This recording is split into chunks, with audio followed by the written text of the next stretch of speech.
Back to the meeting that we adjourned yesterday. I have an apology for lateness from Councillor Fiscal, who will be here shortly, and as yesterday we had an apology for today from Councillor Vandervis.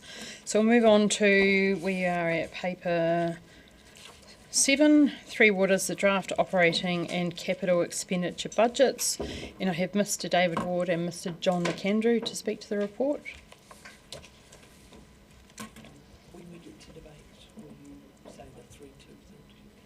Oh, I can say that now. Yeah. While they're coming up, we are going to keep speeches to 3 minutes. Was it 3 or 3 for the 3 for the mover, 2 for everyone else, because we still have, I think, 21 reports to get through. When it gets to the 20s, it's pretty high, so we'll try for some efficiency today, please.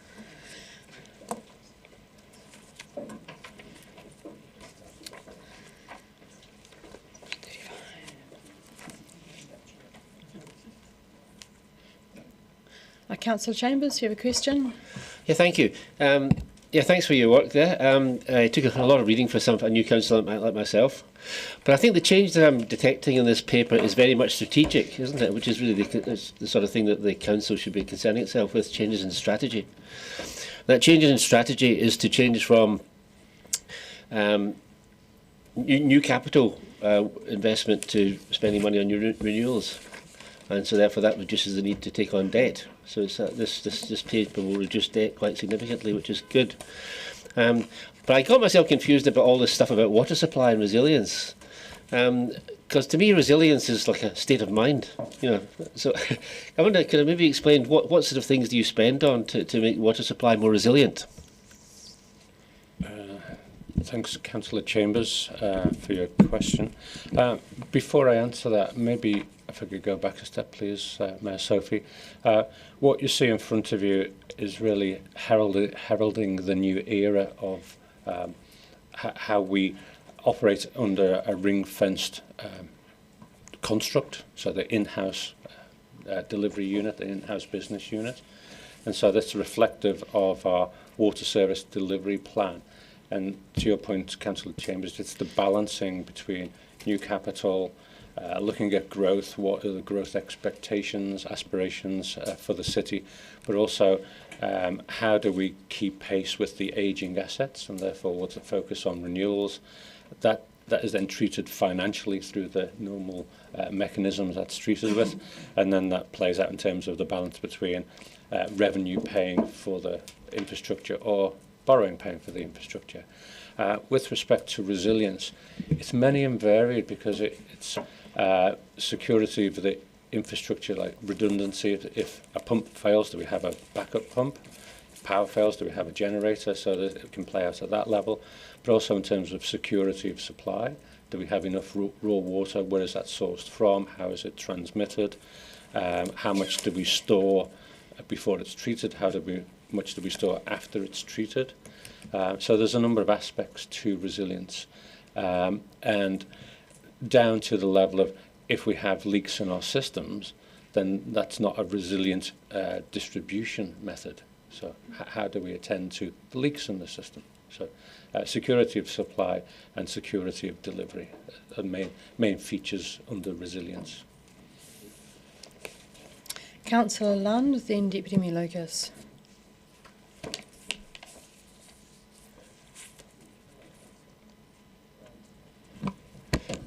Mr Ward, as we've just discussed on the outside the meeting, if you could just give us it's in relation to the South Dunedin flood alleviation and the Three Waters capital spending. We have two figures there. One is 250,000 and a million. If you could just walk us through the three-step process you've just described us for the for the flooding and the complying with the ORC abatement notice, and then the longer-term solution. Thank you, Councillor Lund. I think this will be a combined response from Mr McAndrew and I. With what you see in the reports, it's reflective of the work that's currently underway, and that's largely in two parts. There's work to address stormwater issues in that particular community, alongside funding to address the wastewater aspects as well. The short-term stormwater solutions were directed by council a little while ago, so that's reflective of one of the lines. As is often the case with the big capital programs we deliver under the programs, we have latitude to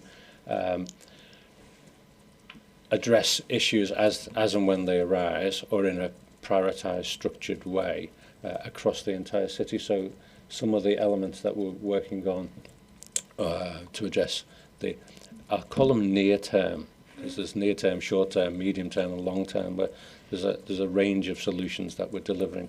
The near term wastewater solutions are being delivered out of a broader programme.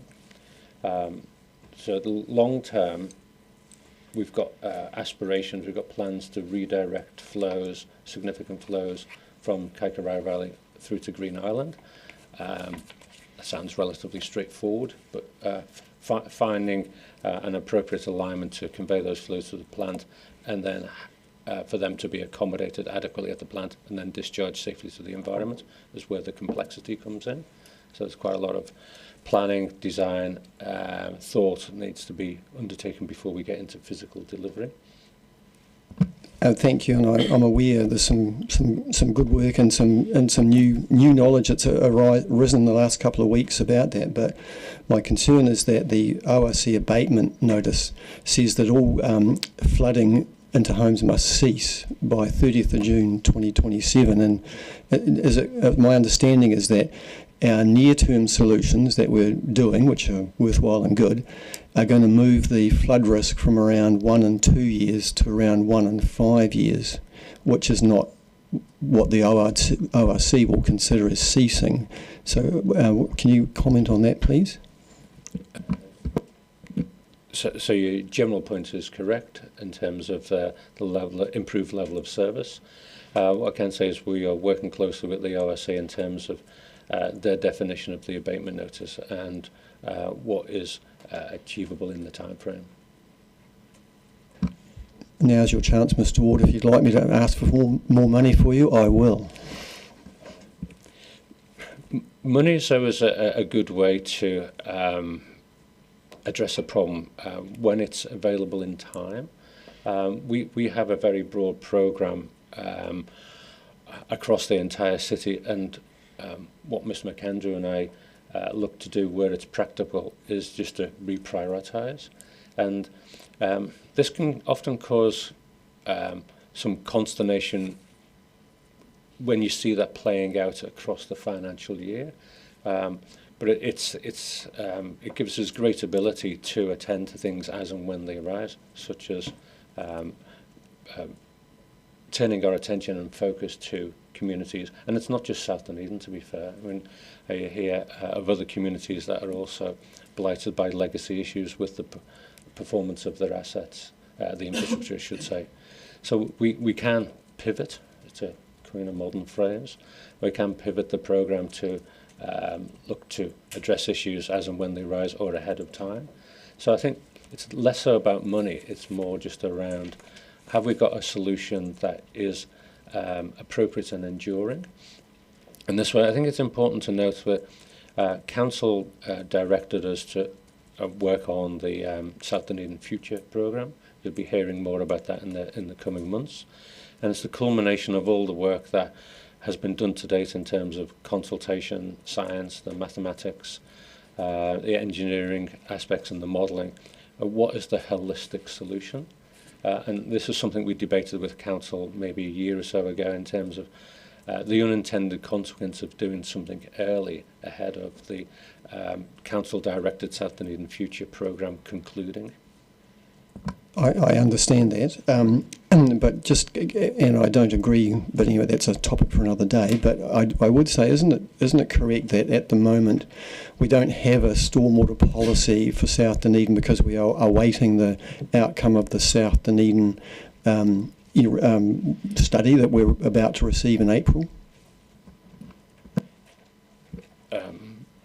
less so a policy in terms of an agreed solution, pardon me, and the agreed solution will be a composite, which would require a number of components to be agreed upon, whether that's spatial distribution, spatial zoning, what the infrastructure components are, hard and soft, so that what are the green solutions, what are the grey solutions, what does that mix look like? So that's what will emerge in the coming months, and then that gives us the roadmap to deliver holistically across the community. Thank you. Just in terms of the what we discussed prior to the meeting, the new government wastewater standards that have been introduced in December last year lower the wastewater treatment limits for all treatment plants across the country, and so have all our new wastewater treatment projects been measured against these new standards? Because the government is saying that we cannot, or we are not to fund or to build projects that are at a higher limit, and so we need to recalibrate and review all our projects against these new limits, which are significantly lower than what existed before. Yep, thank you. That's a well-informed question. We did some analysis which we shared with councillors, which we can redistribute again if that's of interest. We looked at where are we today with our treatment plants and our networks, what consents do we currently hold, how that might alter in the future with the incoming standards. So we did that analysis, and we can redistribute that to you, particularly to the new councillors who might not have seen that work. But it is a situation up and down the country that all councils and the new emerging water entities will be grappling with. I'll hand over to Mr McAndrew for some further commentary. Kia ora tātou. Thanks, Dave. The short answer to the question is whether we've assessed all the projects within the annual plan and the 9-year plan is yes, and the time at which it will become more of a significant issue and require some further assessment is when our consents expire, because the standards will apply when we seek to reconsent. We've got 3 treatment plants that require reconsenting in around about 3 years, and we've already compared the future standards with current consents and potential plans. And then our more significant treatment plants in the city, Green Island and Tahuna, have consents till 2032. And so regardless of the wastewater standards, we're still required to operate them within the conditions of the consent we hold, unless we chose to seek a new consent sooner, which would require still a consenting process. In terms of the Wakaiti and the Warrington wastewater plants, councillors may be aware that the QLDC are going through a very difficult process where they've had to, they've got options for their disposal range from 80 to 500 million, and the differences between a water outfall solution to the river and a land-based solution. Can you give us some confidence, because I understand that there potentially will be a land-based solution may be required at either of those plants, that we don't have a significant cost premium if we have to change our method of dealing with the wastewater? So this is a piece of work that we describe as our northern schemes. We've been working on solutions for those communities for a little while now. As with all problems, they can be addressed in a number of different ways. So yes, we have looked at land-based solutions, what area of land would be required, where that might be, and that's something we have been advancing to date. That's described, I believe, in our integrated system planning document, which is available on the website. And again, I can share that with councillors if you wish to see that, see the work that we have been doing. There will always be other solutions emerging. It's one of the processes we go through appropriately is the affected parties, and Manawhana are included in that group of affected parties.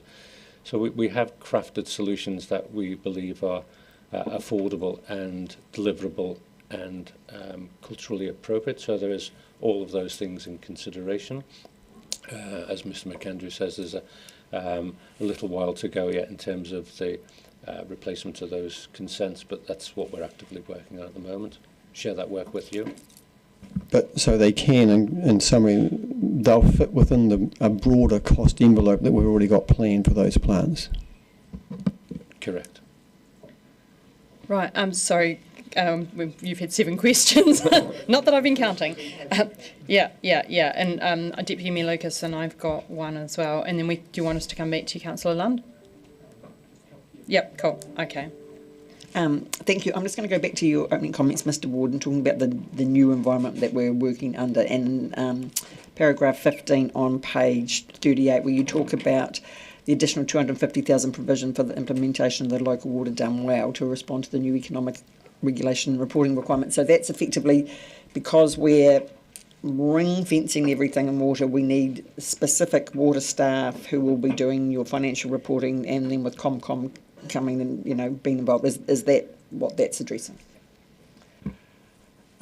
Yeah, that's correct. But essentially, financial ring fencing, some of the resources may sit in the finance team, but will be focused on ring fencing of Three Waters, and also fill in a number of existing gaps that were identified and sort of declared in our water service delivery plan relating to a number of compliance areas within Three Waters. Thank you. And this, I may be jumping ahead of Councillor Sums, who may have this question.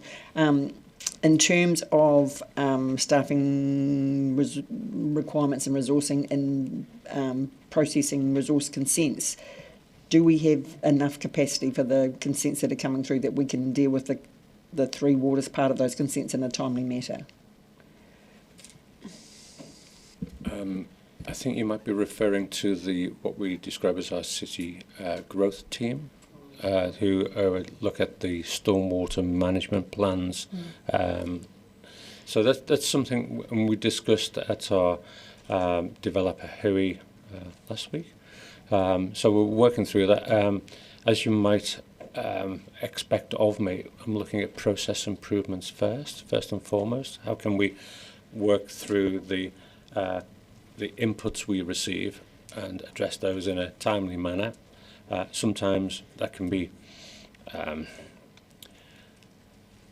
accelerated by bringing more people in, and so we do that from time to time when we outsource the work. But there'll be a sweet spot in terms of the number of people we have and how efficient are our processes. Following on from that same paragraph it's actually around the personnel cost, but I did believe that we had to pay fees to ComCom. Am I correct, for our new regulator? And that was quite a bit, wasn't it? Yeah, correct. We pay an annual levy to Taumata Arawai for water regulation, and also to MB for Commerce Commission regulation, and they are both. We are paying those this existing financial year. Mm-hmm. And they're in the hundreds of thousands, aren't they? Ballpark $500,000, maybe $600,000. Okay. And that's all budgeted for now, because it was based on a population base and something else? I can't quite remember. Yeah, that's right. Okay, thank you. And my next question is on paragraph 17, which is just talking about the decision around the rating method, and it just says if this option isn't approved by council, rates expenditure will need to be increased by 5.2 million. But that's basically about ring fencing the water rates. Is that correct? Or am I completely wrong on that one? Thank you, Mayor Sophie. I'm happy to answer that one. Yep. That is around the utility rates. So we have to pay rates on our water services. Oh, yeah. And that's caused by the valuation increase. Mm-hmm. Oh yeah, I've got that one now, sorry. Yes. I wasn't reading it in context of the whole paper. I got to that one later. Councillor Lund. It follows on from Councillor Lucas's question. I'm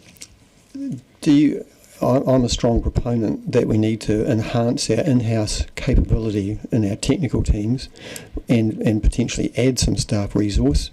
Do you agree that if we did that, it would give us more efficient and better outcomes at a lower cost if we reduced our reliance on outside design consultants and strengthened our in-house capacity? Thanks for the question, Councillor Lund. Can I offer a maybe? And if you would indulge me, please, Mayor Sophie. So I started my career as an in-house design person back in the day, and I was very blessed to learn the skills of being a hydraulic designer, a structural designer, a geotechnical designer. It was a fantastic experience. I learned heaps, and we had a strong in-house delivery team. But as the capital programme at that time grew, it was beyond the capacity. So there's a tipping point where you might need additional external resources. So it really depends on the nature of the work that you're doing within the capital programme. Is that repeatable? You also heard that we want to work more with contractors to do design construct and get to the solution more swiftly. So it really does depend. There's definitely a case for it, and the trade-off between what you spend externally versus the internal additional staff costs. But bear in mind, there's great expectations on professionals now to be chartered, and chartered status comes with a salary premium, not dissimilar to having a different salary structure for, say, professors in a university. So there's that level of professional standing that then warrants a particular salary band.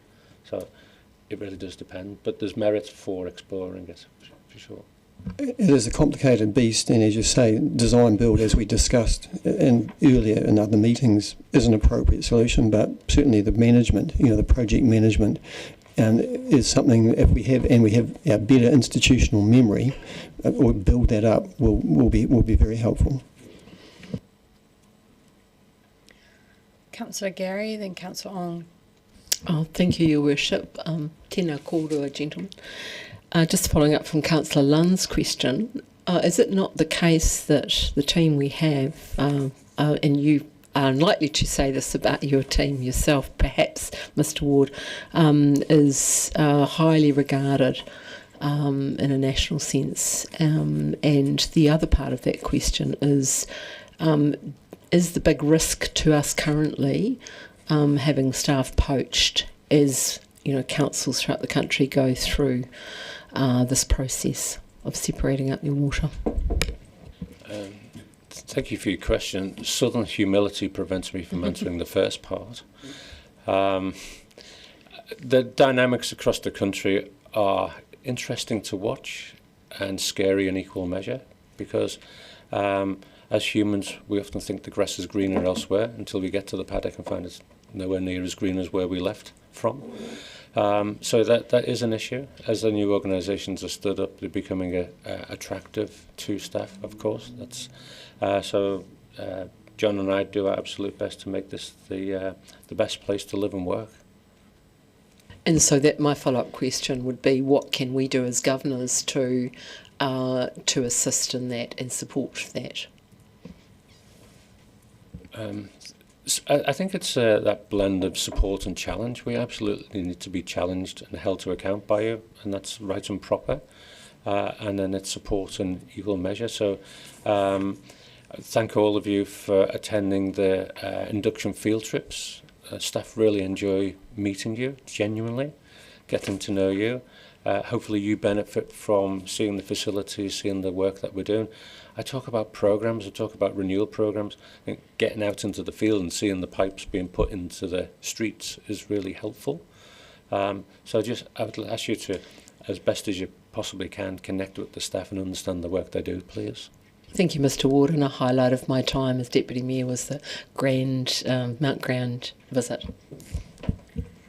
Councillor Ong. Thank you, Your Worship. I would like to request if you can speak in as much detail as possible on the role of increased finances, because we can see that there has been a whopping 17.9% increase based on Section 23 in our interest costs. Now, if we innovatively structure our debt to reduce our interest costs, please explain to us how we can increase delivery of water equipment innovation and water conservation innovation in the time to come beyond what you're projecting here? I'll answer that, if I might, Mayor. As we've explained a number of times, the Council's debt and our approach to that is managed through Dunedin City Treasury Limited, and so that is how it continues to be, and so that's not a question Mr Ward can answer. I'm requesting that he can... No. Right. Is there any other questions?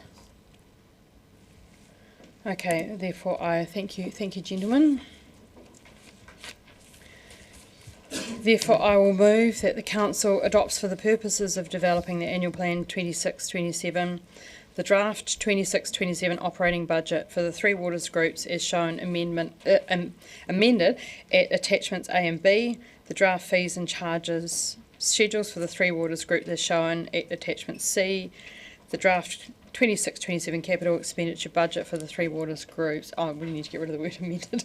Is shown at attachment D, seconded Deputy Mayor Lucas. And as we have to keep our speeches to a minimum, I just especially want to thank the team. They do an amazing, sterling job at looking after our water assets. We've been through the hell of water reform. I'm sure there's still more to come. They've done a great job through this. We've got our water services delivery plan, ring fencing our water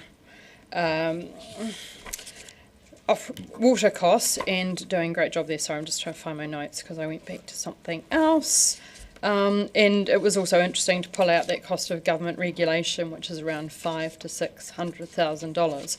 So it's always good when we look at the water budget to just remember the costs of the Commerce Commission, MB, the water regulator, etc. So in saying that, I will put it to the vote. Oh, unless someone else wishes to speak. Oh, Councillor Gary. Just briefly, the Mayor has covered off all of the relevant parts of the changes that we've gone through local water done well. But just going back in history and being on the journey since the Hastings, the Havelock North debacle, and where this has landed now, this is around delivering safe water for our community, and it is a service that is taken for granted by our community. We get very used to turning the taps on, don't we, and just expecting that it will be safe, and all the other aspects of removing wastewater and dealing with stormwater. And so I just want to thank the team and just acknowledge the expertise we currently have in our water team as we go through this massive transition. I have full confidence in their expertise. They're highly regarded, and what our job as governors will be to ensure that we support them. We're all in this together. We challenge them, support them, so that we get through this period of huge change in a positive way. Councillor Lund. Obviously, we've got many challenges in our Three Waters, and we're addressing them one by one. But one that we're not addressing fast enough is the issue of South Dunedin. Councillor Gary has just mentioned Hastings and the water issue there. They needed safe water. What South Dunedin needs is safe sewage, and I think we need to accelerate the work required to get a permanent solution. The team are doing good work, very good work finding a short-term solution, but that is not going to provide the neither the legislative or the ORC required safe limit, nor is it acceptable to have a 1 in 5 year solution. At 13,000 people in South Dunedin are relying on us to accelerate this work. We've just as a council voted to spend about $30 or $40 million paying down a stadium, and we've got this policy in the South Dunedin futures of no regrets, that we don't want to spend money, in case we don't need it in the future. Well, I say we need to spend money on pipes and pumps now in South Dunedin and make it safe. As Councillor Gary said, make it safe for the residents. Councillor Ong. Thank you, Your Worship. Growth in our finances done well ensures our water is done well. And I would like to see this further addressed in more detail, because when we reduce our debt and our interest costs and grow our finances, this very clearly ensures this, because we can see right here, right now, our interest costs that are referred to for Three Waters, it has increased by $2 million, more than that. Water is an essential service. Solutions for South Dunedin are an essential service. Reducing our interest costs and reducing our rate rises, preventing rate rises, is an essential service. And in that same way, growth of our city finances is an essential service, so that we can provide what we need in the essential service of water, water innovation, and water conservation.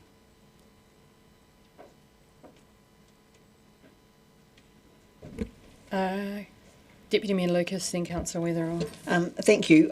Councillor Lund, I felt that I needed to channel our former colleague, Councillor Jules Raddick, and your comments about the extra money for pipes and pumps in South Dunedin. It hasn't been put in the budget, and we don't have a policy of no regrets, because when he championed having that extra money put in the budget, we knew that there was potential that there could be regrets, but we all agreed around this table that that was appropriate for the people of South Dunedin. And if he was here with us, he would strongly advocate that we do not have a policy of no regrets. We're doing what we can as quickly as we can for the people of South Dunedin. Councillor Weatherall, then Councillor Hall. Thank you, Mayor Sophie. It's always difficult to see value for money on infrastructure buried in the ground. Three Waters is a must-have. We cannot ignore the reality. The Three Waters increase simply reflects the true cost of maintaining essential infrastructure. Pipes do not respond to political pressure or inflation. They require continued investment, or quite simply, we will all have to pick up the pieces and even more escalated costs later. Thankfully, we have played the catch-up game, and we are now in the fortunate position of being able to maintain our water services with a more proactive approach, instead of a reactive one, which is to the envy of many of our close neighbours. It's always difficult to see. We must take a holistic approach to Three Waters, and it's great we have started on the Surrey Street issues, albeit a very expensive band-aid. All our staff are doing a great job in this space, and I have no hesitation in supporting this CapEx budget. Thank you. Thank you. Councillor Hall. Thank you, Your Worship. Water is our most essential service. It protects our health, supports growth, and keeps the city functioning. A 16.7% increase is significant, but we should acknowledge that. But much of our spending is not optional. It reflects ageing infrastructure, compliance standards, and the reality that pipes and treatment plants do not fix themselves.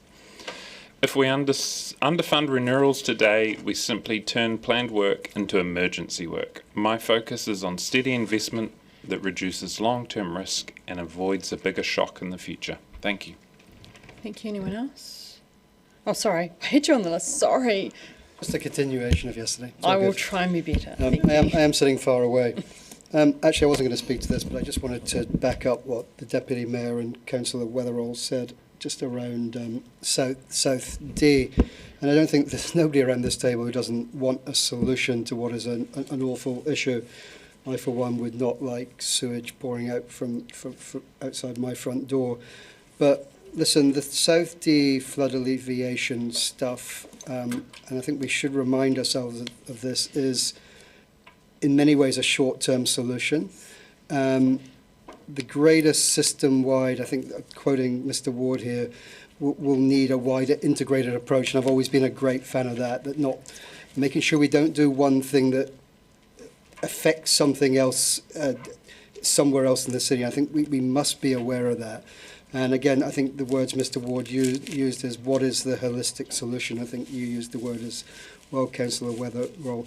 Also, let's not forget, this is not just about Surrey Street and South Dunedin. There's other areas in this big city that have flooding issues when it rains. They're in my area around the West Harbour. They're in other areas probably around Mosgiel. So let's not just lose sight of the fact that we have small, although they're significant to the residents, but small issues everywhere. So we need to focus cleverly, and I think our team are doing that, on that wider integrated approach. And more broadly, how we moved into a ring fence structure, for me, will have to be watched carefully, both fiscally and from a wider capacity perspective. And I take comfort in the fact that when we voted to do this, we did allow potentially down the line to look at, if we have to, integrating with some of those councils that have gone to a larger collective model. So just bear that in mind also. Councillor Sims. Thank you, Ms Sophie. And look, I would just like to take this opportunity to thank Mr Ward, Mr Henderson and Mr Costello for their input into the developers hui last week. I thought it was incredibly positive, and I'm very much looking forward to seeing the recommendations and contributing towards the recommendations that come forward from that hui. Mr Ward, you've got councillors trying to give you a bit more resource, so don't waste that opportunity. And it's obvious from these budgets that money that has been saved elsewhere has been put in to accelerate the Three Waters program, and I fully support that. In response to Councillor Gary's point, I think one of the big risks for our staff in the Three Waters department is if they are overworked, then their job satisfaction drops, and we get into a bit of a spiral, and we certainly don't want to do that. So, I certainly, the thread of shifting savings elsewhere into accelerating Three Waters, I think, should be fully supported by this council. That's exactly what we should be spending our money on. Thank you. Thank you, everyone. I heard the word holistic a lot, which I really appreciate, because I think that the team have done amazing work on making sure that we are looking at holistic solutions. We do have South Dunedin is incredibly important to us. We're spending around $30 million in pipes and pumps there, around $60 million, including the Green Island work. And I think Deputy Mayor, great job channeling Jules. Thank you. That was a lot of hard work and debate that we did last year.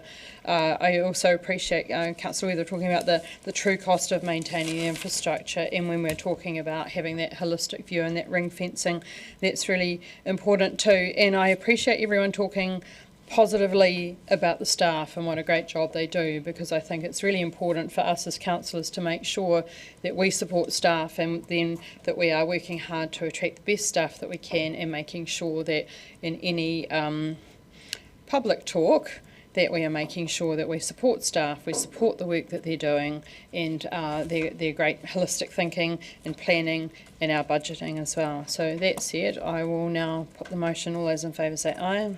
Aye. No on record. Thank you. Abstentions? Just Councillor Ong, if you wait until I say those against, then you say no. Thank you. Right, I declare the motion is carried. We will move on to item 8, the draft capital budget.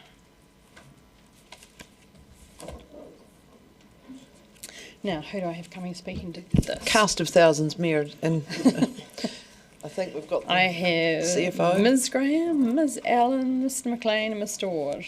Yep, and councillors. We have the other relevant group managers here as well, who... so there's all of the staff, we hope, who hold the major capital budgets are in the room, and we're happy to take questions as Karen is getting seated. I'll just check if she has any opening comments.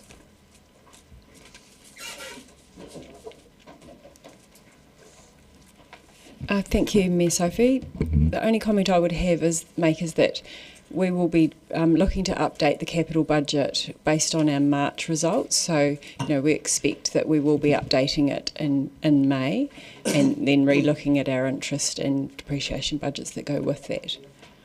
And that's to put the point in paragraph 5 of the executive summary. We are confident about our ability to deliver the water capital program, but everything else in the capital budgets is pretty much being reviewed around deliverability, prioritisation and affordability, with a view to bringing back something that is, as is said there, closer to 200 million than what is in the draft budgets. But we'll have a better sense of where various programs of work are at in May, which will allow us to provide more accurate information for you as you deliberate on the budgets. Thank you. So is that reflected in paragraph 43, where it just talks about the scenarios around the context of the corresponding operational impact of reducing capital expenditure? And people give people time to fluctuate. Is that what this is about? Because it talks about a $30 million reduction of capital spend and then a $50 million reduction of capital spend and what that means on the OPEX. And is that what will be coming back in May? Yes, that's correct. Okay, thank you. Deputy Mayor Lucas. Thank you. I've just got some specific questions, maybe firstly, possibly for Ms Nielsen. On page 65, there's just some new items. One is Dunedin Railway Station of 475,000. And I know we've spent a lot of money in recent times on the railway station, so I'm just wondering what suddenly has popped up that we need to spend some more on.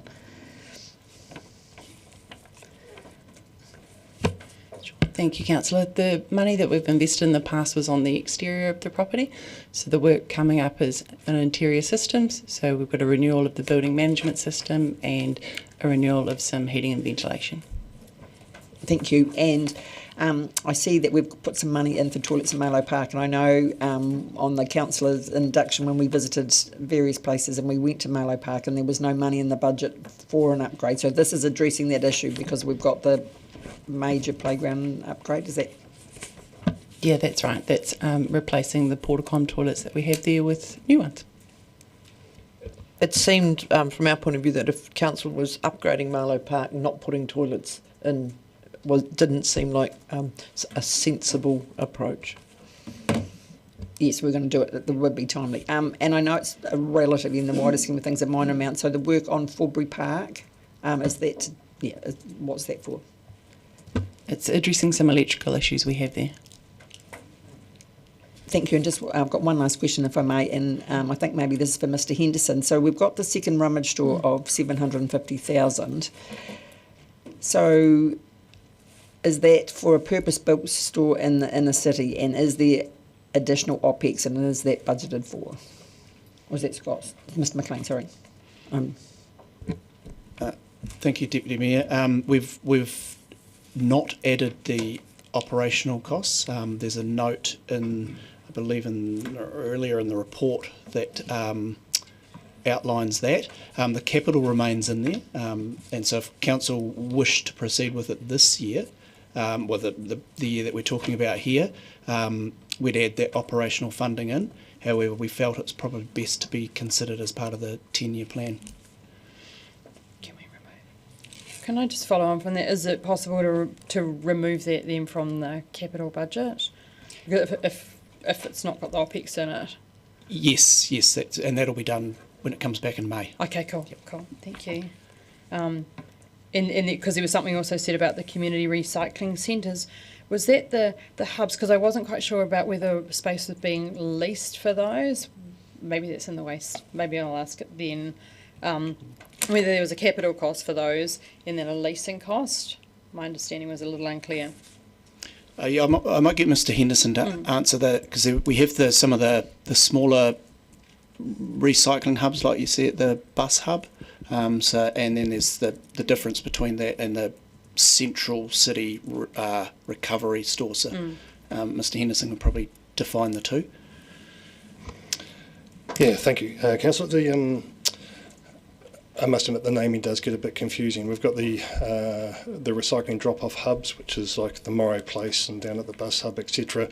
The community recycling centres was actually, or the community-run recycling centres was actually reference to new support for new community-run facilities. The best example of an existing one being One Coast up in Wakawaiti, and trying to expand that network. I believe that's what you're referring to, is that correct? Oh yeah, it's just this community recycling centres and it's got 200,000 there. Yep. Okay. Yes, so that was that Yep. support when that support for community groups running independently of council but supported by council. And that's a capital expense. So is that setting them up? Yeah, helping to set up. So obviously, if there's a facility, be able to buy containers and shelving and that kind of stuff. Okay. Thank you, Councillor Lund. These are questions for Ms Nelson. Firstly, the $5 million in for the seismic remediation of the town hall. My question is, can we pause this in light of the impending new legislation from government? Because I'm absolutely certain that there will be work that it's being done at the present time that would not be required under the new legislation, and there will be significant savings. I'll take that for me, Councillor Lund. We're proceeding on the basis that the seismic assessment will lead to remedial work, and this is what we believe is an appropriate allowance to get the centre up to a level of performance. So we'll work through this as the information comes available. In terms of guessing what might change ahead of us, that's quite a difficult proposition for us. But also, this is something that will be there'll be more clarity on in May. So I think it's a better conversation for May. Okay, but just so I'm clear, the work's been designed and has it started? No and no. So we have assessments that we're working through, but we haven't, and we've got assessments then lead to outlined solutions. That's where we're at. But as Chief Executive Graham says, we'll have greater clarity in the coming months. Good to know. This is following on from our conversation yesterday. Can you, Mr. Ward, and Ms Nelson agree, even with 51% confidence, that subject to some more site investigation at the Edgar Centre, there is an option to repair the roof that would involve a very substantial saving, in the order of, up to $10 million or more? I couldn't put a figure. We're optimistic we'll have a cost-effective and affordable solution for sure, and we'll work through the detail, and it will be appropriate, but also be enduring in relation to the life of the structure, with appropriate warranties. We're optimistic we'll find a cost-effective solution. Thank you. I'm glad you said that, Mr. Ward, because regarding the housing asset renewals, the maintenance budget or renewals budget of 1.15 million to service 940 houses, in my view, is not enough. And we get a rental income of 8.5 million, I think, from the community housing portfolio, and we do need to find some money to increase that to maintain our assets and have the longest possible life cycle for them. What's your view on that? Once again, thank you for your consideration. Whether it's increase in staff or increase in funding, it's very much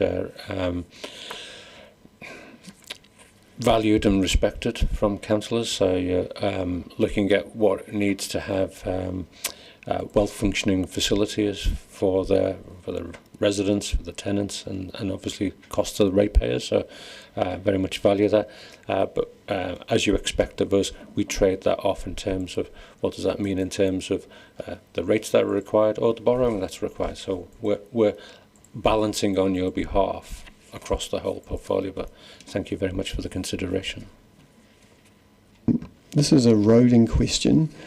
What would the consequences be if we reduced the renewals by 25 to 30%? And given that the Albany Street resealing project was very much over budget, in excess of 20%, would it not be a prudent time to consider scaling back some of this activity? I think isn't that a question for councillors who made those decisions? I believe Councillor Lund, that's a council law responsibility, not for staff to answer that. Fair enough. Okay. And just in the materials recovery facility, there's a $10 million increase brought forward. So I just want to be clear that is that an underspend from last year, or is it a budget scope problem? Thanks, Councillor. This is, I think, been addressed a number of times now. We're required by consent to preload the facility, so that's caused delays. So it's moving out. It'll be an underspend this year, but it's just simply a transfer of budget into next year. So we've got about till around about the end of June at a minimum for the preloading of the site. Just to recast the question on footpaths, can staff advise if there's any proportion of the $6.25 million footpath budget and the $11.8 million pavement renewals budget that could be classified as dangerous and in need of immediate renewal?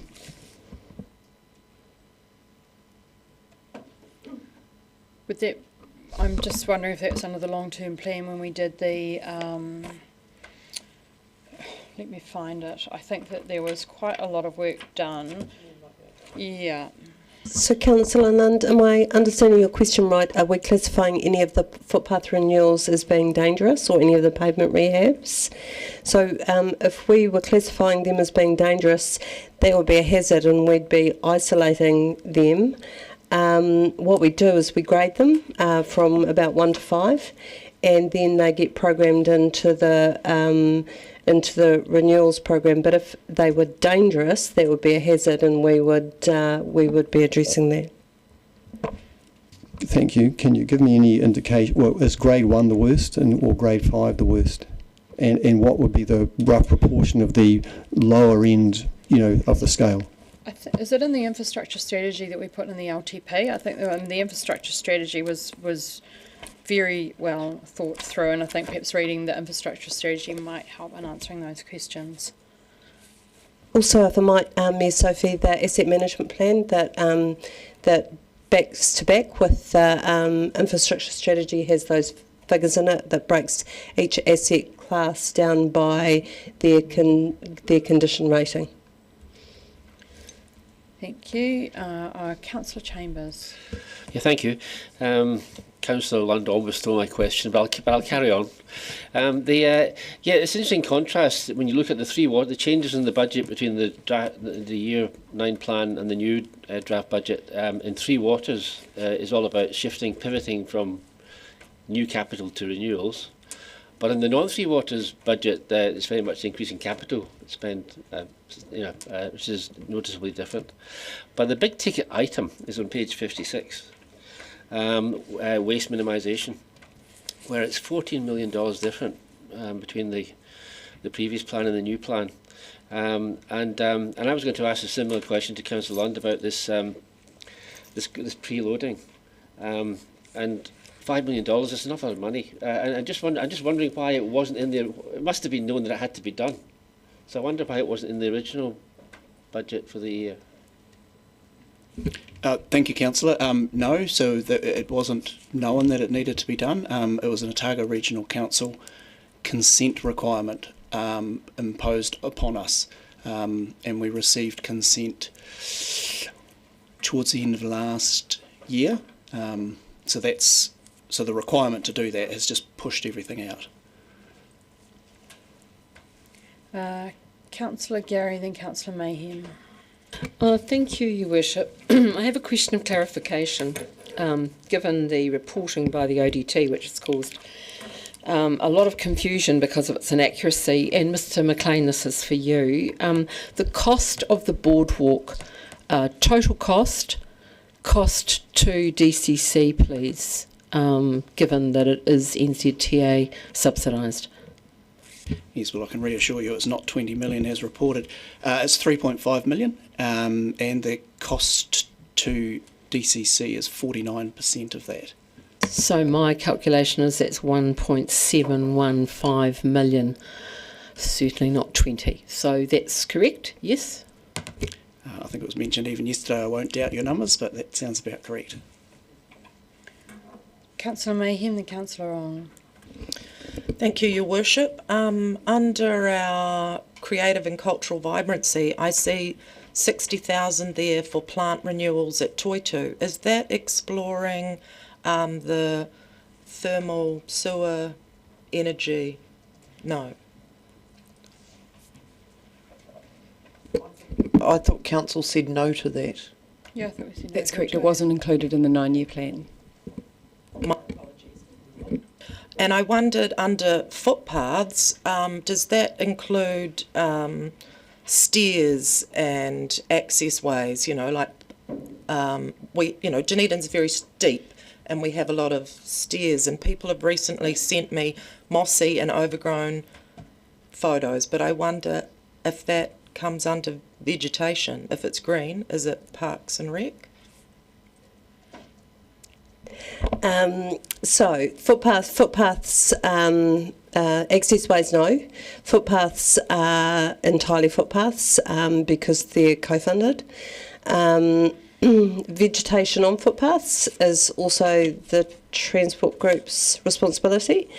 I do understand the situation with moss growing on footpaths, but it is a relatively complex and costly thing to deal with. So we try and deal with the areas where we know that is a problem as much as we can.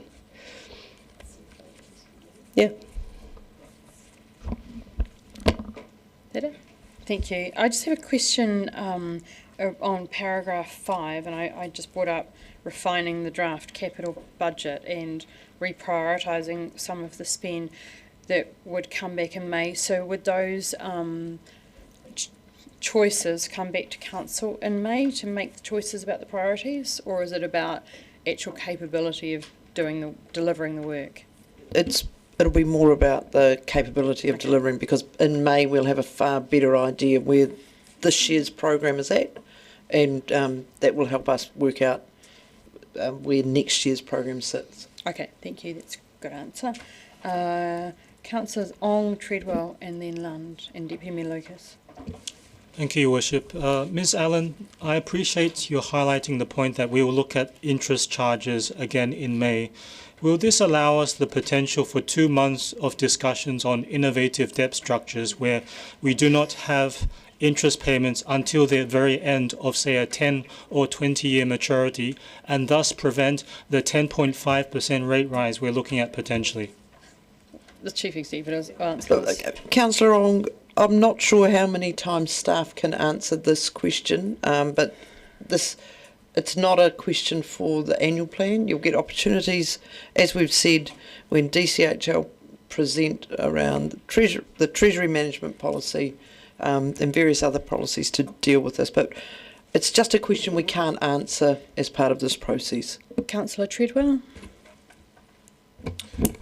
Tēnā koe, Your Worship. I think this is a question for Ms Nielsen. I'm just seeking some clarification around the Dunedin Ice Stadium. So on page 65, we don't have any capex included, and I was just wondering if we're anticipating any more costs to be borne by the DCC for work on the ice stadium roof, or if that's kind of squared away, or if that's covered under the roof renewal program. The works related to the wind event that damaged the roof at the ice stadium are as good as done. In terms of the roof's general condition, it's in the long-term plan I can't remember which year it's in, to look at the roof as a whole. Awesome, thanks for that. Councillor Lund, then Deputy Mayor Lucas. On page 69 in the roading capex budget, we've got $1 million for Central City cycle improvements and $3.2 million for Prince's safety improvements. Are they co-funded by TNZ or central government? Yes, they are. The cycle one is the additional, the next year's allocation for Albany Street. It seems there's an increase of 1.2 million on that in that item. Do you know why that is? It's a carryover from this financial year. Likewise with the future development strategy, it's nearly 2.5 million at same place. Is that co-funded by Transit NZ? Thank you, Councillor. No, that's money for growth. With I note on page 70 on town belt improvements, there's no funding noted on that item in the CapEx budget. So does that mean we can be sure that there'll be no further work on the town belt or any closures for the remainder of this financial year? Thanks, Councillor. As you're aware, it's a short-term trial, if that's what you're referring to, so that does come to an end and the results of that will be reported back at an appropriate meeting. That's correct, but I'm saying that there's no funding for any further trials. No. Have you got one more? Okay, thank you. Deputy Mayor Lucas and Councillor Chambers. Thank you. Following on from Mayor Sophie's question, and it's probably for you, Chief, is so the capital budget is proposed as 240 million, which we agree is too much, and based on this year, we can't deliver it at that rate. So at what point do we, if these items, and if we use, say, the rummage drawer that we talked about earlier, which has a flow-on, ongoing operating cost, and we've got to look at, the environment within which we're going to be operating in. At what point do we signal actually some of these items maybe we should be taking out of our budget? Is that May, or is that when do we address that? May, but I'll check with Carolyn. Yes, May would be the latest. Then, if there are items, for example, that may be significant, it might be that we put them through into the 10-year plan as part of the consultations and then say to the community, we're not going to do this, what say you? Yeah, okay, thank you. Councillor Chambers. Yeah, thank you. Yeah, just on page 65, the table about renewal in housing total investment. There's quite a reduction there from $4 million in the original budget to $2.5 million reduction in asset renewals. That sounds quite significant. I'm just wondering what sort of things are being cut. That's the pausing of the housing program, Councillor. It reflects the decision of Council to only proceed with one block of housing that we had in train and to pause the rest of the work.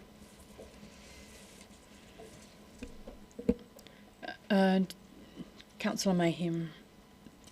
Thank you, Your Worship. I see there's no budget in transport for emergency works.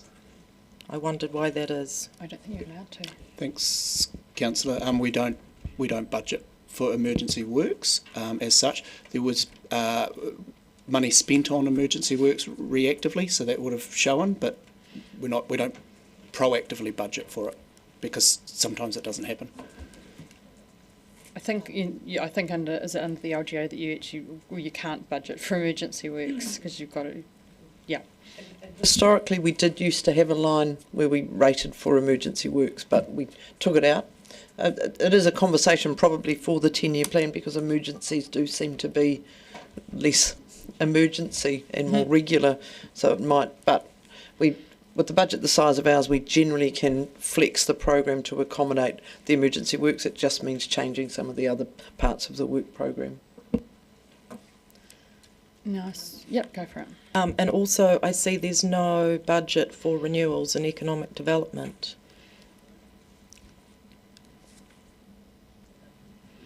They don't have much capital like that. I don't think they have a lot of capital, which would be why. I also see there's no budget allocated to the gas works, yet I saw some commentary about the gas works chimney.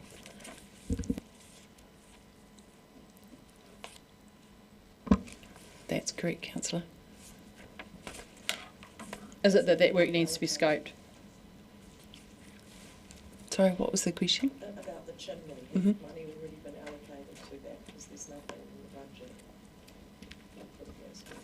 No, we have some investigatory work that's about to get started to understand the rest of the structure, but there's no capital funding committed for further works. Councillor, did I see a councillor over here with their hand up? No? Okay, Councillor Sims.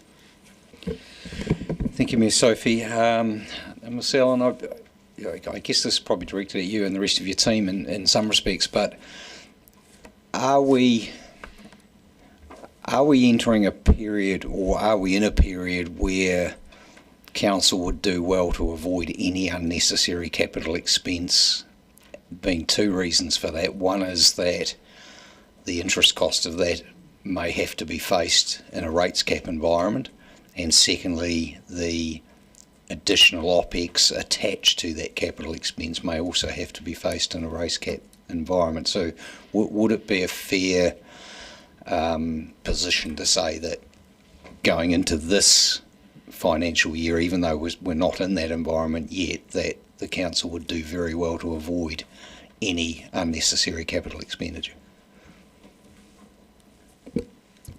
Thank you, Councillor. Yes, things have changed since the announcement of the proposed rate capping, and so that does mean that we need to take another look at what we've committed to in the 9-year plan. The interest costs and ongoing operational costs, as were highlighted, are significant at this level of capital spend. So yes, we do need to take another look. I'll just add, and that's in part why you'll see a slight slowing of the capital program this year. While we're still confident of fully delivering water and doing well in the transport space, there are, delays in timing to some of those other projects to give councillors options as it comes to the 10-year plan, and that's why in May we'll have a better idea of what's in train, and we'll bring that back to you. But for that exact reason.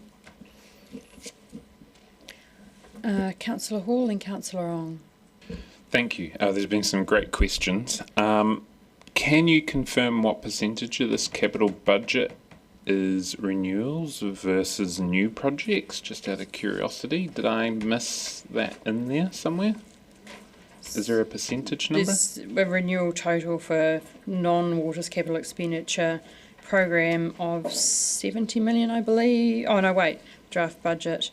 Page 64, maybe that information's there? Yes, it's around half, excluding 3 waters. Yep.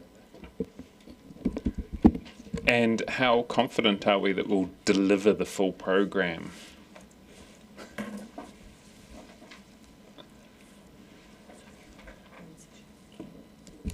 Broadly speaking, I think that's been highlighted in commentary in the report and around the table. So, we recognise there are challenges with capacity to deliver. So the program we'll bring back, we'll have confidence in delivering. So that'll be in May. But also the work we're doing is making sure that we are delivering the right things at the right time for the right cost. And so, because sometimes when the program gets to a certain scale, it's hard to apply that rigour. So that's also some of the work that the teams are doing to making sure that we are prioritising the right work in the right order. Councillor Ong. Thank you, Your Worship. I believe you would need to clarify on Councillor Mayhem's statement or question that there is no budget for economic development.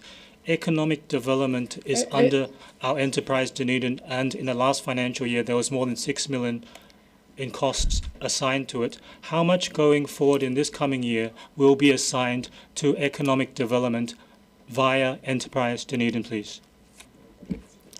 Thank you, Councillor. Oh, sorry. Oh, that's right. We're talking about the capital expenditure budget here, and the economic development don't require a capital budget. So if you look at page 138 in the reports, item 15, you will find the information about the economic development budget. Could you specify how much has been assigned very specifically through both enterprise Dunedin, which is economic development specifically, and then more broadly in other ways that economic development is conducted? I'd suggest, Councillor Ong, that question should be held till we get to report 14, which deals with the operating budget for ED. Right, are there any other questions?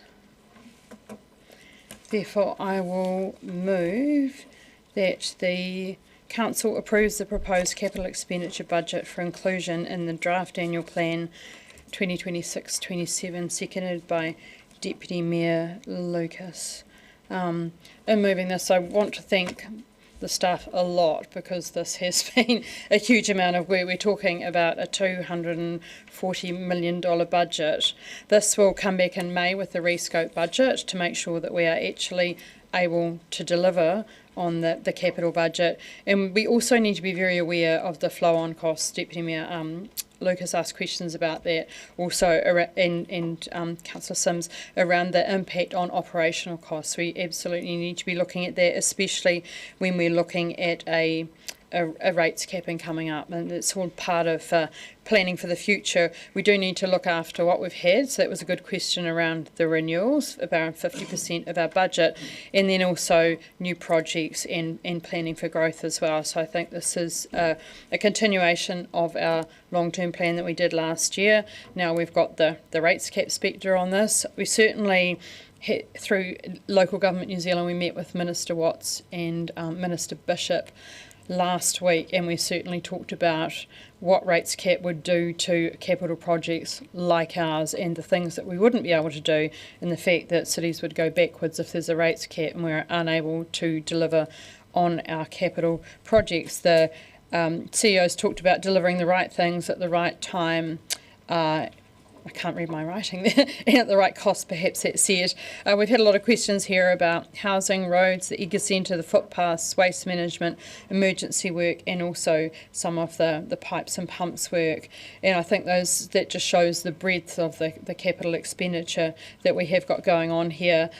It'll be interesting to see the changes in the rephasing. Often we ask questions about the budget, the capital budget, and it's often about phasing of projects. The reason that I asked, is it going to come back to Council around priorities, is that Council may want to look at some of the projects and whether they are stopped, rephased, etc. I don't know if that's what we will talk about in May, but we will certainly be talking about that in the long-term plan. And we are going out to consultation on this plan, so I'm sure that the community will tell us very clearly if they think we're getting it wrong, or perhaps if they think we're getting it right.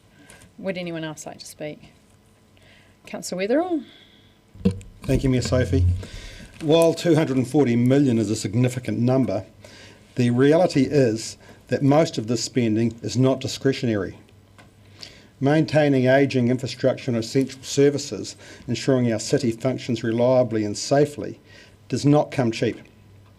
I'm pleased to see this budget focuses on renewals and resilience rather than expansion, which is very prudent of staff who appear to have balanced infrastructure needs with ratepayer affordability. If this has not already been seconded, I'd be happy to do so. Thank you. Oh, did I forget seconding? Oh yes, sorry, Deputy Mayor Lucas seconded it. You can have the next one. Councillor Hall. Thank you, Worship. This capital program reflects a reality that much of our infrastructure is ageing and requires sustained investment. A significant portion of this budget is about renewals, 50%, not expansion. I feel this is a good number. I feel like I'm banging a drum here, but if we fail to invest steadily, we simply shift the risk and cost into the future. Supporting this program is about maintaining essential assets responsibly while ensuring we remain disciplined about the prioritisation and delivery. Thank you. Thank you. Councillor Lund, then Councillor Ong, then Councillor Chambers. Councillor Sims hit the nail on the head when he said we're in a constrained environment, and I can't support this CapEx budget. For example, I'm not sure that it's the right time to be spending $4.4 million on a destination playground in Marlow Park, and I know that everybody will want it, and I would love it myself. But we're faced with rates increases that are getting huge public pushback, and we have to be seen to be delivering the best value for ratepayers. And that means things like, as I've mentioned today, despite the pushback from councillors and staff, that if market conditions for things like pavement renewals are at a level where we cannot get good value for money, then we need to have a good hard look at reprioritising at least some of that. But on the other hand, there are, for example, the Fitzroy Street housing was delivered significantly under budget last year, and I have no doubt that the Peninsula Boardwalk will be hundreds of thousands of dollars under budget. So it's a matter of working in the best interest of the ratepayer and working out which projects should be paused, or where there's advantage in pausing them, and those that should be proceeded with. I think that, as I mentioned in my questions, there is real value in pausing the seismic remediation of the town hall. I think there are definitely opportunities at the Edgar Centre to save money, but overall, I think that we are not responsive enough to the idea that we have to be responsible stewards of the ratepayer money. Councillor Ong. Thank you, Your Worship. I appreciate our teams highlighting that this is, as it states, a draft capital budget.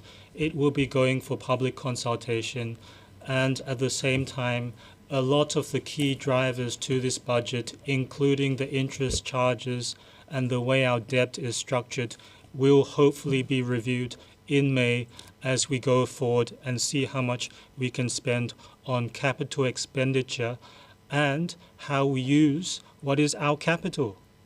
Now, our increasing debt and our ever-increasing interest are a driver of our ever-increasing rates, and they are a hindrance to our ability to provide more as well in terms of capital expenditure. I would like to see that we look at the numerous innovative debt financing structures that will involve a freeze in our interest rates and hopefully a freeze in our possible rate rises. Because this budget here, if it's not clear to all, it's about capital expenditure and it's stating how much we spend. But more crucially, this is relating to how much we earn. And we need that runway.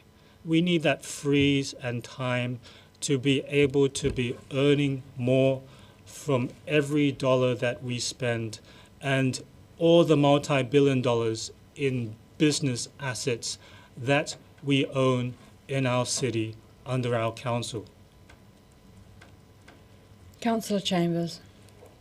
Yeah, thank you. Yeah, yesterday it occurred to me that this is a little bit like playing Monopoly, and nobody seemed to agree with me. But here we've heard this morning that a $5 million sum has got to be found for this preloading of the ground in the waste minimisation plants that wasn't known about just a few months ago, and the $5 million for the seismic strengthening of the town hall, which wasn't known about a few months ago. So it just shows you that's $10 million just had to be found. So. It just shows you that we need to have.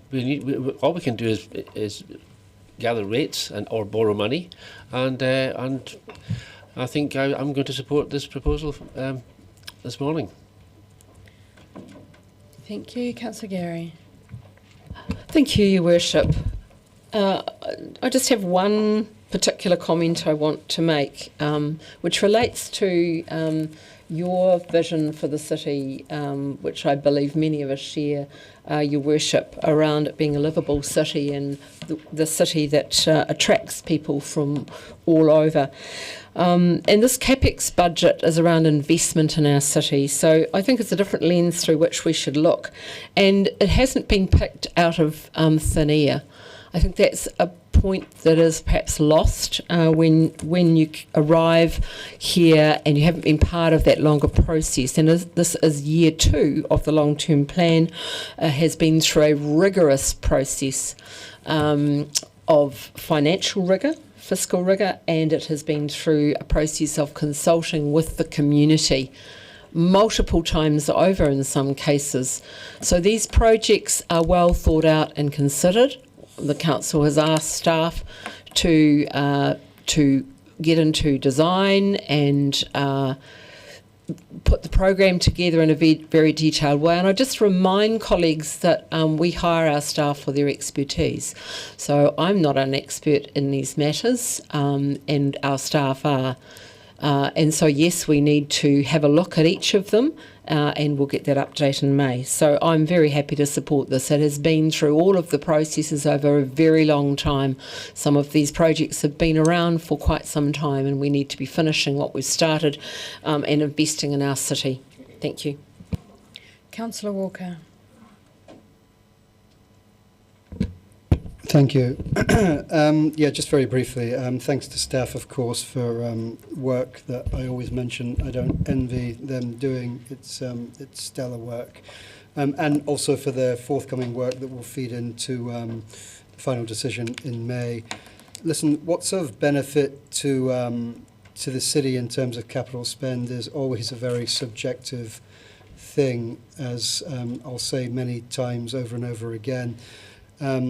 Pipes, roads, waste, stuff like that are no-brainers, but many things, and it goes to what Councillor Gary says, there's many other things that make up what makes a livable city, and we should never forget that.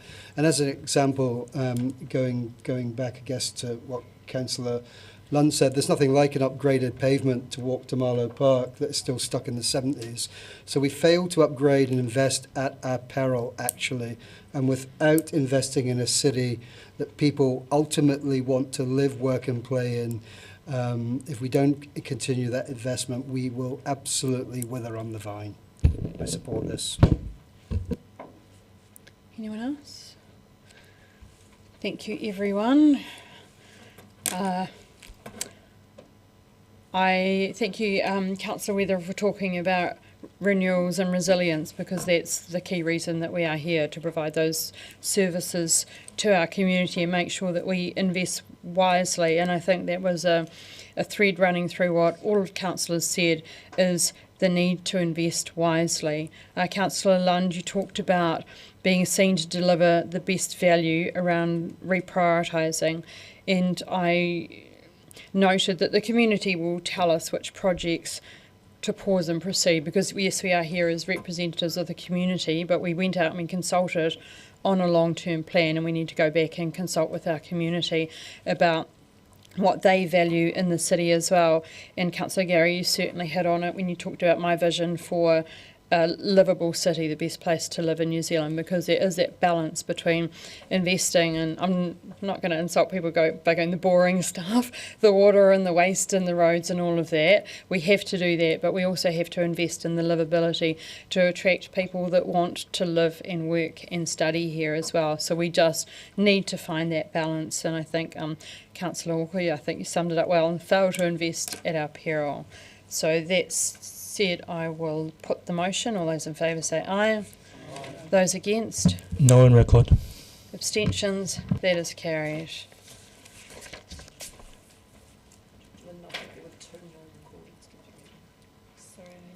Were there two no's?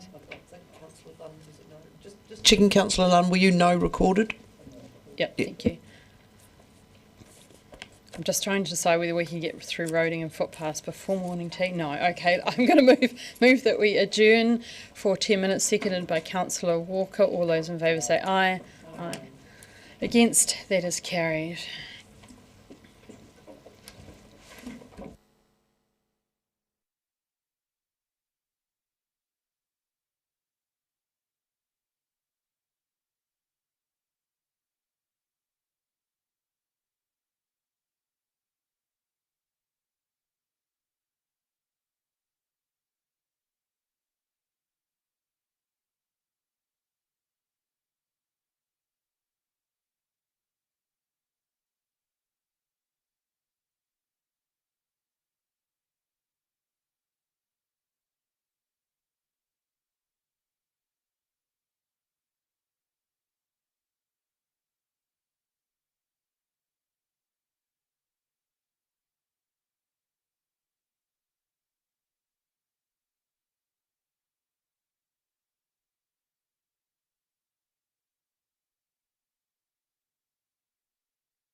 Everyone, we have an apology from Councillor Treadwell, so I'll move that we accept the apology from Councillor Treadwell. Seconded Deputy Mayor Lucas. All those in favour say aye. Against, that is carried. Now we are up to roading and footpaths, item 9, and we've got Mr McLean and Ms Benson to speak to the report.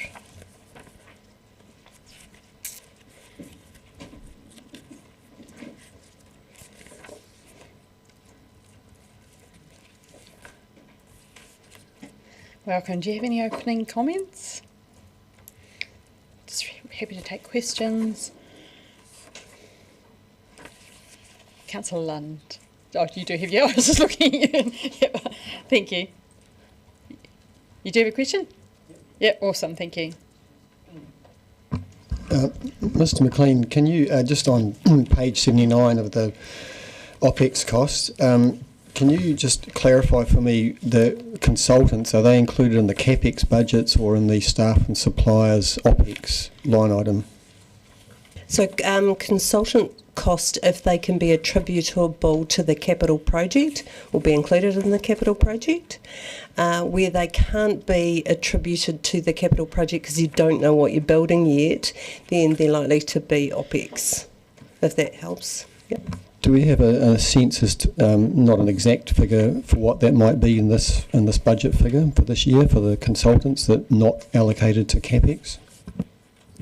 So for this coming financial year, my sense is, given there aren't a lot of NZTA co-funded projects, the OPEX spend on consultants will be lower.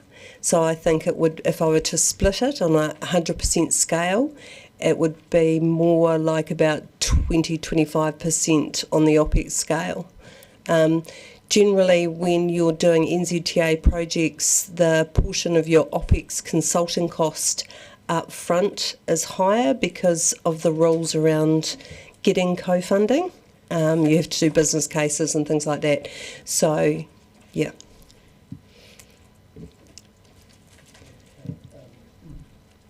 Is it possible with the 27.2 million that's noted for staff and suppliers, do we have a sense as to how much we're paying of that just for staff costs and consultants? Thanks, Councillor. There will be another line in personnel costs, so that's the funding impact statement. So Ms Allen may be able to... Oh, apologies, I missed the question, Councillor Lund.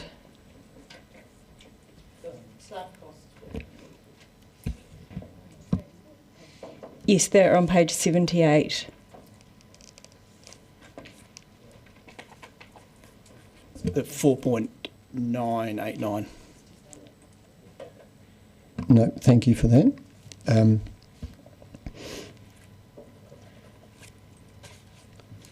No, I'll let some others ask questions. I'll come back. I've got Councillor Hall and Councillor Ong. A little bit off topic, but then my next question's on topic. How are footpath renewals prioritised, particularly in areas of high pedestrian use or vulnerable citizens? So their prioritisation is asset-based, purely asset-based, on a condition rating of 1 to 5, with 1 being best and 5 being worse. And they're assessed every year, generally speaking, through what is called a condition rating. So that's a person going and having a look at the condition. They overlay that condition with the age of the asset and some external factors like, is it in the shade, weather, those sorts of things, and then assess the renewals program accordingly. Sorry, so is there a computer program? How do you track it all, out of curiosity? We're not talking an Excel document, are we? No, we have this fabulous NZTA asset database called RAM that tracks all that information. What we are looking at doing at the moment is, I think there are probably some cleverer ways using AI to stop people walking so much in terms of asset condition assessments. but yes, we do have an asset management system. But it's nationwide. My question, what is the current resale backlog, and is this increasing or reducing under this budget? So under this budget is increasing. Probably everyone can tell that out by the amount of roadworks that seem to be going on around the city at the moment. So under this budget it is increasing. We have had a, I'm not going to say an uplift, I'm going to say a right sizing of our renewals program over the past 2 years. Where we're essentially meeting asset needs. So from a resealing perspective, as with most other assets, we're in a good space. We have to keep that investment level up, somewhere in between 33 to 35 million a year, to maintain that asset and not fall behind. Yeah. Councillor Ong, then Councillor Lund. Thank you, Your Worship. I want to ask my question with some of the broader context and possible concern that I may be thinking of in asking it.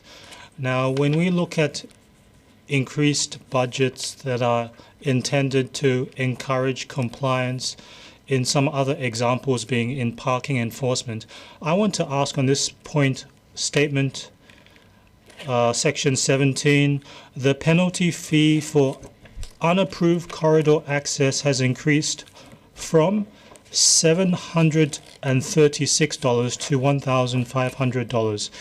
This is to encourage compliance. That's quite a steep increase. Could you provide some context on that? Yeah, sure, Councillor Ong. So for our corridor access requests where we have third parties doing work in the road corridor, it's really important to us that they do it properly, because otherwise it costs the council a significant amount of time and latterly money and rework. So we have increased the fee to encourage people doing it right the first time. Is it suited that it is a more than 100% increase? And I think specific to this, how do you see that impacting on the projected budget? I'll take certainly the first part, Councillor.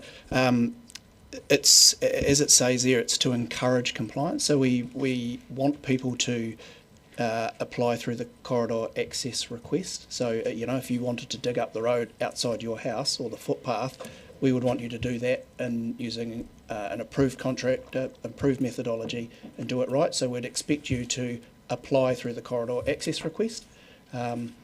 If you don't do that, we don't know the work's going to be done right, and it may cause us, as Ms Benson said, time and money to fix it. So this is the penalty to encourage compliance. So if people understand that the penalty is $1,500, or the application fee is much lower, they're more likely to apply to do it. Okay, I do appreciate that, and I do appreciate that this item 9 is our draft operating budget. This is stated under that.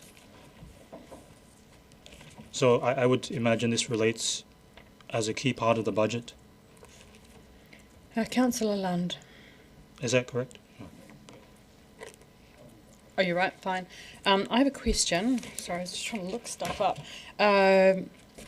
On page 75, and it's paragraph 16, just around the fees and charges, and this is something I do ask every year, I think. The fees and charges have largely increased by 3%, and I thought that I read somewhere that we were going to investigate all of our fees and charges and the true cost of providing services. So is that going to come through for the LTP?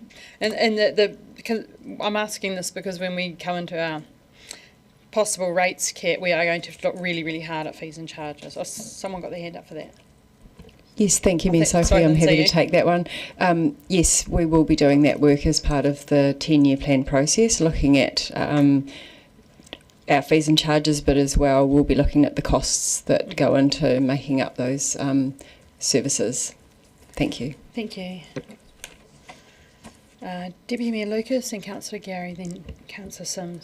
Thank you. On the top of page 75 under occupancy costs, you talk about rent increasing by 52,000 for the new park and ride. So the park and ride in Mosgiel, that we lease that space, so that's going to be an ongoing annual cost. And is that the only cost for operating the park and ride for us? Apart from apart from the maintenance cost, but how we've tried to design it, and indeed any of the greenness that we've put in that area has been with a view to how do we minimise that maintenance cost.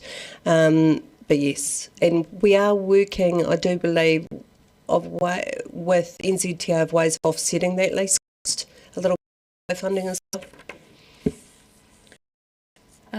Gary, then Councillor Sims. Thank you, Your Worship.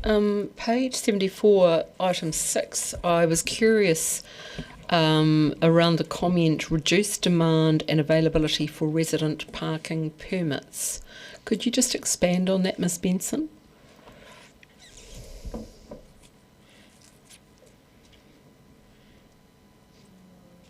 I may have to, I think it is just that on face value, Councillor Gary. I can get some more details from Simon, but I think it probably just reflects that we just haven't had the demand.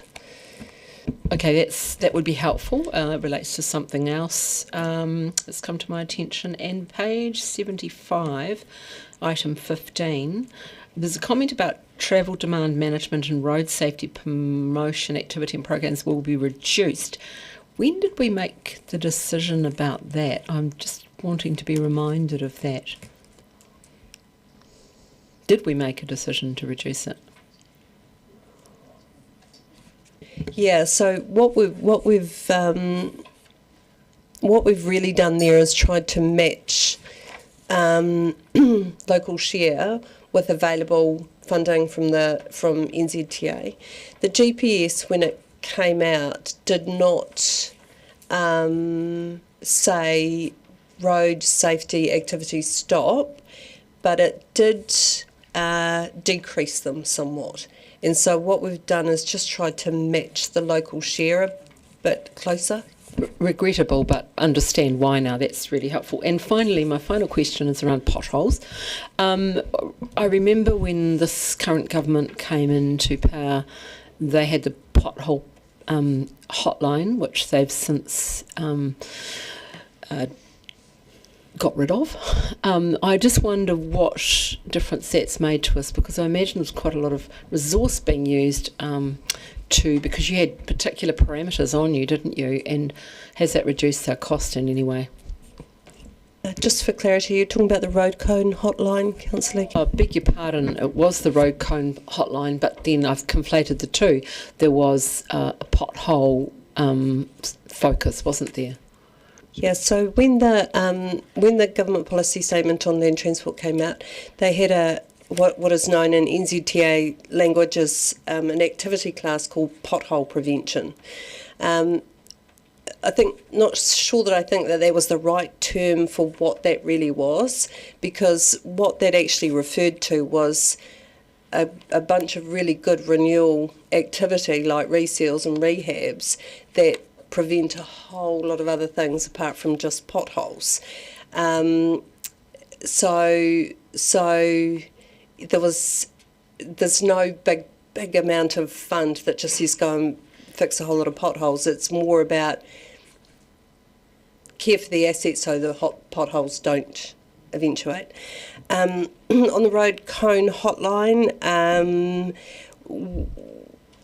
we, over the period of time that it was up and running, I think it was probably maybe 9 months, maybe 10 months, we would have received maybe 15 notifications from WorkSafe, because that's who they came through.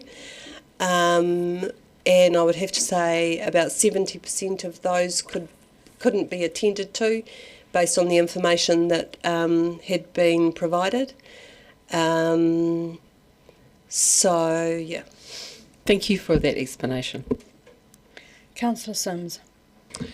Thank you, Ms Sophie. Thank you, Ms Benson. despite my best efforts, I've never 100% understood the relationship between the DCC and the NZTA when it comes to the co-funding of general maintenance for Dunedin's roads, and obviously NZTA, or the government, collects a lot of money in terms of both road user charges and petrol tax money that we're then forced to spend.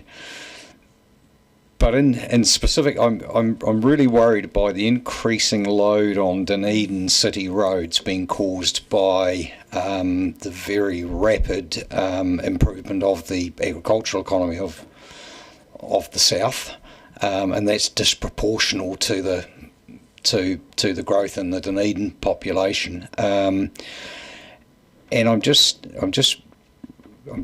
I'm looking for a comment from you about where you think that relationship sits at the moment, and whether we are getting shortchanged. I think it's a really good point that you make. The generally is not a recognition of the impact that heavy vehicles have on local roads. It seems to be quite as kind of a static approach across the board.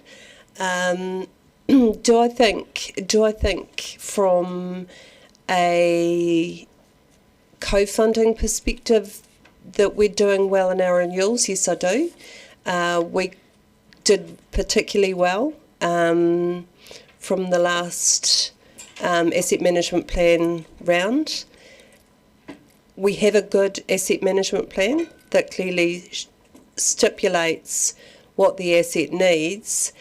But if I'm being honest with you, there has never been the overlay of if we have if we have an industry growing up here, let's say if we were to start up a milk plant on a local road, there's never a recognition of the impact that may have on the asset. And we're not alone in that, though. Yeah. Thank you, and I'm sure you're fully aware of the one of great concern to those of us on the Torre, and I'm hoping to get a nod from Councillor Deputy Mayor Lucas as well as Riccarton Road. So Riccarton Road has become an informal bypass for Mosgiel. I think at last count 190 heavy trucks a day using Riccarton Road, and they are destroying it. And I can understand why they're using it. I have sympathy for why they're using it, but that cost of then remediating that road falls to the ratepayers of Dunedin, and that simply isn't right. And I'm hoping that you can give me some confidence that we can address that with NZTA. So I think your point is where we'll see that probably is in our maintenance budget, because that kind of use, we will start to see the dollars coming through in our maintenance budget. And I mean, it is a really valid point, and I think probably something that we could pick up at the Regional Transport Committee level, because I think we won't be alone, and I think personally think some strong voices from Otago Southland in that space would be really good. I have a question around page 75, paragraph 13, around the depreciation, because there was an allowance for a revaluation in 2026, and I'm just wondering how often the revaluations occur, because it makes our depreciation bounce around. Thank you, Mayor Sophie. These revaluations in transport are annual. Okay. Makes sense. Thank you. Councillor Lund. Just a very quick question following on from Councillor Sims. In terms of the co-funding we get from Transit NZ, do they have KPIs, and do they monitor each council's performance in terms of their funding? Yes, they do. They have the Road Efficiency Group, REG, published something called Transport Insights. That's a public document. I'm happy to send that around. It's got some really useful statistics about, cost per kilometre of maintenance, how much co-funding each council receives, the number of bridges. It's a very useful document. So I think we look at it all the time, the ability to be able to look at yourself against the councils of a similar nature.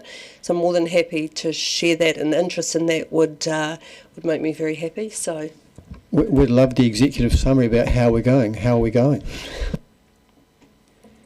No, can you tell me now in terms of the... So our co-funding is good, but our cost of renewals is reasonably good, but our cost of maintenance is high per kilometre. And that's something that we have to dig into, and I think I'm going to caution that could be a little bit system related as well. But our renewals are reasonably good. Do you think the procurement strategy might have an effect on that high cost? No, our procurement strategy, we've got a 10-year maintenance contract with Fulton Hogan, so we have a good standing rollover contracts for some of our longer, things like footpaths and curbs. So no, it's a case of, for us, it's a case of getting down to the detail of getting more efficient to get the cost out.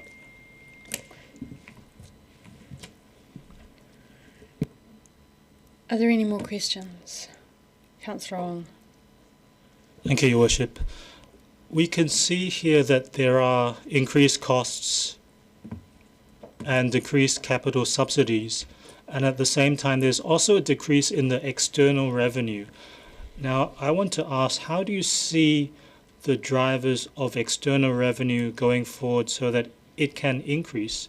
And do you see, or could you explain, what are the use cases? One question at a time, please. It's the same question. What are the use cases for our roads and footpaths from providing access to attractions that do earn or can earn commercial revenue? Okay. I'm not sure we collect data on access to commercial venues. We have roads and we have footpaths, but how that contributes to the revenue of those facilities, that's not data we collect. And Councillor Long, if I might answer number one, our external revenue is really a function of the co-funding that we get from NZTA. So that's fairly standard for maintenance, but for capital it depends on whether NZTA are co-funding the particular activity that we have. So the largest driver to our external revenue is from co-funding itself. Do you see that going forward there can be a driver to external revenue, that is providing that right of footpath and roading use to commercial attractions as they have been? Thanks, Councillor. Co-funding through NZTA is determined by the government policy statement on land transport. So that's issued by central government and implemented by NZTA. So they last for 3 years, and we work with the funding settings that are set out in the GPS. Thank you. I need to move now that the council extends the meeting beyond 6 hours, seconded by Deputy Mayor Lucas. I will now put the motion. All those in favour say aye. Against, that is carried. Councillor Mayhem. Ever so slightly off topic, but using an accessibility lens, I just want some assurance from you with renewals like safety work on Princess and Albany that drop curbs will be installed just as part of the course on all renewals going forward. Yep, Councillor Mayhem, yes, where we can and where it's feasible to do so, we will consider those as part of our renewals and rehabs and things, yes. Any other questions? Therefore, I will move, thank you team, that the Council adopts for the purposes of developing the Annual Plan 26-27, the draft 26-27 operating budget for the Roading and Footpaths Group as shown at attachments A and B, the draft 26-7 fees and charges schedules for the Roading and Footpaths Group as shown at attachment A, seconded by Councillor Weatherall. in moving this. So I'd like to thank the team for all their hard work. There's a lot of work that went into the infrastructure strategy on transport, and I recommend that as an excellent read for all councillors to see where we're at with our huge roading network. This is a $70.6 million budget, which would make your eyes water, but I think that everyone that drove or walked to work today would appreciate the work that the transport team put into the roading and footpaths. I note that this is an increase of 4.5% on the budget from last year, and we look at depreciation forecast to go up 5.3%, and also our interest up 16.8%. So there are those external pressures that I talked about yesterday coming on the budget. It's also great to see that they're looking at a balanced budget here to make sure that it passes the balanced budget test in the council's financial strategy, where everyday costs are funded by everyday revenue. It was great that there were questions asked about the NZTA funding and how that works, because it's sometimes a little bit complicated for us to understand, and then when the government policy statements change, then we have to flex with those as well to try and get funding. But I'm quite sure that our team flex as well to make sure that we are there, making sure that we are on the list to get that funding as well. Certainly a great point during questions about the impact of heavy trucks on the roads, and I think that's really important for us to think about how we manage those impacts as well. And I note Councillor Lund asked about the KPIs, and I'm also interested in reading the Road Efficiency Group report, commonly known as REG. That seems very interesting and to benchmark where we're at as well. So I will be supporting this, obviously, as I moved it, and would like to take any other speakers. Councillor Weatherall. Thank you, Mayor Sophie. It's clear to see, very briefly, looking at this budget, Treasury should be investing our Waipori funds into road cones to give our residents a greater investment return. As much as we hate them, road cones show progress, and it's great to see we are committed to maintaining our course infrastructure. I just wish we could see more road cones around NZTA infrastructure in the near future. Thank you. Councillor Hall. Our roading and footpaths are some of the most valuable services we provide. People might not read our financial strategies, but they absolutely notice the crack in the footpath. I support this budget, but we do need to acknowledge that footpath renewals in particular require sustained investment if we are serious about accessibility and safety. If central government is emphasising safety and connected communities, then our local funding needs to match their ambition going forward. Catching up on renewals is not glamorous, but it is fundamental. Good infrastructure should be boring, safe, reliable, and sorry for banging the drum again. Anyone else wish to speak? Councillor Walker.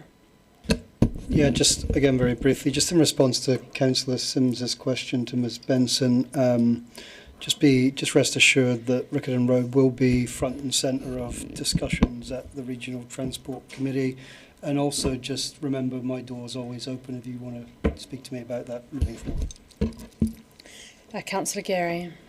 Thank you, Your Worship. I'm very pleased to support this budget. I want to acknowledge the team. I have had a lot to do with the Transport Department over many, many years, and we are fortunate with the expertise we have. But I understand that for new councillors, this is quite a complex area because of the relationship, as mentioned by the Mayor, of the GPS, the RLTP, the AP and the LTP, lots of acronyms, and about the relationship in those documents, and that we have to have items in our annual plan and our long-term plan in order, and in the RLTP in order to be available for any funding that might come up. And also in the comments made or the questions asked by colleagues, it's obvious that the intricacies of Whakatahi and ZTA and their co-funding is complex. It takes a while to understand it. Things like the rate, the subsidy rate, which over time has gone from something in the vicinity of 60% down each year by 1% and now is at 51%. And their criteria in business cases, their criteria is not necessarily as you would imagine and don't take into account all of the things we might expect, including economic development and tourism. So there are many aspects to this and it takes a while to grasp that, but I know our team have an excellent grasp on it and are always looking for that co-funding where appropriate. I was concerned, but I thank Ms Benson for the explanation around the road safety program. It's something that's really valued by our communities in terms of our youngsters learning about road safety. And it's disappointing that the GPS has less emphasis on that. And I thank my colleague, Councillor Mayhem, for raising the matter of accessibility for those of our community who struggle with that. And I know that the Transport Department have an excellent relationship with our disability community and representatives. So We're happy to out of support this. time. Thank you. Councillor Ong. Thank you, Your Worship. Now, this budget, one does not need to be a returning councillor to appreciate what is a common theme here, and that is, number one, increased costs, number two, increased interest charges, number three, decreasing external revenue, and at the end of it, number four, that it's translating to our community in increased rates. So I would say it is quite clear the common theme is we need to look at ways to reduce our interest charges. We need to grow our economic development and we need to look at ways to increase revenue from commercial means across business cases for our business assets. This budget, I'm prepared to support it, but the theme here amongst all the points is common across everything we're looking at the moment.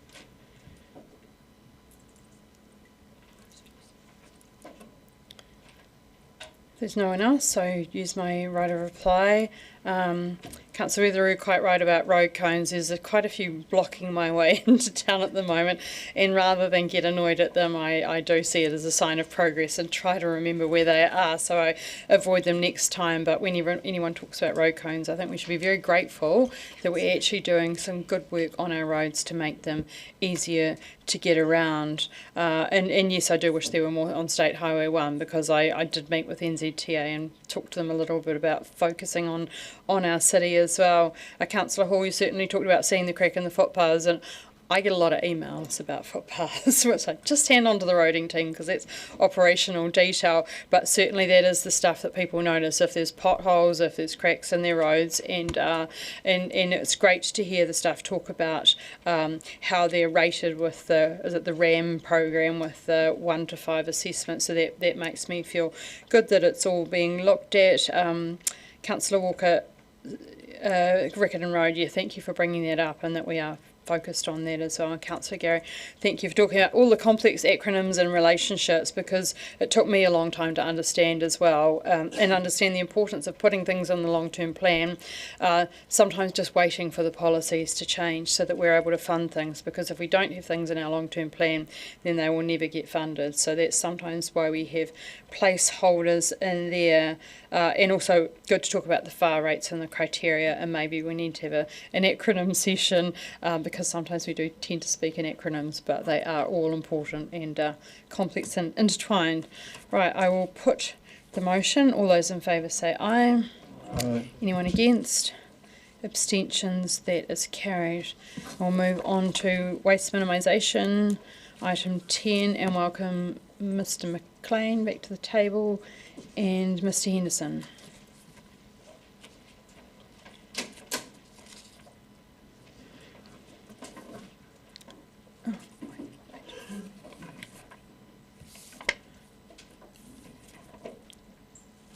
Kia ora, welcome back, and welcome Mr Henderson. Do you have any opening comments? Thank you, Mayor Sophie. Yes, I have a very brief one, and I believe Mr Henderson has one as well. So my apologies, I referred during the capital report to a note about the operational funding for the Central Resource Recovery Hub appearing in that report. Of course it didn't. It's referring to OPEX and it's paragraph 5 in this report, so my apologies for that. And thank you, Ms. Sophie. Need to bring Council's attention to a typo in the fees and charges on page 90. It's the third up from the bottom, large vehicle charges for Middlemarch and Wakawiti. The figure in there is for 26-27 is 152. It's a typo, it should be 132. Thank you. Thank you. Now I have a question about on page 84. Are we looking to make a decision around the waste levy here, where it talks about that there are currently surplus waste levy funds and that council direction is being sought on more of the waste levy should be allocated to capital expenditure? So is that something that we could think about moving as part of the recommendations? Because the recommendations are just that we adopt the budget, or we adopt the draft fees and charges. So can I just understand that if we were to go for option 1, the recommended options, what would be the process for doing that? Yeah, so it is an option open to council when moving this budget, and that's to use the surplus for this financial year and put that towards capital. So we thought it important to highlight that that's possible, and outline that there is a surplus from this year if council should choose to put it towards capital. And I just want to look at the advantages there, because I think that we talked about putting some of the waste levy into CapEx at a workshop or something that we were in the last month or so, and is this in response to that? The other question I guess I have to ask is, would it have any impact? I think we were using waste levy for transporting waste up to Timaru, so that's all solidly solidly accounted for? Yes, so the figure of 409,000 just relates to the surplus for this year. Okay, sorry, I read it incorrectly. Okay, so I'll just foreshadow that I would like to move option 1 if anybody wants to ask any more questions about that one. And I've got Councillor Hall, then Councillor Sims, and then Councillor Walker. Now that funding comes from the $10 per tonne levy. I heard that they're going to be increasing that to $70 per tonne at some point. And do you know when that funding's going to come online? Thank you, Councillor. So the $10 a tonne was about 5 years ago. It's been going up every year, or almost every year, for about the last 5 years. It's currently, on the 1st of July, it's going to $65, and then next July it goes to $70. But also there's different levels of increase depending on the class of landfill, but all of them are going up, yes. Yeah, I think it's a no-brainer to use those for the recycling projects in Green Island. On page 81, can the staff confirm what measurable reductions in waste to landfill is expected under this operation? I knew we've talked in the past about it being a bit lower than forecast. And that leads into the next one. Does this budget extend the projected operational life of our landfill asset because of that reduction? Just confirming, Councillor, referring to a reduction in the amount of forecast waste going into landfill. So just to clarify that the forecast for this year was using some incorrect figures from previous years. So for want of a better word, the forecast for next financial year is a correction. The amount of waste going to landfill has actually been within a margin. It's been relatively steady for the last 5 or 6 years. It hasn't really reduced much at all. So we haven't got any risk with all the talking that's about to happen, with us running out of capacity currently, and some people in this council wanting to bring up options in the future? Our plan at the moment, and we've got an extended life on Green Island landfill. We've changed the profile, so that was part of the Waste Futures project, which was to get Green Island capacity sufficient to get through to a Smooth Hill landfill, or another alternative was available. Councillor Sims and Councillor Walker and Deputy Mayor Lucas. Thank you, Mayor Sophie. Mr Henderson, can you please explain, for the benefit of some councillors who clearly don't understand, how the waste levy operates? And in particular, that we pay the levy of $70 a tonne. We don't receive that. And then second part to that is how much of it we receive back. There's two parts to that question. Thank you, Councillor. There's the current situation and the proposed situation, because the government has proposed some changes to how waste levy is allocated. So yes, the Ministry for the Environment collects waste levy from every waste disposal facility in the country. That goes into a central pot. They then take 50% of that, and using a population-based calculation, they assign it to territorial authorities. And that's the way it is at the moment. So the approximate calculation is you get 50% of it back, but because there is a population adjustment, it's never exactly that. Under the proposed changes to legislation, they are going to, everything is the same apart from that 50%. They're going to take 20% of that 50%, divide that evenly between all councils, because small councils have been, for want of a better word, getting ripped off, receiving very little towards waste minimisation, and then the other 30% will be divided up using the same calculation at the moment. That will result in a small reduction in waste levy that we receive, which will be offset by the fact that the waste levy has been increased across all landfills. So, be a net zero position for Dunedin City Council. Hopefully that makes sense. It's a, yeah, put it bluntly, it's a population-based calculation, a bit like the FAR rate.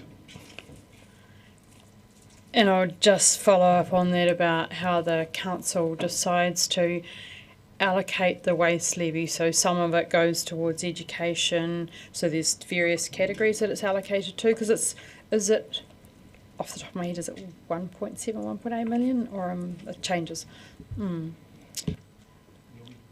Sorry, microphone. Sorry. It's hard to forecast accurately because, as I say, it's the pool of money from the whole of the country. We can forecast based on what we know is happening at the likes of Green Island. So the forecast revenue is about 2.3 million next year. That is then divided up into categories. We have to report the spend back to the ministry.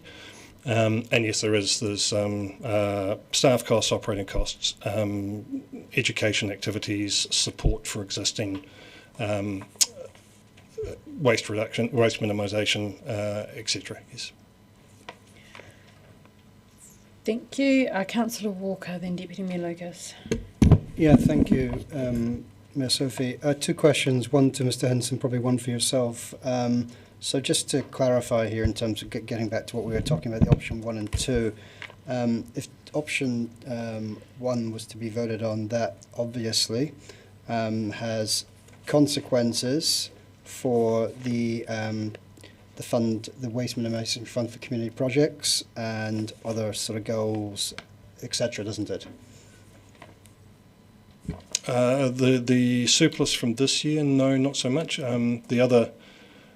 The decisions that, and then Scott mentioned it before, Mr McLean mentioned it before, that there is some papers for the 10-year plan talking about support for community resource recovery centres or a second rummage store. So those decisions have yet to be made. About the grants for not support. I'm talking about the waste minimisation grant funding rounds. I mean, it's clearly stated in the papers here. I'm reading it. So. The existing grant funding remains unchanged at this point in time. So being clear, so if we go for option 1 here, there is no threat moving forward to the grant funding around waste minimisation. No, it's I just got leftover. I was just writing 3 use waste levy surplus for capex in 26-27, so that makes it clear that it's the leftover bits, and then going forward we would still have that same money in the grants funding. I think that we've had a paper about grants funding And then when we come to our LTP, we're going to need to make some decisions about the use of the waste levy because it keeps going up. That was my further question to you in terms of this. Wouldn't it be better leaving it till the LTP? But I guess you've just answered that question. My point would be that it's important to have community, giving them the opportunity to feed into this decision rather than, You probably, Yeah. Deputy Mayor Lucas.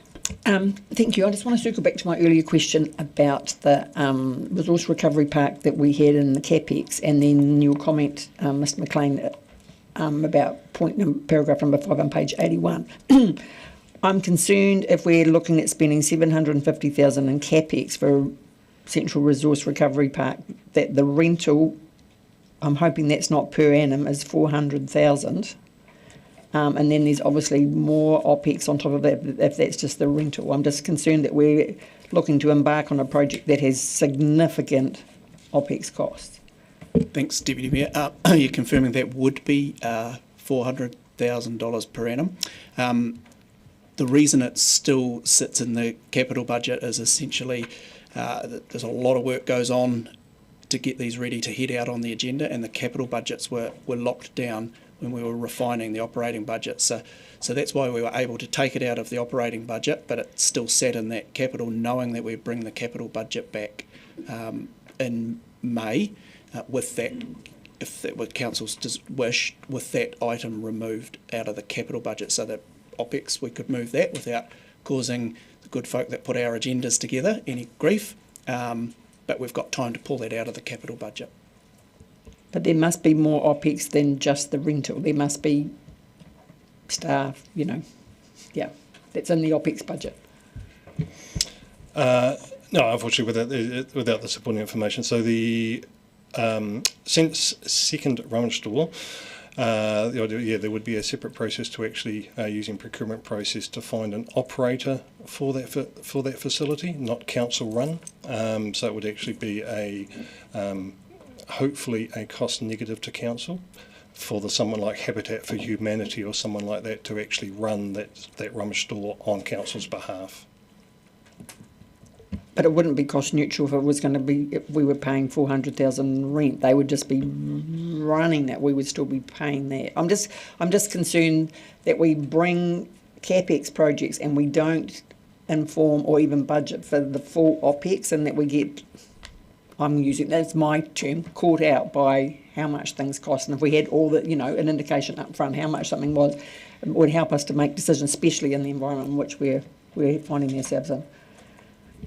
Yeah, so to clarify, yes, we've allowed for the we were considering allowing for the operational cost of the land and the building facility itself, but not allowing for the operational cost because it wasn't intended that council would be operating that facility.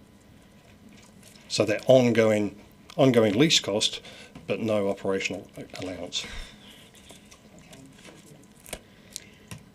Councillor Sims. Thank you, Mayor Sophie. I guess probably drilling into that point a little bit that Deputy Mayor Lucas is making, and the concerns are, firstly, it says this will provide approximately $409,000 for eligible capital projects, and I'm wondering about the importance of that word eligible. And the second part to that, further down, it lists the disadvantages that capital funding may be hard to shift once allocated. So I guess we almost need to specifically know what you're intending to do with this money. My first concern was that are we going to fall foul of the waste minimisation levy intent or regulations? And secondly, in such a dynamic environment, if we could make this decision today and it could be irrelevant in 3 months' time, are we spending money on something we can't then back out of? I'll have a crack at answering that, Councillor.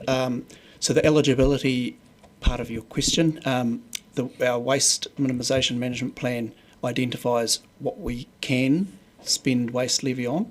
It includes capital, and you have to spend it in accordance with UWMMP, and then we report, as Mr Henderson said, back to MFE to say this is what we spent it on. So, so that allows us to spend that there. The disadvantage is capital funding may be hard to shift if, I don't know, someone came to council with an idea that fell outside the grants process and it was aimed at waste minimisation and it cost 400,000 or 800,000, and they said we want 400,000, and we'd perhaps committed it to or spent it on a capital, or committed it to a capital project. It would be harder to shift that, but we do have a reserve which is allocated loosely, not loosely, it's allocated for next financial year. That gives you the flexibility to move around in that, but I think it was just pointing out that if we say, rightio, we'll pay down we'll borrow less to do Green Island, some of the Green Island work, and we commit that to that, and then want to change our mind in 2 months' time. It's, you know, we've allocated that through the budget process. Just what's wrong with that? So a waffly answer to your question. Is that a significant risk? I don't believe so. Not at the quantum that we're talking about. Can I just follow up from there? I guess I know the waste minimisation plan well, but the intent of that was so that we could, and what other cities do is capitalise some of that waste minimisation and then basically save it up to pay for capital projects, and we're allowed, aren't we, to build it up over years? Yeah, and is our capital projects for waste minimisation, so I'm just flicking back, is that around $50 million for next year? Yes, it is. I just had a quick look. So even a tiny portion of $409,000 would actually be quite helpful for paying off some of that, I guess. And is that budgeted for in here, or would that go back into the capital budget when you're relooking at it? So as the capital budget currently stands, that the waste levy was budgeted towards the second rummage store and community resource recovery centres. So that's where, so that would be reallocating it. Mm-hmm. Thank you. Councillor Ong. Thank you, Your Worship. It's plain to see from the income statement and the projected numbers that the largest increase in expenditure, or at least one of them, is our interest charges, which are increasing by 22.5%. And then, of course, there are the increase in the charges to our community, which, if we were to use the internal revenue figure, is reflected by a 13.2% projected increase. So it seems that it may not be entirely clear. The projected 10.5% rate rise we are looking at is more broadly larger than that in the actual added financial burden to our community in the context of increased charges. Do you see that? It's quite plain to see. I think if you look at paragraph 4, it talks about the draft operating budget having a decrease of 0.3% When we look at overall. the charges, and it's very clear that internal revenue charges are increasing by 13.2%. And then when we look at the attachments, we can see figures which are charges which are increasing by more than 30%. So of course, as a whole, when it averages out, it is a significant increase that's being charged. Would you like to explain? There's a 30% charge in there for clean fill and clay cover. As a whole, the things increase, like that. how much does that translate to? That is an increased charge to our community then, in what we're looking at here. User Is it pays, isn't it? 13.2%? The CFO will explain. I think that they're clearly understanding. Thank you, Councillor. To refer your question around the internal charges increasing, we've outlined on page 82 of the agenda, specifically paragraph 9, that the majority of the increase relates to us changing the accounting for how we transport the materials to Timaru that's being charged through the waste levy. Although that practice has happened through this current year and still proposed for next year, we've aligned some internal charging so that we can correctly see the bottom line cost to the waste strategy area. So it's accounting for the charges to Timaru through the waste levy. Are you able to translate to us and our community what is the actual increase that our communities will face from these increased charges I see set out across the board here? I think those are the user pays he's referring to on the attachment. Thank you, Councillor. I think I understand your question. I mean that. So there is in the fees and charges at the landfills or the transfer stations, there is a small part of the increases related to the operating costs, which is CPI increase in contract. The majority of those increases is actually government introduced increase to the waste levy charge. So for argument's sake, if you're talking about the 39% increase, that's the original $16.50 plus another $5 from central government, takes it up to 20, takes it up to that percentage. So, you know, $5 on a 16 on top of a $16 charge is a significant increase. Councillor Lund. Just following on from Councillor Lucas's questioning around the recovery, just to clarify for me, we've got 5.7 million in the budget, the CapEx budget for the resource recovery precinct, which I'm assuming is at Green Island, and this budget of 400,000 that Councillor Lucas was referring to for a central resource recovery hub, that's a separate one. Is that in the central city?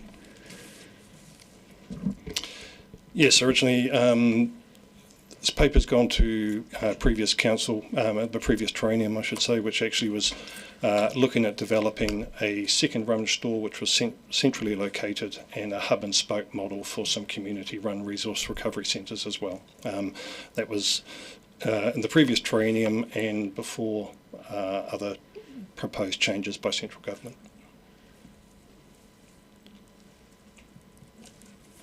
No more questions, then I will move. Thank you, gentlemen. That the Council adopts for the purposes of developing the annual plan 26-27, the draft 26-27 operating budget for the waste minimisation group is shown in attachments A and B. The draft 26-7 fees and charges schedules for the waste minimisation group is shown at attachment C, and then I will add in 3, I'll say it quite slowly for you, use waste levy surplus for CapEx in 26-27. Is that, I'll just check with the CEO, does that make sense? Or do I need to save the sum there, or just says approximately 409,000? As long as everyone understands the intention, I think we, or not. If people don't understand the intention, we'll wordsmith it. But if I can wordsmith this and take a break to wordsmith it, but if everyone understands the intention, I'd prefer not to wordsmith it and keep cracking on. Given that we're only at item 10, because yes, you can always take it in parts, but if people are comfortable that we come up with the correct words while you're discussing it, and we'll modify it during that discussion just to avoid delay. Everyone fine with that approach? Seconded by Deputy Mayor Lucas. I think it's pretty clear that we have a very large operating budget of $37.5 million for our waste minimisation. I want to concentrate in the minutes that I have. Lynn's still busy typing, so I'm off the clock. But around the waste levy, and I guess I have banged on about the waste levy for 6 years now, 6.5 years, and I was also always quite concerned about the huge amount that the waste levy kept creeping up by, I think when I came it was maybe around $1 million, and then it's every year it's gone up and up and up, and next year it's going to be a very significant $2.3 million. And my concern was that all of this money was going into operational expenses when actually we had some really serious capital expenditure that we were going to do. And when we talk about next year, we've got capital expenditure of $50 million on waste minimisation projects. So for me it seems entirely sensible to add the surplus of around $409,000 into those capital projects. And I would like, when we go forward to talk about the long-term plan, is actually talking about the percentages that we put towards things like education, etc., the funding, the grants, etc., and try to possibly build up the surplus to capitalise some of that money so that then we can defray some of the costs of the capital projects. And when we're looking at rates capping, this is actually one way in which we're going to be able to fund our capital projects to make sure that actually we can afford our waste minimisation, especially our resource recovery centre. I've very thoroughly read the waste minimisation plans. I've read the Ministry for the Environment stuff, so I do certainly know what I'm talking about, and I'm very keen to see this money go into capital. Councillor Hall. Thank you, Your Worship. Waste minimisation is one of those areas where logic is pretty straightforward. The waste levy is paid by the people using the landfill at the gate. The landfill collects it and uses it. Recycling and waste reduction, and that is in line with the levy. In that sense, supporting these programs is a bit of a no-brainer. The more we divert from the landfill, the longer our assets last and the less pressure we place on our future ratepayers. Using levy funding to support recycling initiative is simply good environmental and fiscal management. If we're paying to bury it, we should invest it to avoid it. Councillor Weatherall. Thank you, Mayor Sophie. I love waste minimisation. It's great when council-led initiatives get cut through and we see the gains created with the dollars we commit to reduce needless waste getting buried in a hole. A very expensive hole, I might add. This report shows exactly the outcome our waste management strategy is meant to achieve. Less waste to enrich the lifespan of our Dunedin City landfills. One of the most important responsibilities we have in waste minimisation is to protect the long-term capacity of our landfills. Smooth Hill has been expensive to get consented, and yes, it will be expensive to build, and yes, landfills are becoming increasingly difficult to locate. It's never been more important to divert every tonne of waste we can to extend the life of our council-owned landfill infrastructure, which I believe will give the city a brilliant return on our initial investment, especially if we can extend its life. It's a win-win. A win for the environment and a win for the ratepayer. Waste is a core service, and all I have to say to those amongst us that might think it's fine to relinquish council's control of waste is that if you continue to go down that line, you will also relinquish control of our own decision-making from within our boundaries to the detriment of all that live here. Thank you. Councillor Simms. A full shadow, I certainly support item part 2 and part 3. But I can't support the budget. And I alert councillors in their impassioned speeches to look at a line on page 89 which shows an increase in debt as a result of this budget of $48 million in 1 year. Now that is a noticeable, the removal of that item would noticeably flatten the curve, the entire debt curve for the city. I fully expect alternatives to be presented to this council shortly that will be compelling, that will remove that line completely. Thank you, and I cannot support the budget. Councillor Mayhem. Thank you. I've often said when we throw things away, there actually is no away. This budget will continue to work on Dunedin City's emission reduction targets, support community projects and support our waste minimisation goals. It's flexible enough to allocate waste levy surpluses to other waste minimisation initiatives. The waste levy from the Minister of Environment can go towards CapEx, and that will help us deliver infrastructure in a cost-effective way. It's pleasing to note that there's a lot less curbside material that's entering the landfill, which shows our city is improving all the time around recycling and reusing. Education, I'm sure, helps with this. I look forward to some more rummage stores popping up around the city. I'm certainly a fan. Thank you. Deputy Mayor Lucas. Thank you. I just feel I need to reply to Councillor Sims and his comment about the $50 million CapEx, and noting that none of that capital budget is being used for Smooth Hill, and it's for work that needs to be done regardless on the Green Island landfill and on our waste futures. That's part of our waste minimisation plan that you've referred to, Mayor Sophie. And so regardless of what the future is for landfill disposal in the city, that budget we still need to be spending on those projects. Any other speakers? Councillor Ong. Thank you, Your Worship.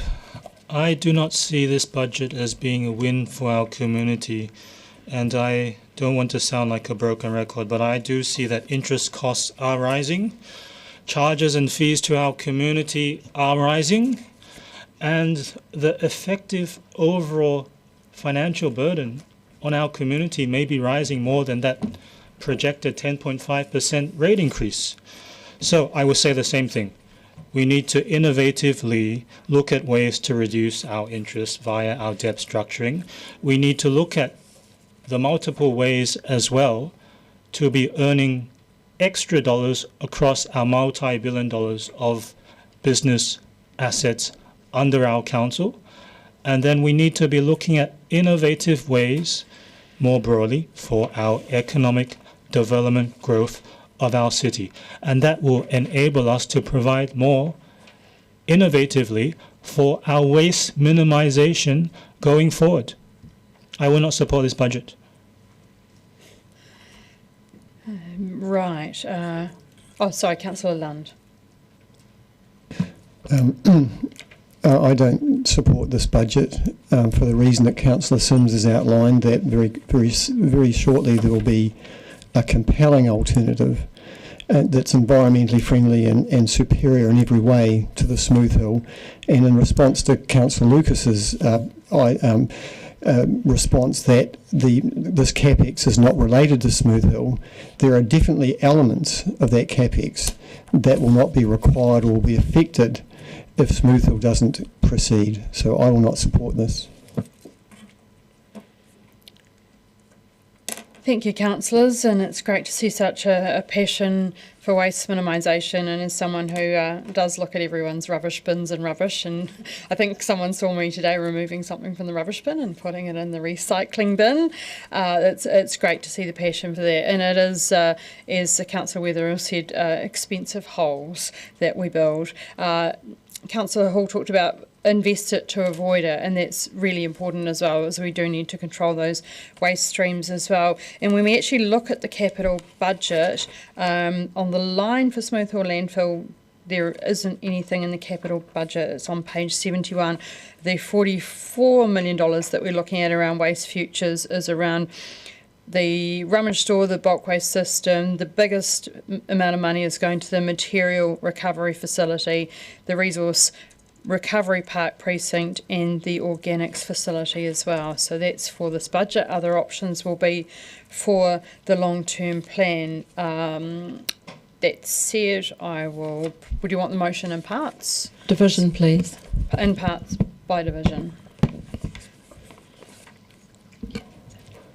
Oh, maybe we could just do... No, we can't.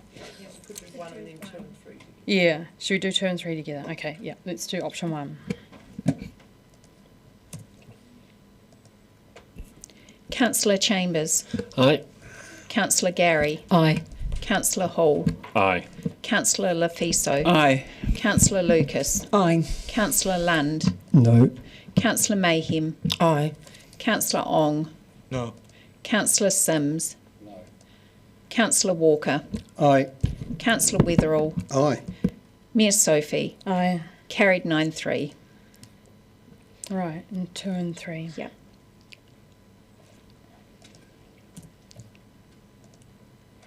So we're doing 2 and 3. Yes. Yeah. 2 and 3 together. Councillor Chambers. Oops. Aye. Sorry, I've lost my mouse. Councillor Gary. Aye. Councillor Hall. Aye. Councillor Lefiso. Aye. Councillor Lucas. Aye. Councillor Lund. Aye. Councillor Mayhem. Aye. Councillor Ong. No. Councillor Sims. Aye. Councillor Walker. Aye. Councillor Weatherall. Aye. Mayor Sophie. Aye. Carried 11-1. Mayor, can I just check if we aim to get through, just noticing which staff are here, the next 2 budgets before lunch? Because we've got staff who've been waiting for... Yeah. Okay, I was thinking brilliant. that too. So Okay. as long as everyone's fine with that, everyone looks excited around the table to do item 11, Resilient City. And Mr. Ward and Mr. McLean will speak to this report.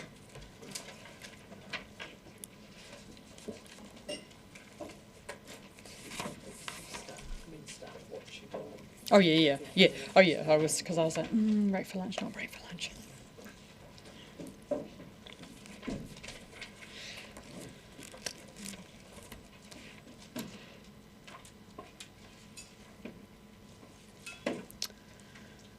Right, we shall take questions. Does anyone have a question? Deputy Mayor Lucas and Councillor Lund. I have a question, page 93, 9B, when it talks about the Te Aotearoa grant of 61,000. So that hasn't come up in any of our work on the grants review, and I'm like, so what is that grant? You know, don't you, Scott? Because I know. I don't know. Oh. It's, well, Mayor Sophie may be able to articulate better than me that it's the grants that get allocated under the Te Aotearoa strategy. So it's a transfer from where it's at to where it is now. No, hasn't been happening. That's why you don't know about it. Yeah. It's good to see it visible. Councillor Lund. Firstly, on page 93, I see there's a surface level agreement for a Dunedin budget advisory for administering an electricity fund, and the cost of that administering it is 185,000. Can you tell me how much the actual fund is worth per year?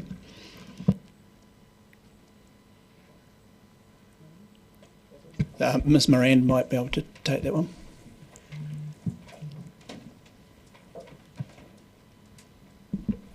I can't be precise, but the administrative fee is a lot lower than that. I'd just be guessing, but it's probably not over 30,000 to administer it. Okay, thanks. I see in regarding South Dunedin Futures at paragraph 6 that they say that they've had consulting services related to natural hazard screening, risk assessments, adaptation planning guidance and the development of toolkits.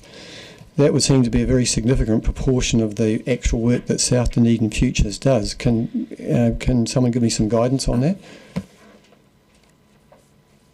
That paragraph just relates to a reclassification. It's sat elsewhere in the budget, so it's transferred into this. But it says it's contracted work, so it's not work done by staff, it's being contracted out. Yes. So my point is that we've got staff in South Dunedin Futures, but a very significant part of this work would appear to be contracted out. As per the program agreed by council. Clearly not by this council.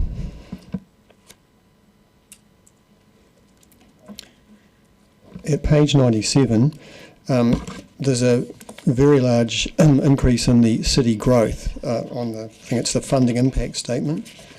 it's 156%.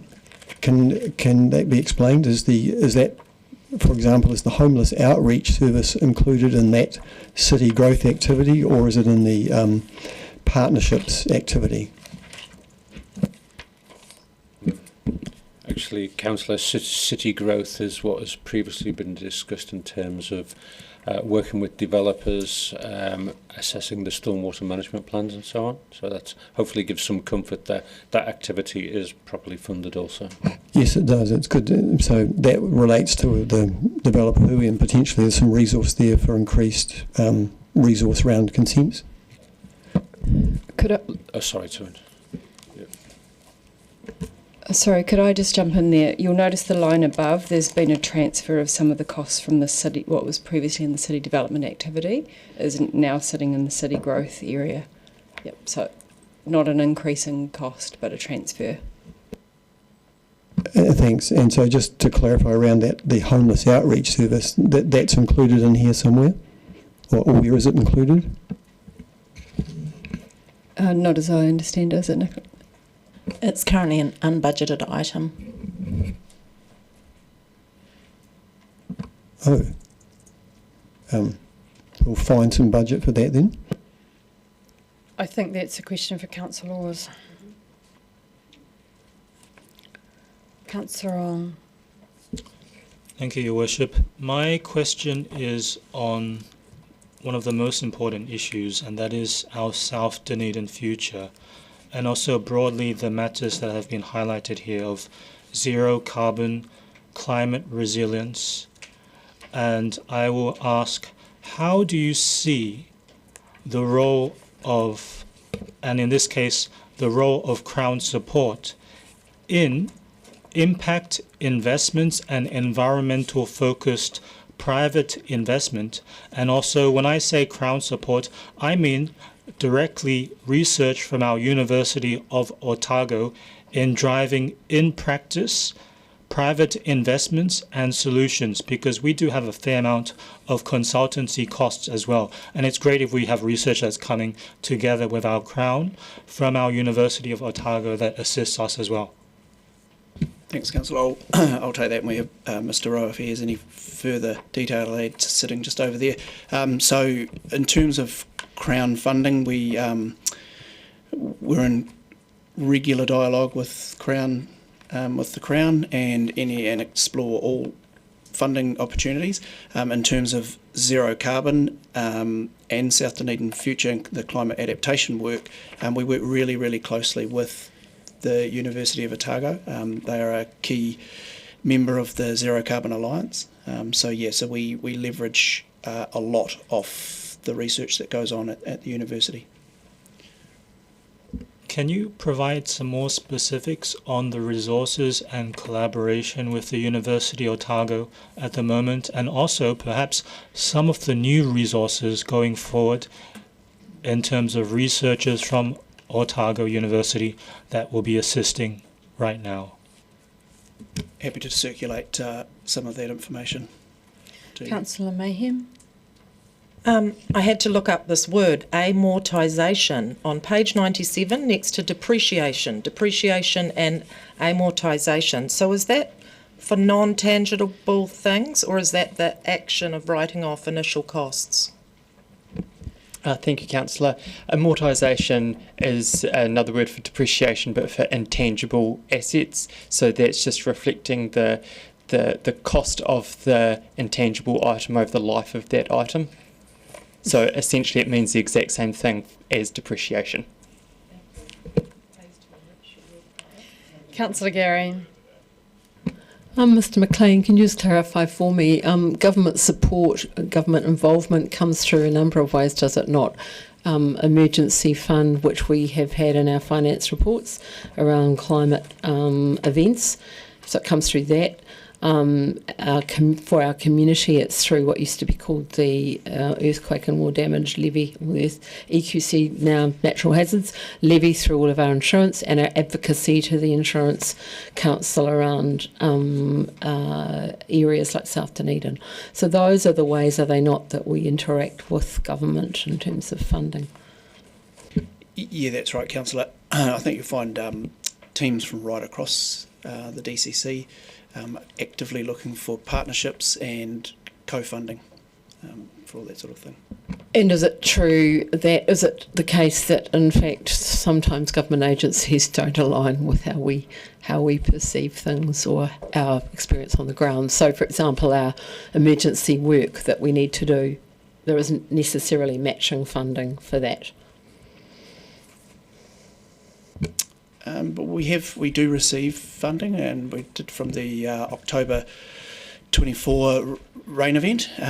We received funding through NZTA, and we've recently received funding and carried out work down Tauremouth Road. That's from the Crown Resilience funding administered through NZTA. So we do tap into that. We're always happy to seek more.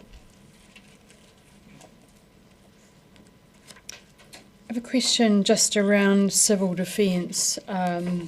So the government has announced some changes to civil defence that I think we're going to have an impact of $80 million over 4 years to councils.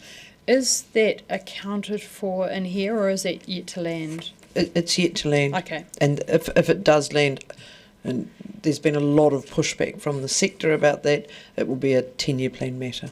Okay, thank you. Councillor Ong. Thank you, Your Worship. I would just add a request, and you mentioned about NZTA. Can you also share with us the collaboration, maybe now or later on, that is with our business ministries and our economic ministries of the Crown to be working on this? On the matter of climate resiliency, South Dunedin future. Yeah, I think I mentioned. Yeah, so we'll send you what we're involved with at the moment. Councillor Hall. If it's okay to ask this, what in this are you most excited about, or that we should be most paying attention to, in your opinion? It's challenging to ask staff for their opinions. Yeah, I can move on to number 2. Yes, I think you should move on. I said it was risky. What are our highest exposure risks right now? And does this budget reduce them? What's the one we should be really watching out for? Difficult to answer on the fly. This covers quite a number of groups in council. Yes, happy to come back and circulate some of the higher risk, but I think climate, there's civil defence, emergency management. There's a whole range of things that are difficult to answer succinctly. I just feel within so much on this that we might miss something because we've got so much on that. If I may, please, Councillor, it's not dissimilar to Councillor Chambers' earlier question around resilience. Resilience is such a broad topic. There's resilience here today. What does that look like? And then there's anticipated event-based measures, mitigations for event-based measures that you can only guess at, educated. Yeah. What I would say as well, Councillor, because it's a good, well, they're all good questions, but it's an interesting point because we have to present the budgets in the groups as per the 9-year plan, but you need to look at the entire all of the budgets. So, for example, water helps build resilience and manage risk, as does the roading program, all of our programs. So it's an integrated approach to risk.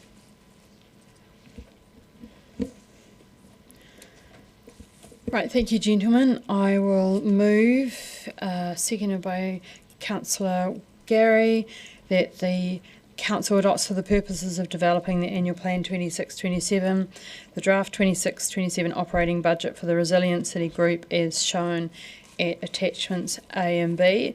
And as Councillor Hall has pointed out, this is a complex, I was going to call it a bunch of departments. We've got city development, city growth, civil defence, community partnerships, housing policy, South Dunedin future, and zero carbon. So it is an interesting grouping that's put in there, but they're all very, very important to make sure that we are future focused and that we are looking after our community. And I did ask a question around civil defence, because there are going to be changes, well, maybe they might not change it after they've had a lot of feedback from the community about the funding of civil defence, which, as we know, having seen all of the disasters throughout New Zealand, is extremely important. And we also look at a South Dunedin future, which we've done a whole lot of work on. And I think that I intended to say previously, when someone had asked questions about that, is that we should be seeing the plan at the end of this year, and hopefully that will come in time for our long-term plan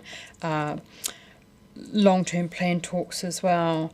And it was, I see when you look at the operation and maintenance costs increasing, and that was just around a reclassification of expenditure items. And I think that the Deputy Mayor noted the Te Aotearoa grant of 61,000, and that actually hasn't gone out for a few years, but that will be something, hopefully we will find it in the grants policy and think about how that can be used. That was for the Te Aotearoa strategy to do some projects there. And would anyone else like to speak on this? Councillor Gary Mayhem. Thank you, Your Worship, and forgive me if I get emotional, because I've lived and breathed this particular focus for the last 12 months personally. I support this budget. I support the very important work that goes on within this grouping, and we cannot underestimate the importance of it if we are going to be future focused. I want to note the importance of the Cosy Homes work, which is mentioned in this budget as one of the very vital community partnerships for ensuring our people have warm, dry homes. But it's the work of Civil Defence, South Dunedin Future and Zero Carbon that I want to focus on. Climate change and climate resilience is fundamentally the biggest issue we face. You might think it's budget, and that's what we're talking about today, but if we don't invest in our resilience, we will not get through, we will not survive in any kind of way into the future. I want to assure my colleague who was speaking about university, actually you all passed by someone who has come from another country this morning as you came into work, somebody who's come from another country to do a PhD in climate change. So we have a lot of work going on in that area.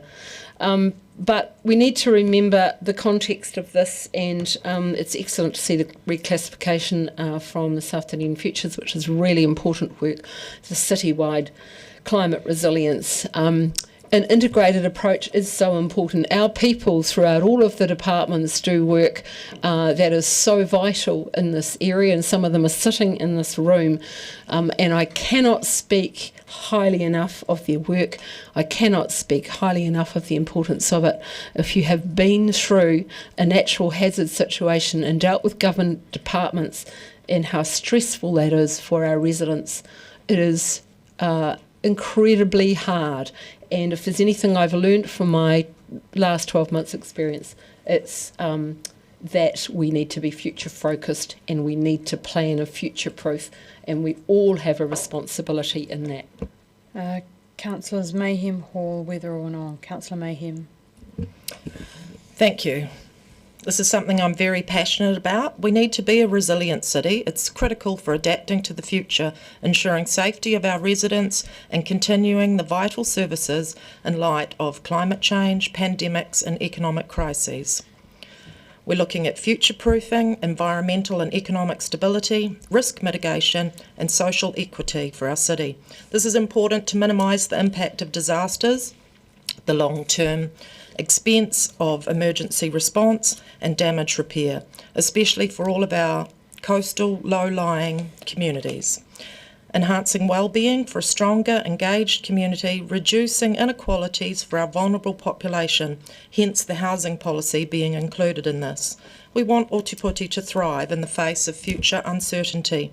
Every year it's estimated 26 million people in the world are pushed into poverty by natural disasters, and it's always the poorest that are the worst affected.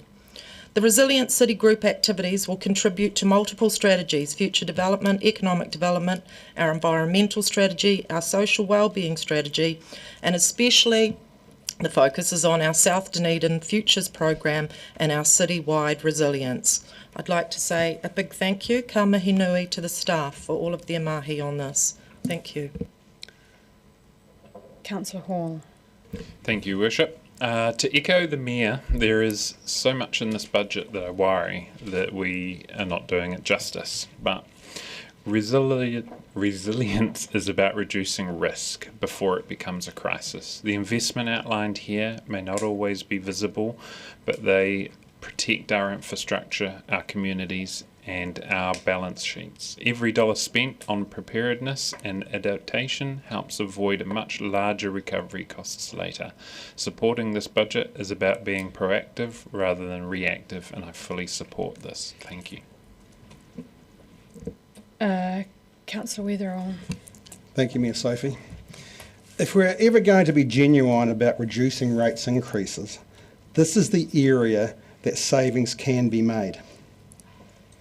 With $12.175 million as a proposed budget, I believe there are great savings to be made around zero carbon initiatives, housing policy and community partnerships.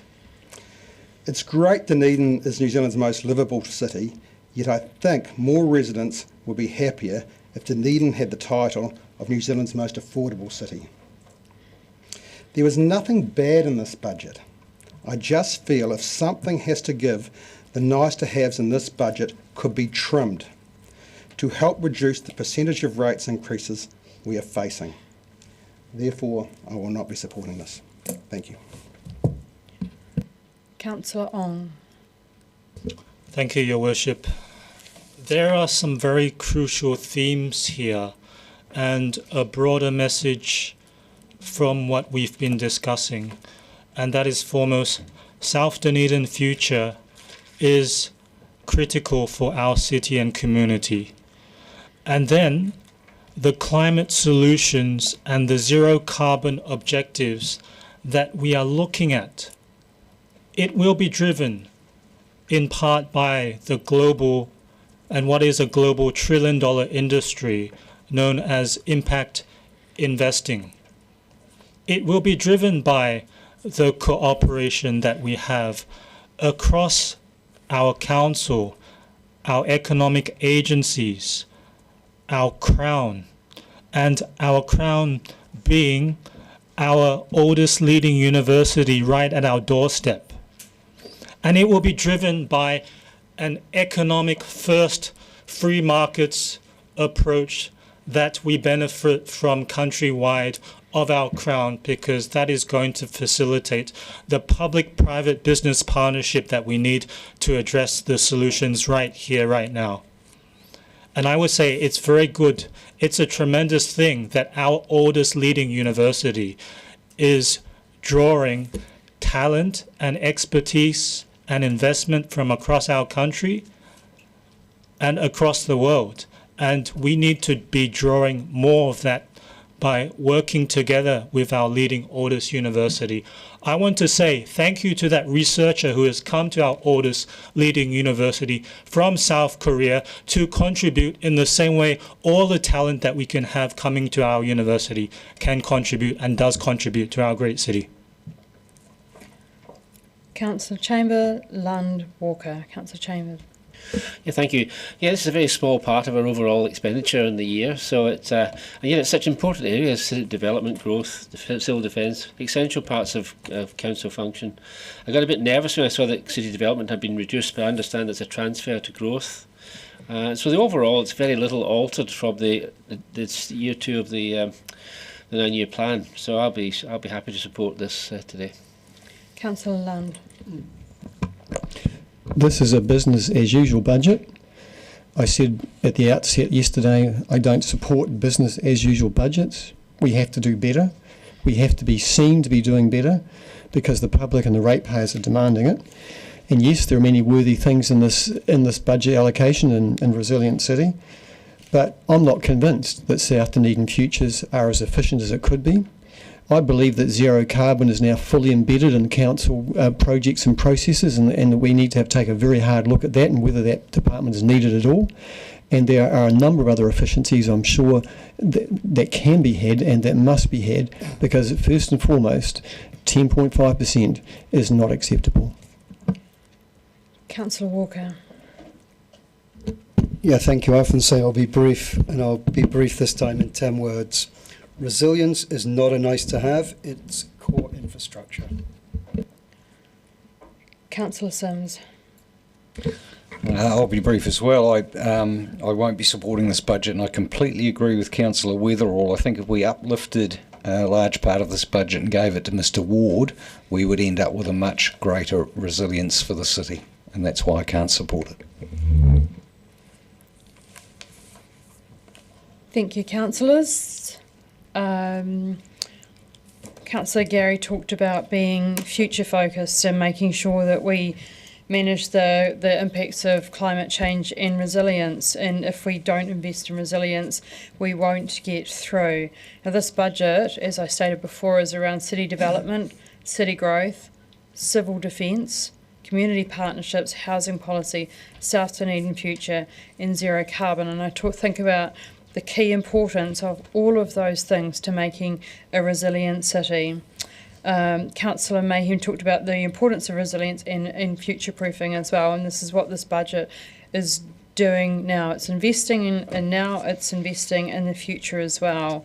Councillor, you talked about reducing the risk of investing in resilience, and that is indeed some of the messaging that is coming through, where from all of the areas that are dealing with terrible emergencies and people killed in landslides, etc., is that we actually need to invest, well, let's say the hospital before the ambulance. That might make it a little bit more Dunedin focused, and this is about building the infrastructure and building the planning to make sure that we are ready for the impacts of things like climate change. Councillor Weather, you talked about New Zealand's most affordable city, and that's something to aim for as well, because we are very, very focused on what is affordable for the people in our city, but we also do need to keep them safe from civil defence emergencies, safe from climate emergencies as well. And I take on point Councillors Lund and Sims, who also talked about the BAU, but also talked about the business as usual, and the public and the ratepayer demanding decreases in rates. They're also demanding that we take care of them. I don't know how many community boards come to us talking about that we need to face up to coastal plans, to resilience, etc., and that's why we are trying to do this work. So I shall put the vote by division, please.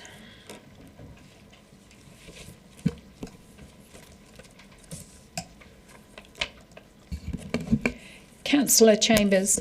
Aye. Councillor Gary. Aye. Councillor Hall. Aye. Councillor Lefiso. Aye. Councillor Lucas. Aye. Councillor Lund. No. Councillor Mayhem. Aye. Councillor Ong. No. Councillor Sims. No. Councillor Walker. Aye. Councillor Weatherall. No. Mayor Sophie. Aye. 2 times. Carried 8-4. Probably need some lunch. We'll just get one item before lunch, which is city properties, the draft operating budget, and I welcome Mr. David Ward and Ms. Anna Nielsen to speak to the report. Mayor Sophie, may I ask a question? I have a real concern and want some guidance from you as the chair.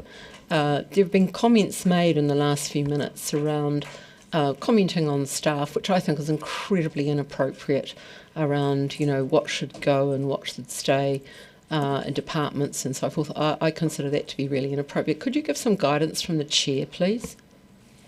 Yes, I did note a comment earlier around council policy about clearly not by this council, and we are operating under a long-term plan that has been decided by a council. And I also do wish to ask, I think I said that right when we were talking about retaining our water staff, is about realising, respecting staff. Staff are people too. Staff work here as part of our team to serve and deliver for our city. So please, please respect staff and don't pick on departments. That is not okay.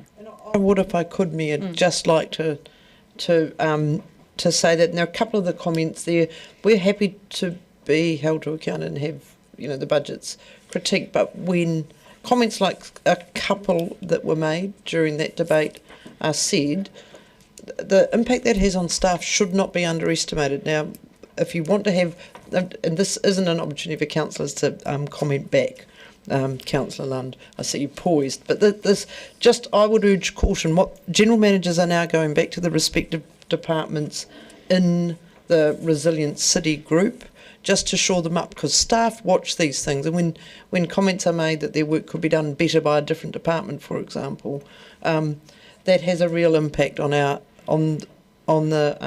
engagement and on our staff. So I would, if you want to have those discussions, there are mechanisms to go into non-public where we can do it in a way where staff don't hear it directly, and it's not, because it does have an impact. You're our governors, the staff want to work with you and want to be delivering for you, but those kind of comments really do undermine that part of the process.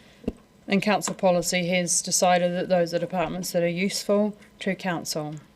And please respect the staff. Welcome back, Mr. Ward, and welcome, Ms. Nielsen.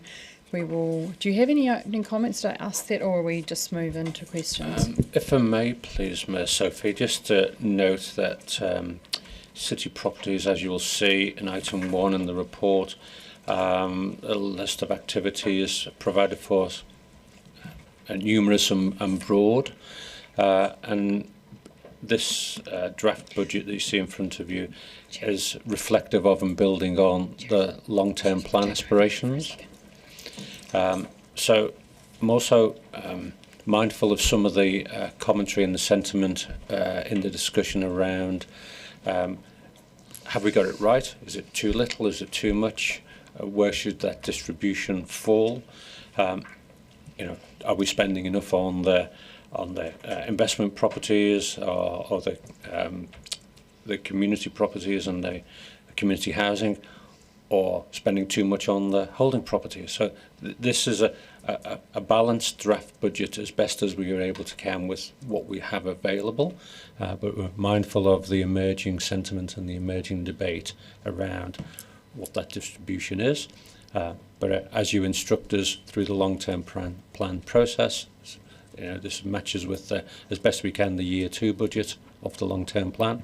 But I just get a sense of there's an emerging sentiment around have we got that distribution right? But this is laid out building on the earlier aspirations and the earlier instructions from council. Thank you, Mr. Ward. I think that's very helpful to preface this. Do we have any questions, councillors? Councillor Chambers.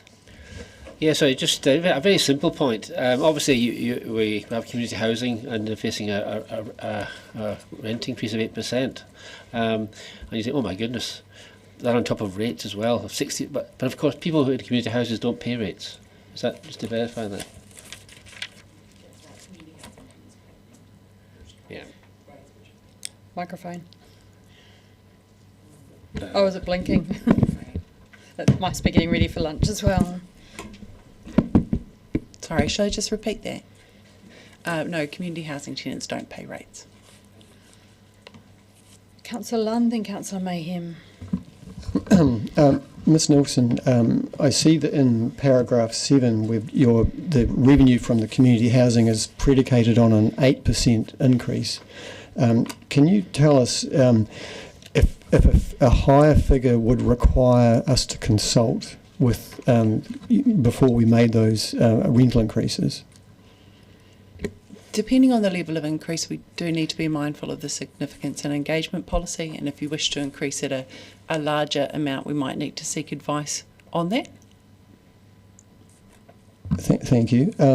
In terms of the maintenance contracting for the community housing, I couldn't see a specific figure there, but do you have any idea what that cost is for you presumably have a maintenance contract for all 940 houses? We have a mixed model, councillor, so there is what we call our housing trades contract, which is contracted out to cover off the broad trades, but then we have separate contracts for other services where it benefits us to do so. Correct, but the $1 million of renewals is separate to that maintenance, correct? That's right, that's the capital renewals rather than our operational. Are you seeing significant year-on-year increases in the maintenance budget? I wouldn't say significant. I think in the housing space we've tried to maintain the maintenance budget relatively flat over the last sort of 6 to 8 years. We're really mindful that everything we invest in the maintenance then either grows the gap between the revenue that we're receiving or we're increasing rents to keep pace with the extra cost to maintain the portfolio. We are seeing some impact from the market. Most of you will know the cost to build houses and maintain houses is increasing, much like other costs. It's not possible now, I know, but could we get a breakdown of the total budget of 10.8 million for the community housing? Sure. And one last thing, just in terms of grounds maintenance, I see you've said there's a significant increase, and I do know that other community housing providers have faced the same issue. Perhaps would it be not time to look at an alternative model, potentially rather than outsourcing it, that maybe in-house or some sort of hybrid model? Yes, we can do that. Often we find, you work through the existing delivery model till it reaches a tipping point. Has it reached that tipping point? Not quite sure of that just yet, but all of these things are worthy of exploration. If I can just add to that, we did go to market on the grounds maintenance contract relatively recently, and we do have a hybrid model of sorts. We have a few people in-house that do deliver minor maintenance ourselves, and that is really cost effective. We've made that change in the last 4 years and made some really good improvements. Councillor Mayhem. Just talking about community housing again, I see under the rental prices that there's an average sort of 8% increase. Is that just automatically happening, or did we vote for that increase? This is your chance to consider those, Councillor. Also, I know we voted not to do any more community housing, and that was part of the long-term plan, but when would the next opportunity be for us to revisit that? Will it be in the next long-term plan? Yes, correct. Just a question around the parking charges. When I note that some aren't going up, had we looked at comparing ourselves to other cities? Like, I was in Wellington recently where it was like $6 an hour. So do we do a comparator model, or do we just do basically a fair return model? We do from time to time look at what other cities are charging, but also what other suppliers are charging around the city. We did a fair amount of work on that last year when there was quite broad increases across the city in our parking charges. Thank you. Councillor Ong. Thank you, Your Worship. My question is on the context of looking at how we reduce or ensure we do not have that imminent rates rise burden whilst we seek to grow our finances. Now, on community housing, can you look at how there can be a sale of what properties may be suited for a subsequent lease back by the council, so that we can possibly look at the funds incoming and how we use that to reduce the upcoming rates burden, and also ensure community housing is provided very crucially for the long term ahead? That's not the current model of how we provide community housing, Councillor Ong. Not as part of the annual plan. Councillor Lund. Switching to commercial property, Ms Nielsen, I see that rental increase rose 4%, or about 1.4 million for the commercial properties, which is good, but our fair value, our capital increase in the portfolio only went up by 2, which seems to be quite conservative. I would have thought that for that amount of rental increase, there would have been a much higher fair value increase in the portfolio, at a yield of 6 to 7%. Can I let my friends in? Thank you, Councillor. The fair value gain only relates to investment property, whereas the 1.4 million relates to the whole property portfolio. So the way that we've looked at the fair value gain of the investment property is based on the historical returns we've got, where we see the market going, and the current value of just the investment property portfolio. All other properties get revalued on a triennial basis and get treated differently for accounting purposes. Okay. Do we have an idea of what the increase with just the commercial property was? The investment property, or the investment property, we're expecting a $2 million increase. I think it's around about a 2.5% increase against the current value. That's the capital value increase, yes. But the rental increase you're saying total is 1.3 million, but that's the actual commercial part or investment part is less.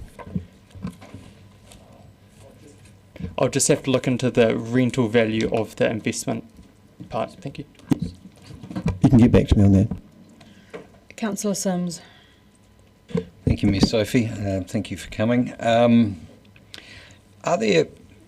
Are there impediments to running a commercial property portfolio and also to running a community housing portfolio? Are there impediments created by the structure that we currently have, or by being part of the council?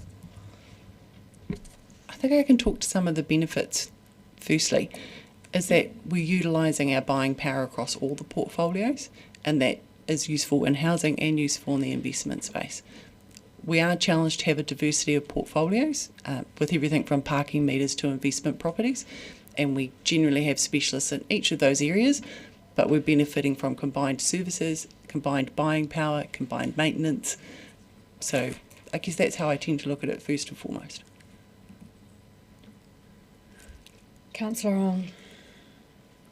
Thank you, Your Worship. This is something that I have requested previously, and I understand it may be looked into at some point. Across the tremendous number of rooms, venues, facilities that we have, and these can and are used in some cases for community events and spaces, can you look at consolidating a record across all of them and see how it can be used to derive more commercial revenue as event spaces, as meeting rooms, and everything else that can be done to earn more from these assets that we hold? At this stage, that's not in the current work programme. Right, Councillor Mayhem. I just have to come back to housing again. Did we not vote for an 11% rent increase last year? So putting an 8% rent increase this year, to me, would seem very unkind. No, sorry, Councillor. In 2024, we supported an 11% increase. In 2025, we did a 3.5% increase. Would 3.5 increase for this year be acceptable? That would be a choice for councillors. I can't vote for 8% rent increase. It's for councillors, if they want to have a different level of rent increase, to propose something by way of a motion. Councillor Walker. Yeah, just on that point, and the papers make it clear for all of us who've read them, obviously, even though we're having this 8% rise, we don't even come close to complying with our revenue and financing policy. But the question is, it is, of course, up to councillors at any point to decide if they want to reset the balance within that particular policy, isn't it? That's correct. Is it correct that our funding and financing policy is coming up in one of the papers this afternoon? Correct. We have a report on compliance with it, but if we were to change the policy as part of an annual plan process, then that is an amendment. But we will be looking to review all of those policies as part of the 10-year plan. But if council wanted to set rates that weren't provided they knew they were doing it, that it was outside of the policy, that is still an option that is open to them, which is why I I think the 8% still doesn't comply, but it is less non-compliant. Councillor Lund. Just so we're clear on that, Ms Nelson, the finance policy is 10% rates funded and 90% rent, but at the present time it's 22 and 78, but that is with the 8% increase, correct? So if we did not have that 8% increase, it would get even further into the red zone. That's right. Currently, if you take the 8% increase, then you'll sit around the 22-78% split. To comply with the revenue and financing policy of 90-10, you'd need an approximately 28% increase in rents, which translates to $40 to $70 a week. Can you quickly tell us what would it be if we did not have any increase, just so we have some context for the councillors?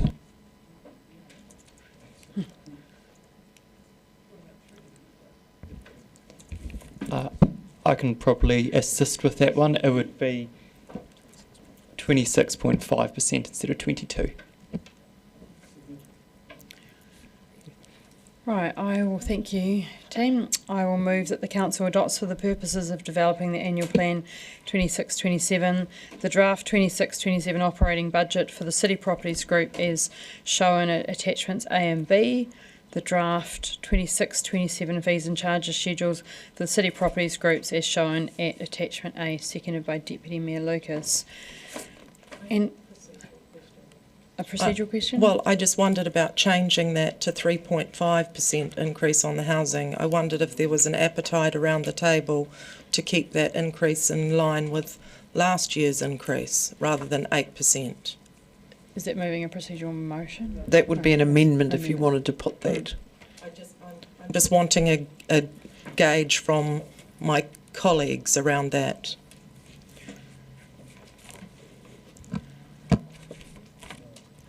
Yeah, well, usually we would put that to the vote, but I don't feel that there's an appetite around to do that. However, you can put it forward as an amendment should you choose. Need to be an amendment if you wanted to properly gauge the sentiment around the table. I can already see that I have not many takers. Right, in moving this, thank you to the team for all of their work. This is a large portfolio with community housing, community property, holding property, investment property, operational property, property management and parking operations. So I did ask a question about parking charges as I was a little horrified by the parking charges in Wellington and glad that perhaps is a good cost of living thing that a most affordable city in New Zealand, Councillor Weatherall, that our parking charges are lower than others. We've talked about the fees and charges as well, and the community housing going up by 8%, and I think there's been some questions asked around fitting with the finance and revenue policy, which is going to come up later. I think that we will be discussing the community housing under the long-term plan, and when we look at what we're going to do there. Because I know that it's getting close to lunch and that people might like an energy drink, I can see Councillor Walker's hand up to speak next. Yeah, partly hand up for lunch, but I will speak as well. Yeah, just 2 points. On the parking charges, please don't we just previously had the paper on resilient cities, so don't underestimate the carrot and stick effect of being able to use parking charges as other places around the world have in terms of impelling people to look at the benefits of alternative transport. So don't underestimate that. But I want to just focus partly on a topic that's come up during questioning, that's around the 8% rental increase. And I am with Councillor Mayhem that pains me to support this, but the reality is we are well off the parameters that we have ourselves, don't forget that, have set. We set the quantums and we have the power to reset the quantum. So I would encourage said councillor to focus perhaps on next year's LTP, and I'd be more than happy to sit down with her and discuss this around us being proactive on resetting the balance of that 90-10. So I'd be a great fan of maybe moving that quantum in order to over the longer term protect the rental situation of our most vulnerable in the city. I'm just not a great fan of doing things last minute on the hoof. Anyone else wish to speak? Councillor Lucas, Deputy Mayor Lucas, sorry. I too, like Councillor Walker, would just like to speak on the increase for our community housing, and I suggest, councillors, that you might like to refer back to an excellent paper that the property team did for our council agenda on the 12th of March 2024, and in that it had benchmarked, or not benchmarked, but gave indications of market rent, and gave examples of percentage of income that our rentals comprised of their income, and looked at over time, over the last dozen years, I think maybe 5 of the last dozen years have been a 0% rate increase, rental increase, and what that's done. And I just think it's really good background information to understand the environment within which we're working, and that our rentals are probably approximately half of what others in that space are charging.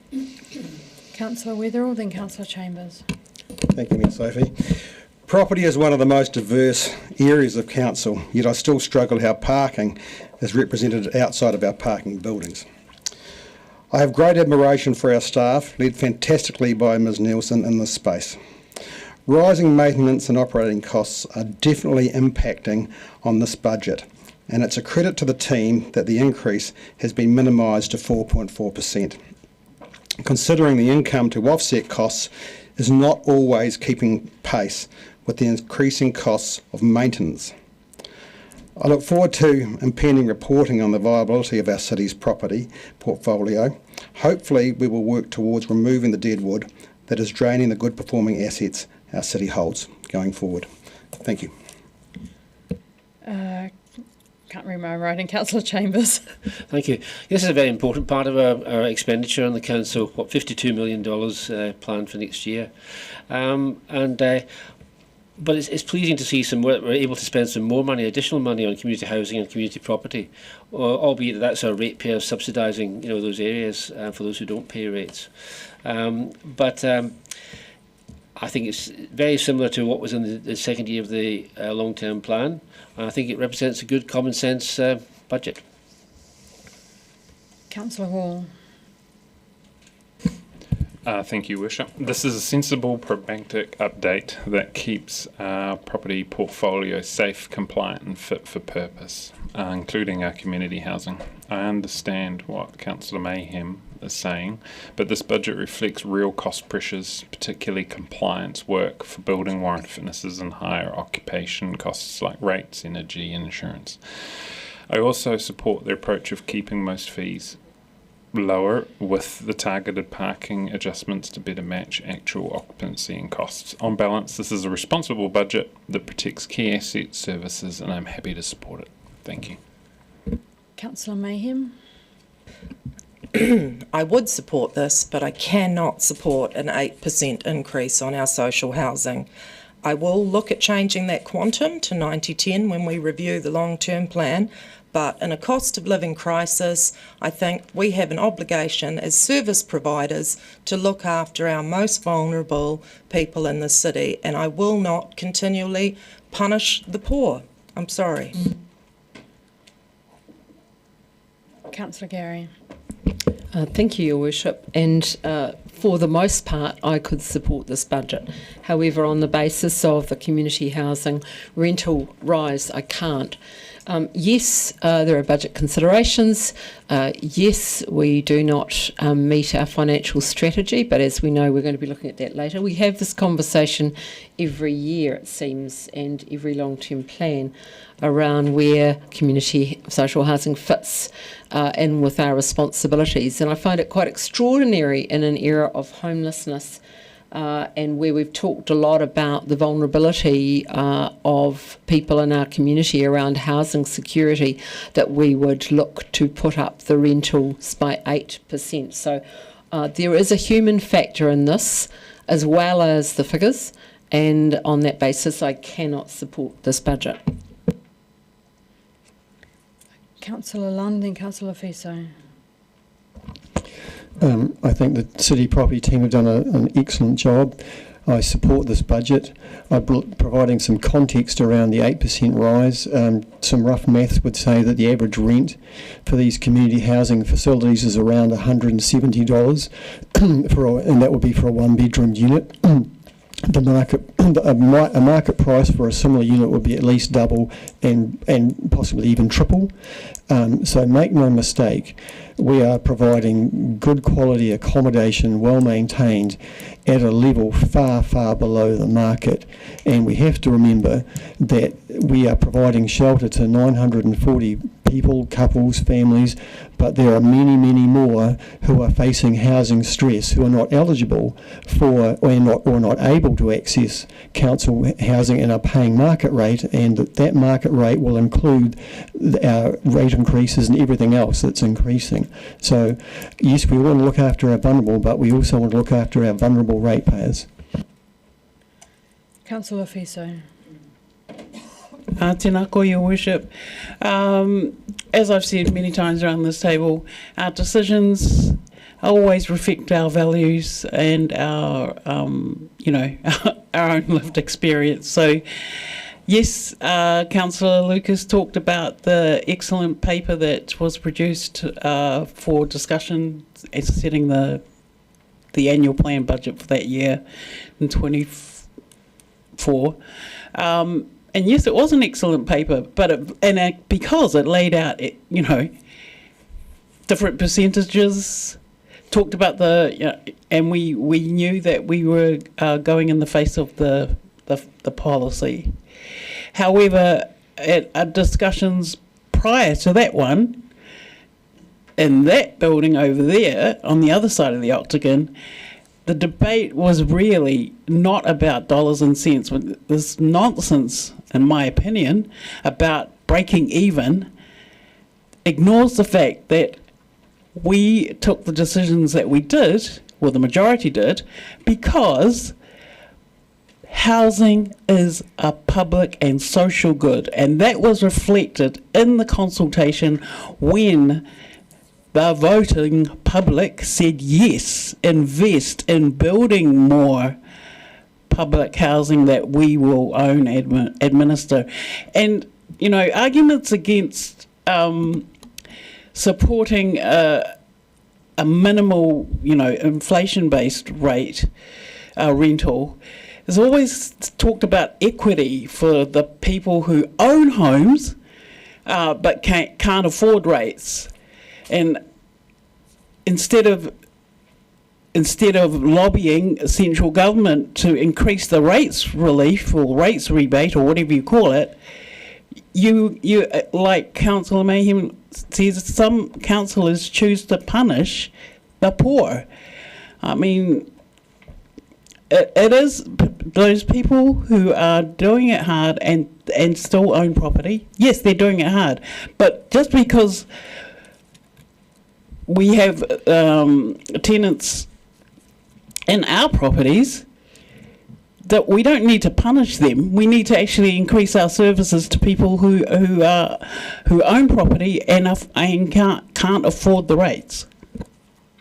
Councillor Ong. Thank you, Your Worship. City properties and property are our council's key business asset. It is a driver and indicator of our economic development and our economic growth. And it drives our businesses, our tourism, and our consumer spending. It is what we need to be innovatively earning more dollars for our community, and it will bring more to our community in the finances in their pocket. Now, when we think about what we need to deliver more for our community. We need to deliver more for our community services. We need to deliver more for our community solutions, such as for South Dunedin's future. And we need more to deliver to our community housing. So when I look at this and I think about how innovatively we need to be doing more with this key business asset to drive more revenue to be earned for our community, I'm not satisfied that this budget innovatively does enough to do that. I will not support this budget. Thank you, everyone.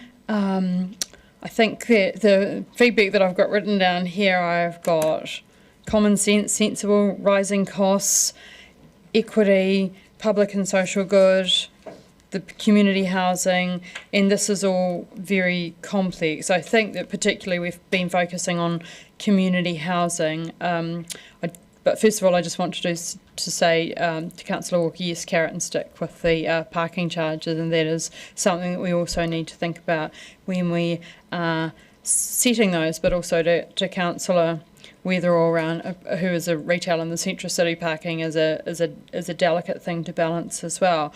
But when we come back to community housing, I would be expecting that we would get a report around the long-term plan, such as the one that Deputy Mayor Lucas was talking about, to actually think about where we're at with community housing and make some decisions about what we are able to deliver. And I hate to throw that spectre of rates caps in there, but this is something that we have to seriously think about. I think I spoke earlier yesterday about our vision for the city, and that is part of our values work and our priorities work that will help inform those decisions that we make later in the year.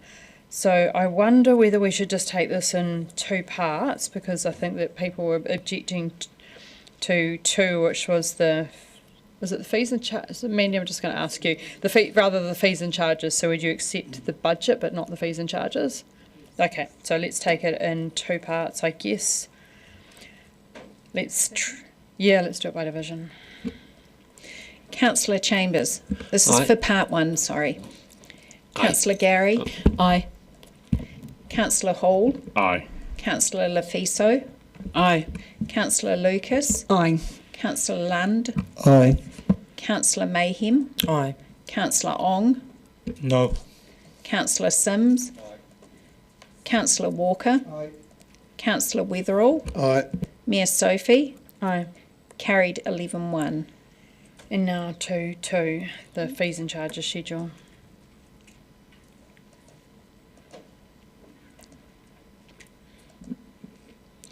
Councillor Chambers. Aye. Councillor Gary. No. Councillor Hall. Aye. Councillor Lefiso. No. Councillor Lucas. Aye. Councillor Lund. Aye. Councillor Mayhem. No. Councillor Ong. No. Councillor Sims. Councillor Walker. Aye. Councillor Weatherall. Aye. Mayor Sophie. Aye. Carried 8-4. We'll move in adjournment for lunch until 1:30 p.m. Seconded Deputy Mayor Lucas. And I will just, don't run. All those in favour say aye. Anyone against? Now, just to remind councillors that after lunch we have 11 papers still to get through. I have to finish at 5 because I have to go and give a talk, but that might just give you extra impetus perhaps to have another energy drink before you return. Thank you.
And we are going to do item number 13, which is community recreation, and I welcome Mr. Scott McLean and Mr. Heath Ellis, who will speak to the report and take questions. Do you have any opening?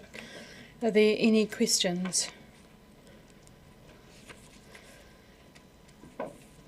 Oh.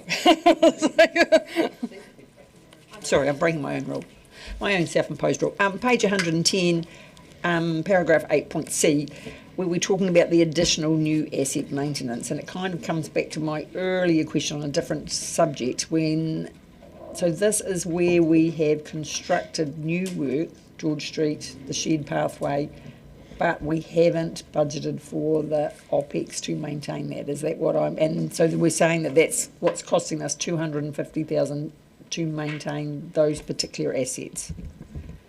Thank you, Deputy Mayor. They are part of the calculation, as well as transport build-outs, which makes up around 170,000 of that.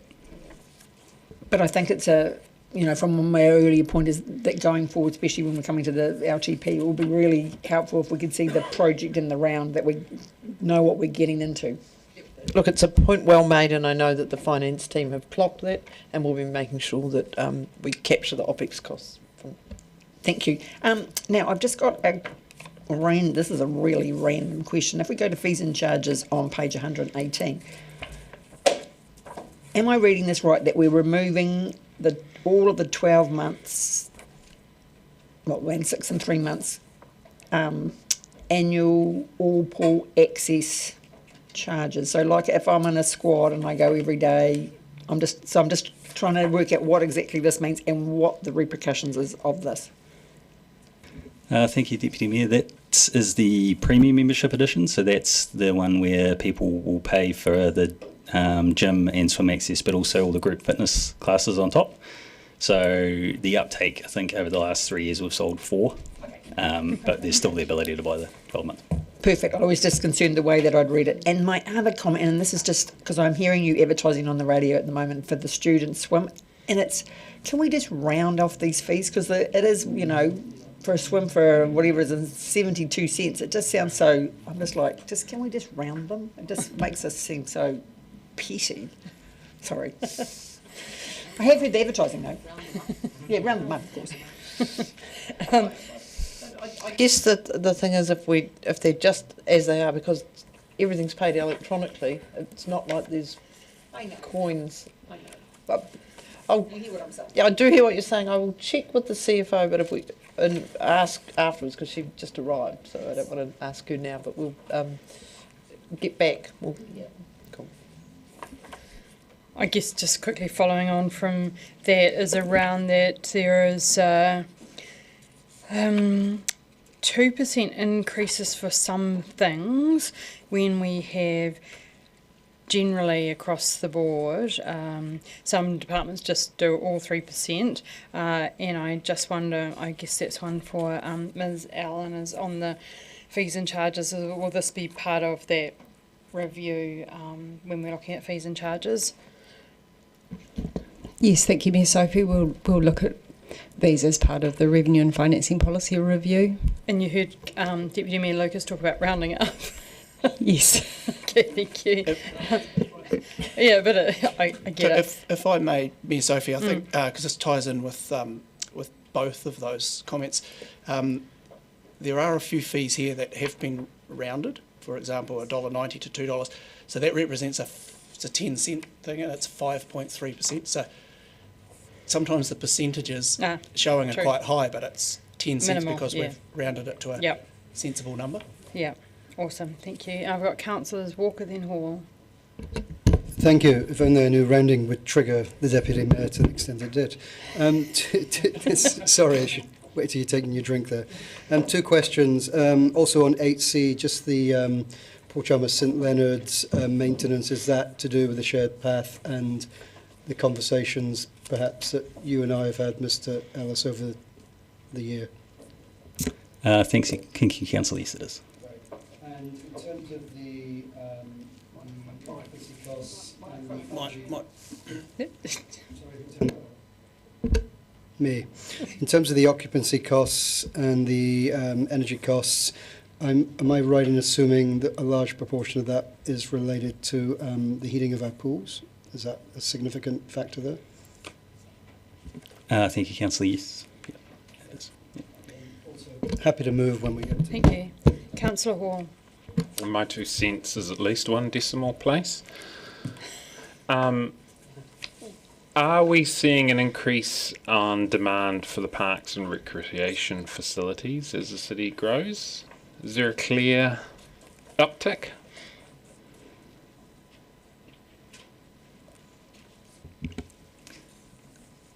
Thank you, Councillor. It's probably a bit difficult to answer. We definitely are seeing a shift away from organised sport to more casual sport, which is harder to record participation numbers for. I know there's definitely change amongst participation in the codes as well, whereas people are tending towards games that don't take all day. They can go and have a game of pickleball or something like that, as opposed to going and playing a full day cricket, something like that.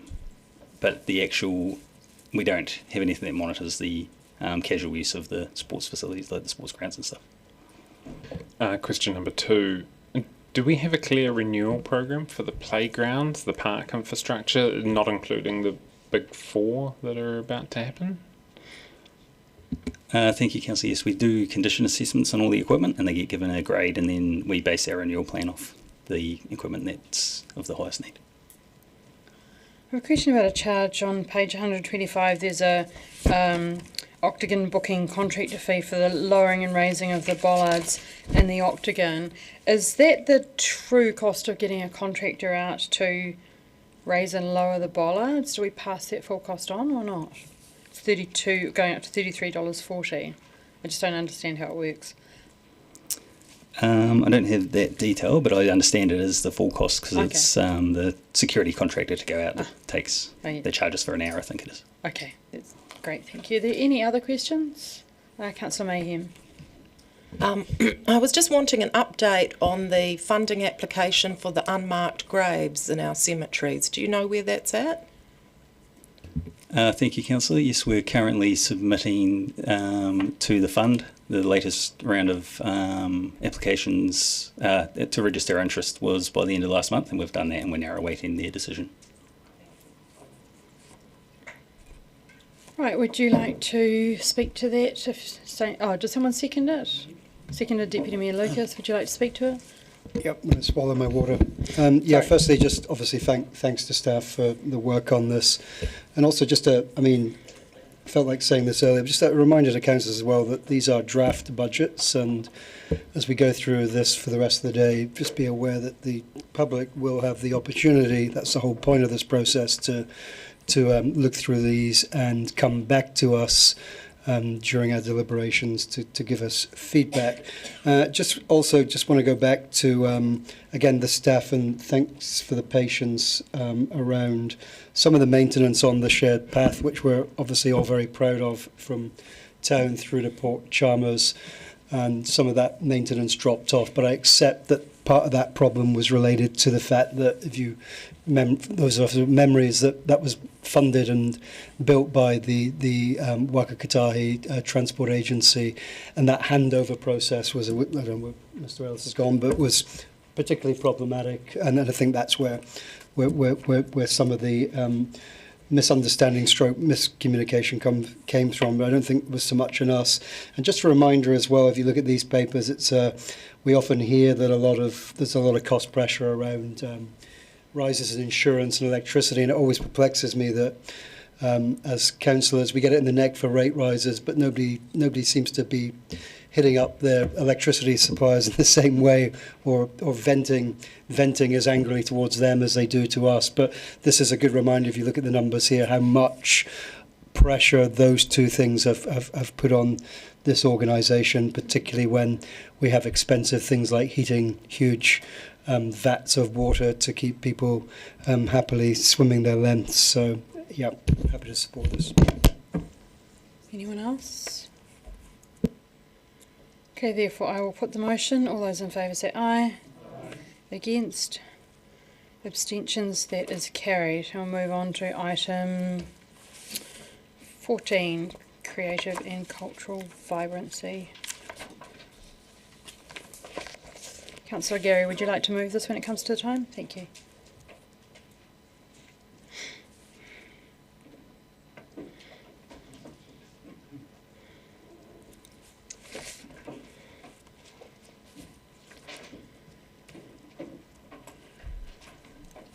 Oh, sorry, I didn't say who was coming to the table. Mr. Mike Costello, Ms. Sarah Gallagher, and Mr. Cam McCracken will speak to the report. Do you have any opening comments? No opening comments. Happy to take questions. Okay, do we have any questions, Councillor Gary? Thank you, Your Worship. Tēnā koutou. I was wanting to ask you about several things. One is on page 128, and it is in regards to the $44,000 for security due to health and safety concerns at several of the libraries. Could you speak to that, Ms. Gallagher? Tell us a little bit more about that, please. Kia ora, thank you. We have had security at City Library for some time.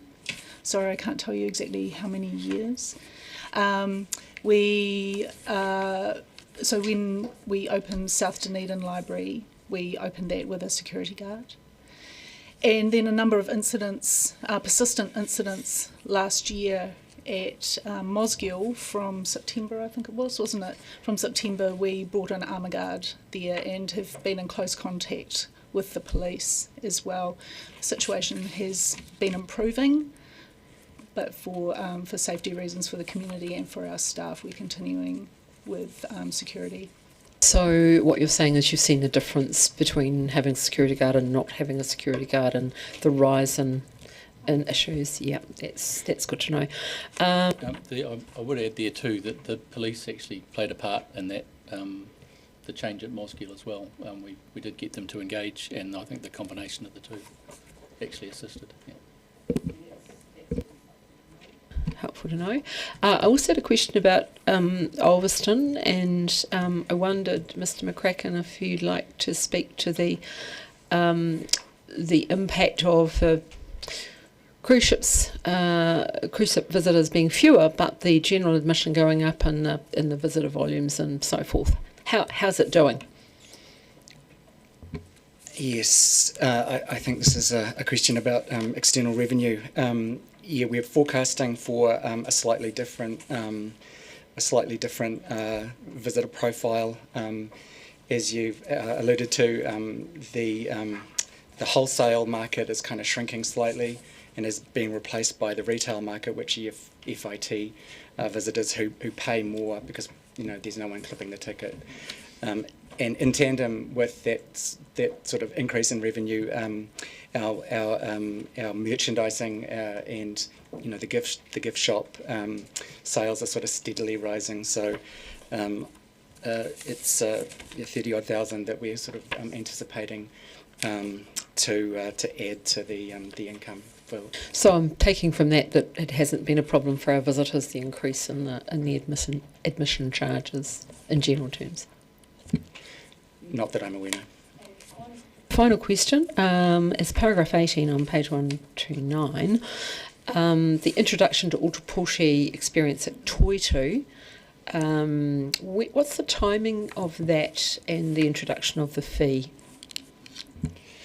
So we're anticipating that will be open on the 1st of July.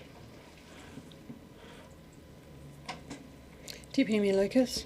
If I can ask a follow-up question, how do we arrive at the $10? And if I think, and it's not comparable, I'm sure, if I think maybe like a visit to the planetarium at the museum, I think is $15. So I'm just thinking, how do we arrive at the 10? Do we look at what else is in the city, or? It's very difficult to price something that doesn't exist yet. Yeah. Look, our kind of the conversations that we've had with council over the years that this has been in sort of planning was our elevator pitch is 10 minutes, $10.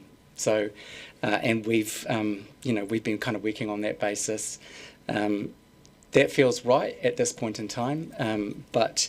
Once we actually have a little bit of operational experience under our belt, we'll be able to anticipate. We'll be able to come back, with a an updated pricing structure if we need to. And did I hear correctly that the theatre won't be in operation until the 1st of July? I had thought from earlier that it was going to be open about now-ish. Yeah, we've had a number of supply issues. At the moment, we're just waiting on a small consenting sign-off delay. But once we have the all clear, the construction is actually completed and it is very close now. We've got a program of sort of 8 to 12 weeks of installation and testing, and we should have that done in July, ready for that June, ready for that 1st of July beginning date. Thank you. And my other question, I don't know whether this is for Mr. Costello or Ms. Allen. So, paragraph 13, paragraph A, with the 2% increase for the Otago Museum levy, and I understand that they've just circulated their draft annual plan to everybody. And my apologies because I should have looked at this properly. I'm not sure whether, do we budget for the levy as per the legislation that, as we interpret how we should pay it, or do we budget for the fact that we have to pick up the increase from Clutha District Council because they calculate it differently? And so when I look at the Otago Museum annual plan, I'm not sure if I'm comparing apples with oranges, and I'm not sure that they match. That's my concern. Thank you, Deputy Mayor. I'm happy to provide our work paper, but we have been allowing for the extra that we're having to pick up. Yes. Yep. I'm not sure. We just need to look at their draft annual plan to see whether Thank you. I have a couple of questions, and I'll go back to Deputy Mayor Lucas asking about the immersive experience at the Toitu Theatre. Am I correct that this is a $750,000 investment? Is that the capital cost? I think it's 710, and approximately half of that is to create the space. So that's a construction project. The rest is on the commissioning of that immersive digital, presentation, and all of the tech that is required to provide that experience. So was there a business case that was brought to council? Because as I understood it, this was something that was supposed to make money for Toitu as a visitor attraction, a bit like what the planetarium does at the museum. Was there a business case that came to council about the payback period for this investment? No. Okay. So setting the price at $10, is that something where we have enough information when it comes to long-term plan to actually set a possibly more realistic entry fee at that time?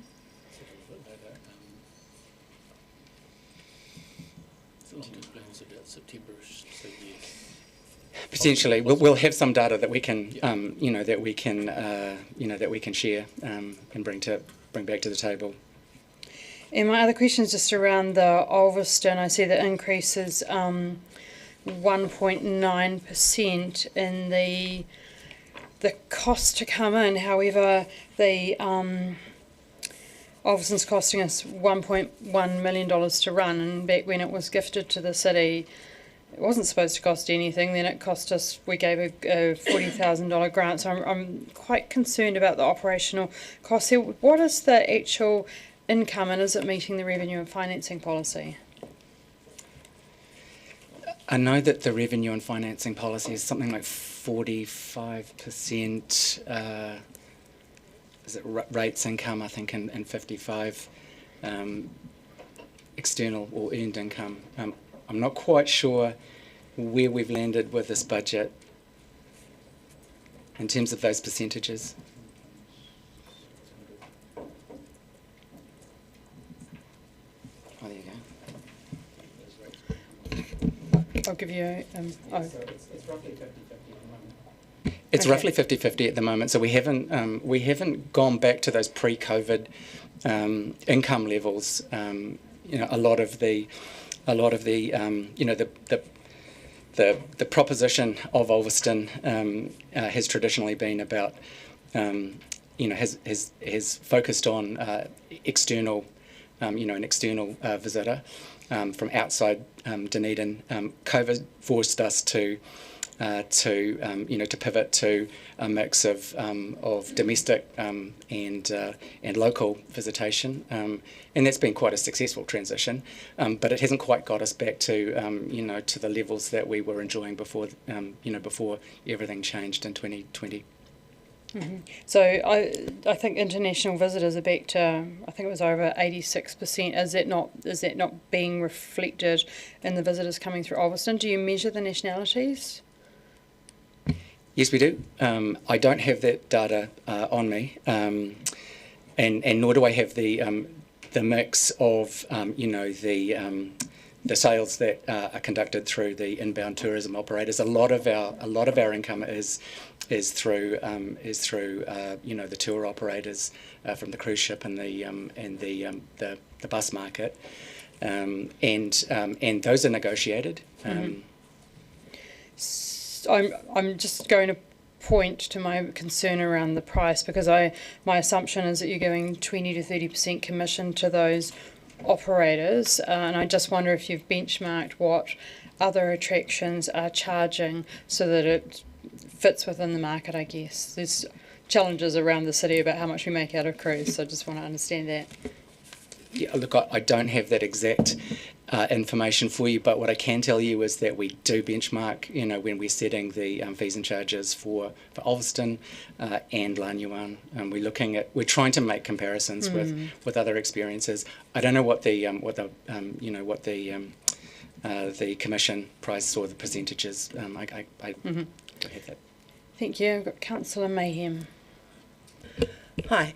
I saw a price, $1,000 to hire the Dunningham suite for a wedding, and then I see under our other venues there's venue hires for different rooms, but not a weddings price.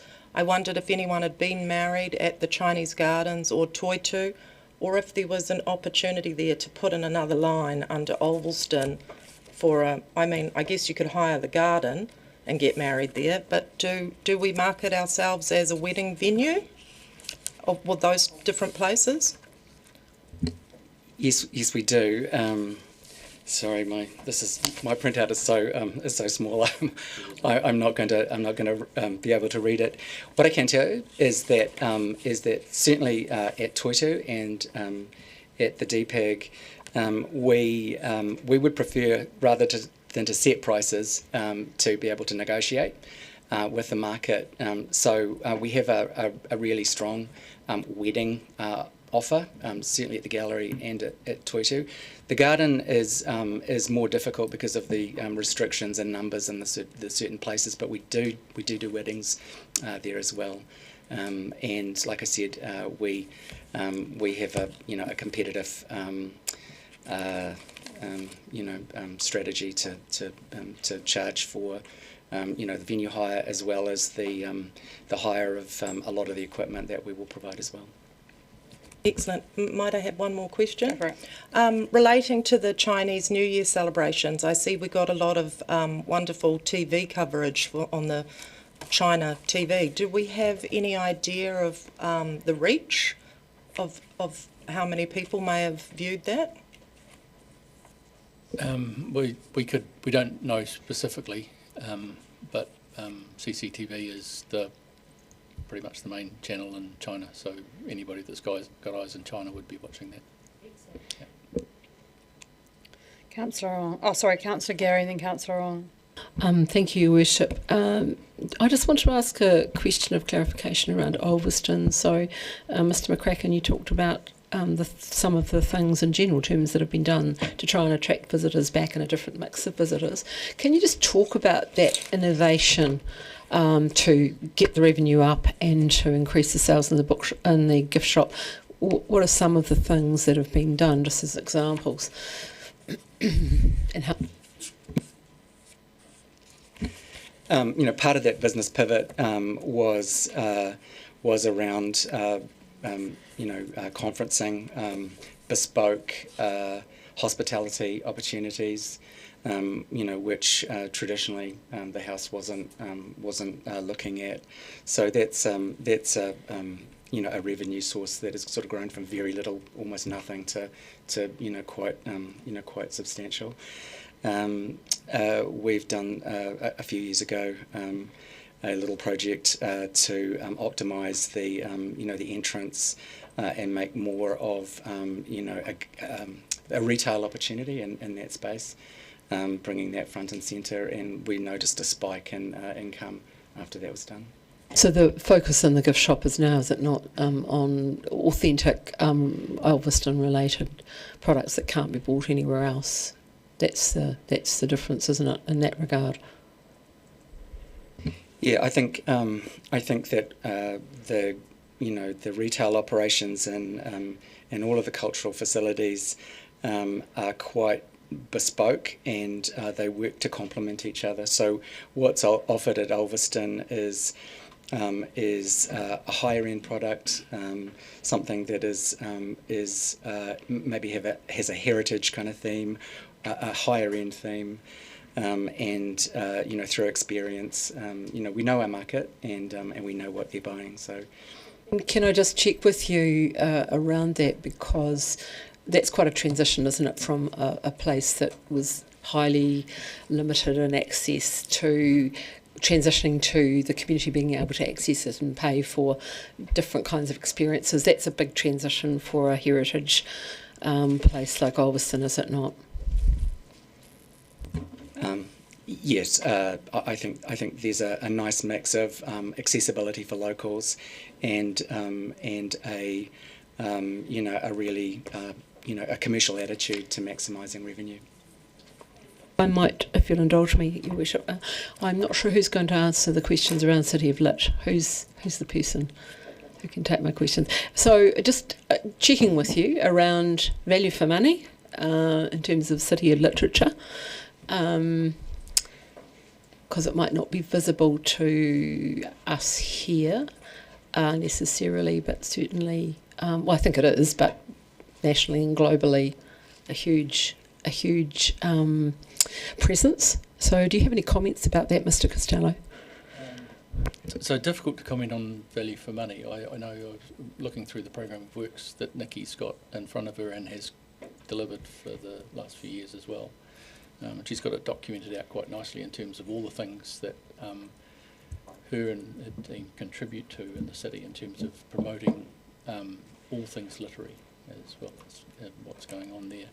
And it does create that connection. It was kind of nice. I heard a wildlife tour operator the other day as I was walking past at about 6 o'clock to go home, commenting to his tour group that Dunedin was a UNESCO City of Literature, which is quite a bizarre thing for a wildlife tour operator to be saying to his tour group, but nice nonetheless in terms of that recognition of. It is something special. It's the only one in the country. It can be the only one in the country, and certainly in terms of the groups that contribute to the literary works in Dunedin, they get good value from Nikki and her team. Yep. Councillor Ong. Thank you, Your Worship. Now, when we look at the data that has just come out overnight in terms of countrywide tourism expenditure, we've seen like a record amount, which has been like more than $46 billion in the last year. When it comes to our numbers here that we see, and we have to exclude our libraries, which is a community service, the other attractions, which are commercial revenue drivers from visitors, can you just comment on that revenue, which proportionately is very small proportionate to its expenditure? So how can we increase those visitor numbers? And at the same time, how can we increase the business revenue that's being earned from DPAG, from the Chinese Gardens, from Toitu? Because as we know, these are some of our oldest and most special attractions in our country. As Councillor Ong is aware, because you have indicated that during the 10-year plan process you intend to present a motion around charging fees, we currently don't charge entrance fees for a number of those institutions. We do for some, but not for all. Yes, but my question was in relation to visitor numbers and looking at how we can increase it. And at the same time, of course, there are the commercial stores. There is an opportunity to be using these venues for more commercial event attractions that bring in more revenue. Very simply, there's a record number of international visitors across the country. Are we seeing that in our attractions? And Sorry. specifically, how do you see that we can do more in that? Because we do have our tourism and economic development unit, Enterprise Dunedin. How closely do you work with them as well? We work very closely with our colleagues in economic development, our colleagues in city marketing to promote the opportunities in the cultural institutions, the ones that are ticketed and the ones that are not. In terms of our commercial opportunities, I think that Chief Graham has talked about the obvious path forward to being able to maximise revenue off the international market or visitors to Dunedin, certainly. The revenue that has come through the shop, the gift shop operation, has grown 15 to 20% year on year for the last 4, 5, 6 years. The commercial environment that we operate in around our venue hire business is challenging, but bottom line, we earn I think it's $1.7 million of external revenue, and that equates to a 15% contribution to the operation of the cultural facilities, which is firstly in line with the finance policy, and probably fairly standard around the country. Councillor Gary, you said that you wish to move. Would anybody like to second it? Thank you, Deputy Mayor Lucas. Councillor Gary, would you like to speak to it? I would. I'd like to begin by acknowledging our extraordinary staff in the sector who are passionate about the cultural vibrancy of our city. And it speaks to the Mayor's comment about the kind of city that she wishes to see, and I support that in terms of a livable city. I believe our cultural institutions, the Dunedin Public Art Gallery, Toitu Lanyuan, the libraries, the City of Literature, Ulverston, are jewels in the city's crown. And this budget covers a number of things. Ulverston, and can I tell you, as the councillor appointed to the Thearman Gallery Management Committee, that amazing things have been done in terms of the finances, going from COVID times and losing all of the visitors to decreasing cruise ships. The innovation at Ulverston is quite remarkable, and the accessibility of that beautiful cultural institution to our local community as well as our international visitors is quite something. And can I remind you that way back when the decision was made to accept the Ulverston as a gift, it was a choice between that and a car park. So it covers the Performing Arts Action Plan, that one-off $75,000 cost. I'm pleased to see the introduction to Ōtepoti, the immersive experience at Toitu, covered off. We definitely get bang for our buck, extremely good value for the City of Literature. I noted the health and safety concerns. That was a concern, and I'm glad to see there are measures in place to protect our staff. And I see the increases in the fees and charges. So if we want a vibrant city, this is the budget we need to say yes to. And I just note as a passing comment, I just received on my phone a Creative New Zealand statement about the passing of Neville Pete. Neville wrote 40 works, and that was across us being the wildlife capital of New Zealand, and it was all about the natural environment. So the cultural institutions spread across many parts of our city and the attractions, and they all add to the vibrancy that we often talk about. Councillor Mayhem, then Councillor Hall. I'd just like to echo Councillor Gary's words. I agree with everything she said, and as Mr McCracken pointed out, we have a number of bespoke venues here in our city. We're very blessed with the fantastic architecture of Olveston, a time capsule that everyone is impressed by. Our special Chinese garden, Lang Yuan, and I heard that we actually got 1 billion views from the TV coverage of our New Year celebration. You cannot get more bang for buck than that, along with the $1.6 million external revenue that comes from our cultural facilities. That's priceless.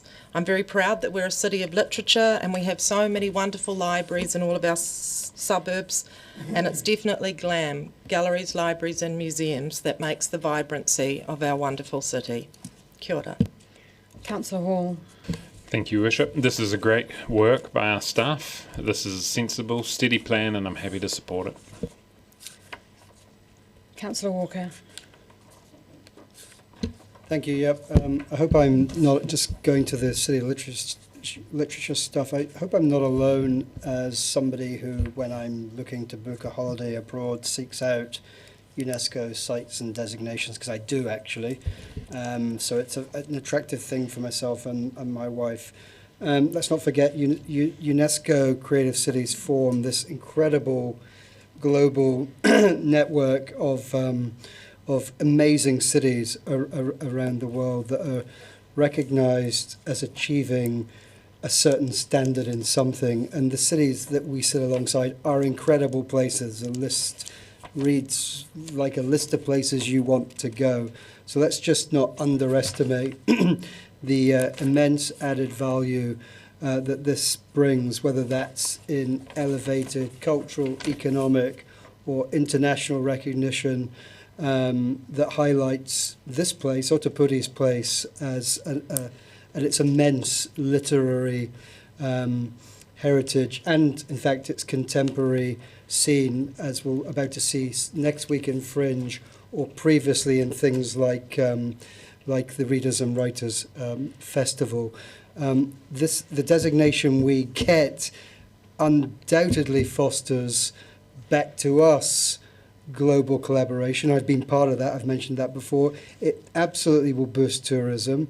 It supports our local creative industries, and and something Councillor Mayhem's passionate about, it promotes community health and well-being through increased access to the dying art of reading and writing. So do not underestimate this designation. If we do so, we do at our peril. Thank you.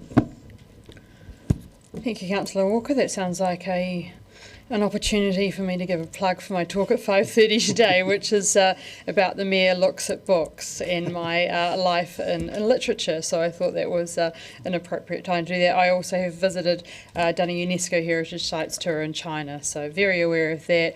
I just had a couple of concerns around the pricing and the business model around our charges to our attractions, and I think that'll come back during the long-term plan about what the chargings are, and that's why I asked about whether we're benchmarking other attractions. I know when we are relying on admit wholesalers, the commission rate is between 20 and 30%, take off the GST, and that really bites into that money that you're bringing into an attraction. I also wanted to consider the $710,000 that is being put into the Toitu project and how that's costed out, because that was supposed to be a plus, I guess, that the city would diversify the income streams and get a paid attraction. So we need to make sure that we are actually getting return on that investment. And I know ourselves, when we've invested in technology, that payback period can be quite challenging. So I certainly want us to keep an eye on that.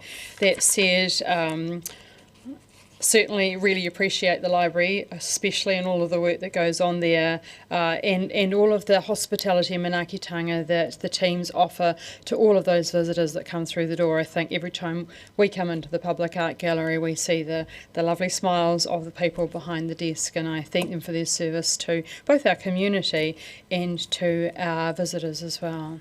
Councillor Ong. Thank you, Your Worship. Now it's very clear we have truly passionate staff that are serving us, and they have the best expertise. And we also have the most special attractions. We are sitting here right now, DPAG, is the oldest public art gallery in our great country. Toitu is the oldest history museum in our great country. We have one of 3 only Chinese gardens around the world outside of China. And then we can just look at the numbers and ask ourselves, does it reflect how special all these attractions that we have right here are? And if we exclude our libraries, which is one of the best community services we can provide for our community, we look across these attractions, and they are tourist attractions, they are international attractions, they are attractions to draw in revenue for our city. We are looking at asking our ratepayers to foot a significant amount, because it is in total more than $20 million that we are spending on the museum, our historical house, our Chinese garden, and at the same time we are earning on that about $2 million in revenue. So there's a shortfall there, and that's coming from our rates. That's coming from our ratepayers. So this does not, to me, reflect how special the attractions are. What is the countrywide opportunity that we can seize on right now, because the data has been out overnight. Record amount of tourism countrywide. And so I would say everything is clear. The staff we have, the expertise, the attractions, how special our city is. But what's not clear is why we are having to ask our ratepayers to foot the shortfall in business revenue versus the expenditure here. I will not support this budget. You're right of reply, Councillor Gary. Thank you, Your Worship. And it's wonderful to hear the passion, because we have a very passionate staff in the sector. We have a very passionate sector. And I was pleased to hear Councillor Mayhem talk about the viewing numbers for the Chinese New Year, because that will turn into visitors. That will translate into visitors. So let's not underestimate that. I was very pleased to hear Councillor Walker focus on UNESCO Creative Cities and our City of Literature and where it fits into that and how it adds value. If the dollars and cents are the only lens through which you look, well, that is an appropriate lens for both of those. Very pleased to hear Councillor Ong describe these wonderful cultural institutions as special, because they certainly are. And I'm reminded way back when the decision was made to accept the gift of Ulverston that my godfather said he made the casting vote as the chair of the committee, and it was that close to becoming a car park. So if we think of economic development, these cultural institutions are a very important part of our visitor offering. They not only offer attractions to the visitors, but also our local community. And for me, they are the soul of our city. So let's not forget that. And what price can you put on that? I'll certainly be supporting the budget. I'll now put the motion. All those in favour say aye. Those against? No on record. That is carried, and we'll move on to vibrant economy, and welcome Mr. Mike Costello to speak to the report.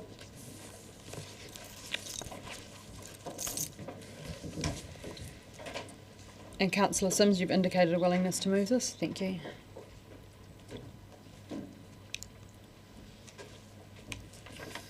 Any opening comments, or would you just go to questions? Okay, thank you. Are there any questions? Councillor Sims. Thank you, Sophie, and thank you, Mr. Costello. Paragraph 10, I just noticed the big lift in the costs associated with that line. I asked Mr. Lone yesterday, the day before, about the service level agreement with DVML. And he seemed to indicate that it's only a cost if they secure an event. So if we offer Pearl Jam $750,000 to come and play in Dunedin, it's only a cost to us if that eventuates. Is that, am I reading that correct? Sort of. So it only becomes a cost to us if they do secure the long term, if they do secure the event, the money, so how the service level agreement is structured is that they get paid the money during the course of the year, and so that they've got it available to use, but it is refunded at the end of the agreement if that money isn't used. It is not for any other purpose other than for event attraction, and so it can't be used for any other purpose in terms of maintenance or other capital expenditure. It is purely for event attraction. So the cash does transfer. We haven't paid out any this year yet though, because we've just recently signed the agreement and I'm not chasing them for the invoice, so hopefully they're not watching this at the moment. But the cash does shift from us to DVML so that they have it available. But ultimately that payment is dependent on them securing an event. Very, very much so. So if they do not secure the event and pay the money, then it gets refunded back to us at the end of the agreement. Yep. And I just noticed then in the next line down, a very relevant comment about Matariki appearing twice during 2027 budget. Does that mean it won't appear at all in the following year, or are there always going to be years where it appears? Does it happen more than every 365 days? So I'm not 100% sure of when it falls the following year, but it is quite a random. Random's the wrong word. It is movable because it's about the moon cycles and stuff, the lunar cycles rather than anything else. So I'm not certain whether the following year has a celebration in that as well. But for most years it will just be one. This is an unusual occurrence for us. Thank you. And turning the page 140, talks about a special grant towards the Matariki event of $15,000. Is that for the sunrise event at Tahuru? I'm uncertain. I can find that out. Yep. And sorry, the last one, and I'm sorry that I'm picking on you because I wanted to ask everybody else the same question. I suspect this may be directed towards the Chief. The internal costs, so money moving from your department to the town hall, how's that calculated, or is there a formula, or? This is has always been a vexed issue to me. I'm pleased you answered, Councillor. Carolyn will answer it. Thank you, Councillor. The change for these budgets is an inflation adjustment based on the 9-year plan. But what builds up those charges in the background is we look at each of our corporate activities and have a charging regime. We're reviewing that currently because of, one, we needed to. It hasn't been reviewed properly in some time, but also with ring fencing, we want to make sure that we get the allocation of the corporate costs correct. I'll provide a little bit more context. We know that ComCom, when it comes to water, are going to look particularly closely that we are not dumping a whole lot of corporate costs into water. So that's one of the drivers for reviewing our model. But it's charges like the cost of councillors, the cost of the executive, all of those charges form part of the internal charging regime along with the other corporates, IT, all that stuff. Deputy Mayor Lucas. Thank you. My first question is a subsequent question, and it might be for the Chief. It's in reference to the attraction fund to DVML. And my understanding, it's not operate on a finite year. It's maybe over a 3-year period. If it's not uplifted this year, and they know they've got 2 or 3 events coming that they might need to up, is that how it works? And they don't physically necessarily refund it in that calendar. I think Mr. Costello was correct, but just to clarify, I think he said over the term of the agreement. The term of the agreement is on a 2-year or 3. So it's a 3-year agreement, which means if there were no events this year and they had the money, they would then be able to essentially bank that money and have a bigger pool to attract maybe something bigger than Pearl Jam. Taylor Swift's $8 million, I think. Thank you. And no, Pearl Jam isn't coming. So, my actual question was in relation to events, and I'm just a little bit concerned within the environment within which we're operating. And I understand in the last training we put additional funding into events, but now I'm quite concerned that there's talk here about new events and additional staffing. And I'm just concerned that is the events plan coming, the actual implementation plan coming back to council at some point, because I'm concerned of where this is heading.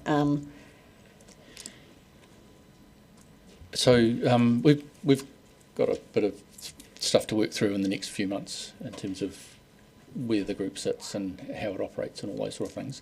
Not intending to embark on anything new. So I think you're specifically referring to the Lantern Festival and that one there. So Ms Sutton and I have been talking about, so what are our priorities over the next few months and what are we focusing on for the next year? And I think that'll be us making sure that the team are focused on those things rather than us embarking on anything new.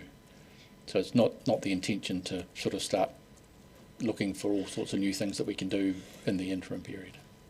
So on page 139 in the personnel cost, when you talk about an additional staffing required for new events, that I'm quite concerned about adding an additional, us approving this budget and adding an additional staff member, and I don't know how many,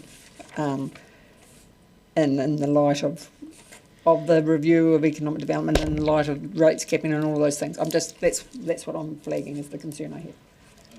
So the way we've done the budget is to try and hold, so there's no intention to have additional staffing above. So we'll check that. We'll check that and provide an update because it does say new staff. So we'll check that. Thank you. Councillor Hall. Just some clarification on 139, 6 and 7, external revenue. External revenue has increased 21.6% due to the Lantern Festival and the midwinter ice skating event. Now, I'm assuming that's an estimate of not real income to us, but to the economy as a whole, or am I misunderstanding where that $99,000 is coming from? I'd imagine it's to do with the ticketed events in terms of that. So the midwinter ice skating event is actually going ahead, and so that's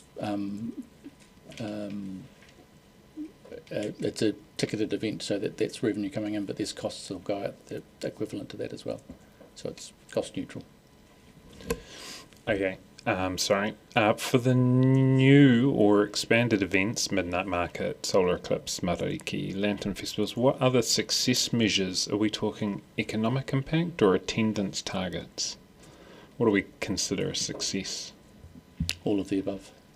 Yeah. So each of those, all of those major events, there's a post event review done to determine who attended, what it brought to the city in terms of economic impact, visitor numbers, how it impacted on accommodation in the city. All those sort of things are covered in the economic development report after the event as well.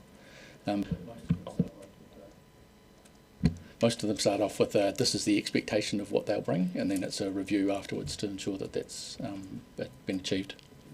One last question, and I'm assuming we'll be getting that report as well here. They don't normally make it through to council, I don't believe. What is the assumption behind fewer cruise ships, and what is the plan to reduce eyesight risk, revenue risk? Do we think it's because of the taxing on cruise ships? So cruise ship numbers for this year and next year, I think, it's lower than the previous, but similar for this next year, I think, as well. I think there's an expectation that it will start to improve from there. A little bit is to do with the is it the failing Yep. requirements that we have in New Zealand. Also, I think Ports Auckland put on a higher charge, which actually created a bit of an issue in the marketplace as well. I think all those issues are starting to work their way through, and there is an expectation that crews will pick up post to that.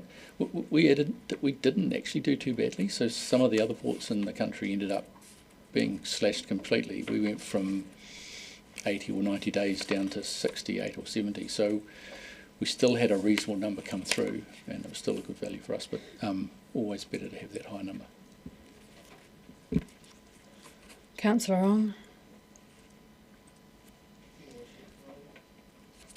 On the economic development side, and when we look at economic development categories and the city marketing and events, which are all part of that, that is more than $10 million that's being spent. How much of this, I understand there's no resources assigned to bringing economic investment into our city. Can we look at assigning some staff and resources to that, given how much has been budgeted here? Because that is the most quantifiable return we could have from spending. If we are bringing in definable investment to our city, and these are the same types of institutions, investors that would also invest in our council debt, because they do invest in our crown debt. Can we assign resources to that? So certainly during the next few months we'll be going through the work that we've already agreed with council, which is about reviewing where the group sits and how it is actually functioning and operating. And part of that, I believe, will be then determining what the priorities are for that group, wherever it sits, in terms of what the priorities are and what it does. In terms of the funding that we've got at the moment, though, it's about $7.5 million, I think, is the amount that's available for staff and operations. There's about $4 million worth gets pushed through in terms of grants and payments to outside entities. Councillor Sims, you said that you'd like to move this. Would you like to move it now? And we would like to second it, Deputy Mayor Lucas. Thank you. Thank you, Ms Sophie. The Council has already voted conclusively to go to public consultation to help determine the future of our economic development efforts for Dunedin and perhaps a wider region. The work to give effect to that decision is now underway. In that respect, I see this budget as very much a placeholder ahead of the decisions that we will make later in the year. The Council must acknowledge the assurances from staff that they will continue to do their very best for Dunedin during this time of uncertainty and possibly transition. That's not easy, so thank you to the staff for that. Equally, at the same time, I note Deputy Mayor Lucas's concerns about the budget activity during that time, and I think that is something that we need to keep a very close eye on. For my part, I see only tremendous opportunities ahead for Dunedin, and I see a real determination from this council to get economic development right. So I ask for your support for this budget to take us through to what lies ahead. Thank you. Anyone else like to speak to it? Councillor Ong. Thank you, Your Worship. Now, it should be clear to all of us that the coming rate rise is going to impact our community in possibly a few months' time if it goes into effect. And it's very exciting for all of us that we have a lot of things to look at that are going to be into the next year ahead. And those are very important considerations for our economic development and our enterprise Dunedin. And that would be something that's going to take a bit of time into next year. In the meantime, we have what is put forth to us here right now for the draft budget, and we have our community which is facing the increase of rates and across different charges that are levied on them that we see across every item today. Now, economic development is very key for our city, and it's very clear there's quite a fair bit of spending that we are putting aside on economic development, because from what I can tell in these figures, the draft budget is more than $10 million for that. But at the same time, the external revenue that we are looking at is under $700,000. So I have to say, there is a shortfall very clearly. That's being asked from our community in terms of rates revenue, in terms of the rate rise. And it should be clear to all of us, we want the job security of our council staff that are serving us under each of these units. It's very crucial that they do have the assurance of job security.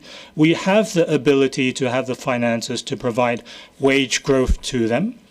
But when we're facing this type of shortfall in finances, I'm not sure how we are going to have to be able to do that.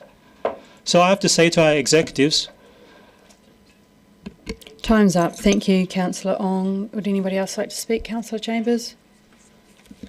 Yeah, thanks. Yeah, yeah, I agree with Councillor Ong. We're spending quite a lot of money in this. It's a lot of money. We're spending millions and millions of dollars, and it does seem a bit woolly as to what the money is actually spent on to some extent. I just ended up on a Wellington website there and seeing all the events they run from Wellington and all the things they attract. Multi-million-dollar attractions they seem to have in the city through the year. So clearly the comeback isn't necessarily to the council, the comeback is to the whole community. And that's where you get your payback. But it is a bit of a concern. It's quite a lot of money. So hopefully for the money we're spending next year, we'll get able to attract some decent events. I'll just jump in there. As we came out during the questions, we've got the Enterprise Dunedin review, which has gone into going out to consultation on whether it's a CCO or an in-house model. And as part of that, we will be looking at the economic development strategy, and that's a high priority of this council to make sure that we are targeting it in the right places. I think that Deputy Mayor Lucas asked about the events implementation plan coming back to council, and I can understand her concerns about where we're investing our money in events and what return we're getting. We get both the return from visitors, of course, which we measure the economic benefit, but we also get the return for people actually enjoying living here and going to events at the stadium, the Fringe Festival, which starts next week, etc. So we are wanting to carefully consider those, but we have to do their other work at the same time, the strategy and the structure moving alongside before we get into our long-term plan. Back to you, Councillor Sims. Thank you, Mayor Barker. I didn't have much of a right of reply, but it just acknowledged the concerns of both Councillor Ong and Councillor Chambers, and I would suggest that those concerns are exactly what drove the Economic Development Review, which is now underway. And I think the aim of everybody that's involved in that review is to drive a better result within the existing budget. But thank you for your concerns. So, Thank you. I will now put the motion. All those in favour say aye. Aye. Those against? no on record. That is carried. Right. Item 16, regulatory services. And I welcome Mr. Paul Henderson, Mr. Alan Worthington, Mr. Mike Hart, and Ms. Bonnie Wright.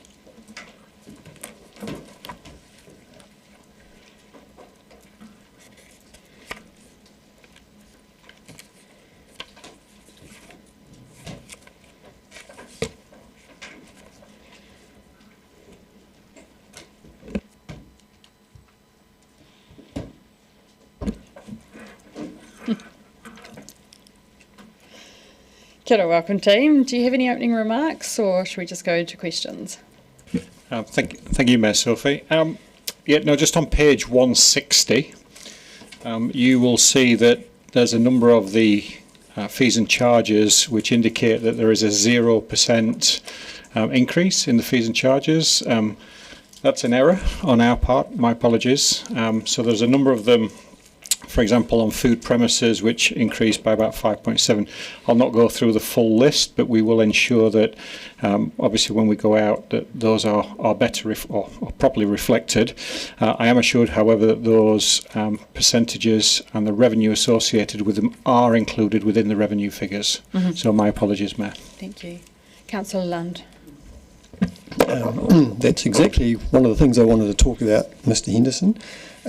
At page 159, we've got some fines or penalties for use of a dangerous or unsanitary building. This is at the bottom of the page. They're at $1,500. Can we consider to raise that by a very substantial margin to make it a much more punitive effect, which would allow the people like Mr. Councillor Wetherall and myself, as heritage portfolio, allow us a bit more leverage in terms of dealing with certain recalcitrant owners? Fred, not councillor. They are set by legislation. Okay. Now, my next question is around just hourly rates, and I note, and I'm sure Mr. Hart is very, very pleased about this, and I'm probably pleased too, that the hourly rate for senior building control officers is around $255 to $275 an hour. But that's quite a bit more than the planners. And as far as I see it, the planners' hourly rates are between $140 and $200. Now, does this relate to salary bands, or can someone explain that to me? So, under the building consent or building control authority, there is a lot more, I guess. Alan might kick me here, by the way. Mr. Worthington might kick me. That obviously there's a lot more continuing professional development that's required as part of the accreditation process. So not all of the time from a building consent officer enables them to do the processing work. So the costs of regulation are effectively higher, whereas Alan's team are constantly processing. Thank you for that. Just one other question relating to, two other questions. The charge for a certificate of public use, it's set at $1,430 this year. That's at page 156. So most of the time that document is simply reissuing an existing well, it is a reissue, which often might involve a site visit of 1 hour and reissuing a document, and it's a very expensive fee for the work involved. Can we relook at that? The renewal fee is designed to encourage people to get an early code compliance certificate. I thought that might be the answer. And just for Mr. Worthington, just at page 147, just like a bit of explanation around the $240,000 increase for the requirement for planning consultants for consent processing. If you could just clarify that for us, please. I can probably take that, to be fair, councillor. So when the volumes are high, we do outsource resource consenting work to consultants, which is what it relates to. So it's primarily used for when we have those spikes in it. So it's been particularly used this year as a result of the increase in the development contributions. Historically, there has been no budget put aside for it, and effectively what we've tried to do this time is just rectify it by putting in a figure which is actually lower than the average of what we actually charge. So it's basically to pick up the peaks and troughs. But so it's for outside consultants for when there's periods of high demand. That's fine. But would we not simply be charging the consent applicants because simply if there's an outside consultant doing it versus a staff member, the cost might be broadly similar or slightly more? So so we do charge the applicant. The cost though for the consultant is generally a little bit higher than what we charge at our staff rate. So effectively we do make a small loss on outsourcing those consents. So is this the difference, this 240, or is this the total amount for the consultants that we're putting aside? This is the cost of the consultant. The revenue aspect of what we've charged the applicant will be in the revenue figures. I have councillors Gary, Hall and Mayhem. Councillor Gary. Thank you, Your Worship. Tēnā koutou. Page 147, paragraph 12.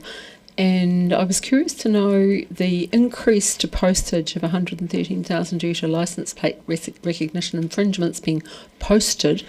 Are we not able to email them? So the licence plate recognition will be effectively off the licence plate, so we don't actually know the people. So it's like if you get a speeding ticket, it comes through the post from.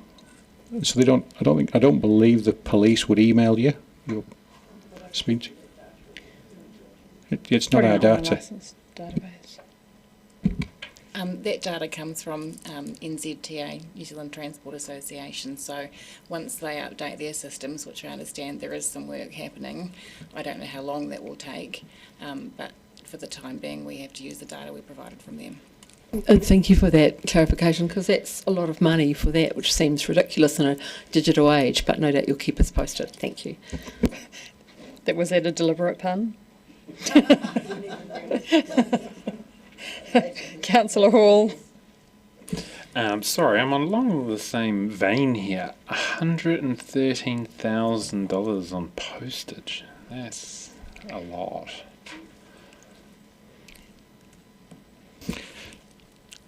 It's a budget. I guess if the license plate recognition does create the number of infringements that it will infringe, then that'll be the cost. But however, there will be a commensurate increase in infringement revenue also. Do we know off the top of our head how many that is?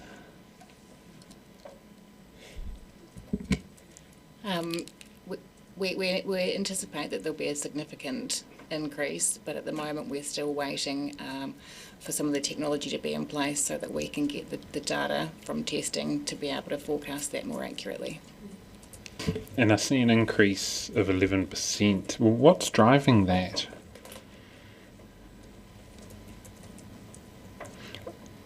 Sorry, can I just check the 11%? Paragraph 6. 6? Oh, that'll be the license plate recognition technology, which I'm happy to provide an overview if needed. And the government, did the government increase the infringement charges or not? They did, but that was back in October 24. Okay. Yep. Councillor Mayhem, then Deputy Mayor Lucas. I've got three little questions. One is about e-scooter operator fees, $500. Is that a one-off or is it per annum?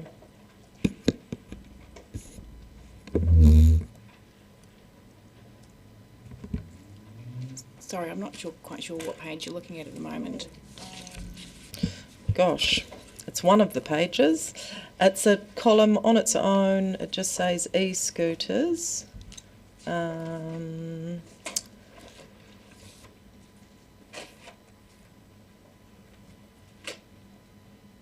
I can't find it again. It's page 161, Councillor. I was under the understanding that this was either an annual or contract fee. I'll need to check, Councillor. I'll come back to you. Okay, thank you. And abandoned vehicle fees, is it difficult to enforce that? Do you normally know who's abandoned the vehicle? It can certainly be difficult to enforce that, but again, we would be using the data from New Zealand Transport Association to identify the owner of the vehicle. And one more, under other premises, offensive trade site visit. I just wondered what an example of an offensive trade might be. An offensive trade is a trade that might cause offensive smells, for example, so it could be a taxidermy or a sucker truck that sucks up sewage related matter. Deputy Mayor Lucas. Thank you. I'm going back to licence plate recognition because this seems to have been a long time coming. So is the intention that it'll be up and running on the 1st of July, but also my understanding was by implementing this that we were going to have savings in personnel. I thought, well, it was going to be at least financially neutral for us, and I'm not sure that I see that within the budget. Certainly, it would be under the parking enforcement budgets, so we've already effectively reduced the personnel within that area. So originally they had a complement of 9 FTE. We've now brought that down to 7 FTE in anticipation of LPR. but then the revenue through the infringements. It was more the staffing, because there was no mention under personnel, and I know that you'd mentioned it before that there would be a reduction in staffing, but yeah, it's already been done. Thank you. Councillor Ong. Thank you, Your Worship. Now, regulatory services are foremost community services that provide ease to our community in their work and their businesses. I want to ask my questions in that context. So, for instance, parking enforcement charges or parking infringement charges have increased by 11.3%, that external revenue. And yet, in the previous items, we've seen general declines in external revenue. Could you provide a bit of context on that? Yeah, thank you, Councillor. So we briefly talked about license plate recognition technology, which effectively we currently have parking enforcement officers who walk around the streets. The new technology allows us to drive round with cameras. And if anybody wanted to sort of Google or things like that, there are a number of councils already using this technology, and it significantly increases the number of infringements that it impacts on. Okay, can you also give a bit of context on how you can reduce the costs to our community in building services, pricing, charges, and consents, and also at that same time, is it possible to expedite those processes as well? Because this is foremost a community service. Yeah, thank you, Councillor. So the fees and charges for the building services and consenting areas are geared around time. So if, for example, you submit a really good building consent application, then the time associated on that will be minimised for you, and therefore the fees that we will charge you will be at the lowest levels. These are also facilitators of economic activity. So do you see that as you move forward, these can be used to drive economic activity in our city further, and would that be by reducing the charges and expediting the times further? So from a time point of view, we process in excess of 95% of all of our consents within the statutory timeframes. Ultimately, the fees and charges for what we charge within the building services and resource consent teams are a matter for council. Deputy Mayor Lucas, you've indicated a willingness to move. And would someone like to second that, please? I've seconded. So, Councillor Walker, thank you. Would you like to speak to it? Would anyone else like to speak? Councillor Ong. Now, regulatory services are a community service, and it is to facilitate, as I mentioned, I believe, the work and businesses of our community. So I'm a bit conflicted here when I look at the budget and the numbers that we have, because these are actually, in terms of revenue, proportionate to our expenditure. Compared to the previous items, these are impressive numbers, because there is a fair amount of revenue that's being generated versus the expenditure. And at the same time, when it comes to those actual business and commercial assets that we own in the previous items, they don't appear to be having that same proportion of relatively impressive revenue earned compared to their expenditure. So I have to say that these numbers do stand out, relatively speaking. At the same time, these are effectively a service to our community. They are amongst our list of priorities, not the key business and revenue drivers for our council. So I'm very conflicted in this budget here, whether to support it or not. I'm going to abstain. I will point out to the councillor, perhaps they might like to look at page 183, 184 and 185, and also refer to the long-term plan for the revenue and financing policy which might enlighten them as to why those why some things are fully funded by user pays and why some have a public good. Councillor Hall, you also wish to speak? Thank you, Your Worship. This is part of the council that keeps things above board, literally, with safety, fair compliance and a city actually functioning day to day. On parking, the goal is not to catch people out. It is to keep the curbside turning over and stop the CBD becoming long-term parking. If we get the settings right, it will keep us better flowing, keep the traffic better flowing. Overall, it is a sensible package. It keeps us compliant, keeps the public safe and keeps the wheels turning. I'm happy to support it. Thank you. Anyone else ready to reply? Okay, there. I will move. I'll put the motion. All those in favour say aye. Aye. Against? Abstentions? Abstention. I declare the motion is carried, and we will move on to treaty partnerships. So I have Ms. Nicola Moran and Ms. Karen Solomon will speak to the report.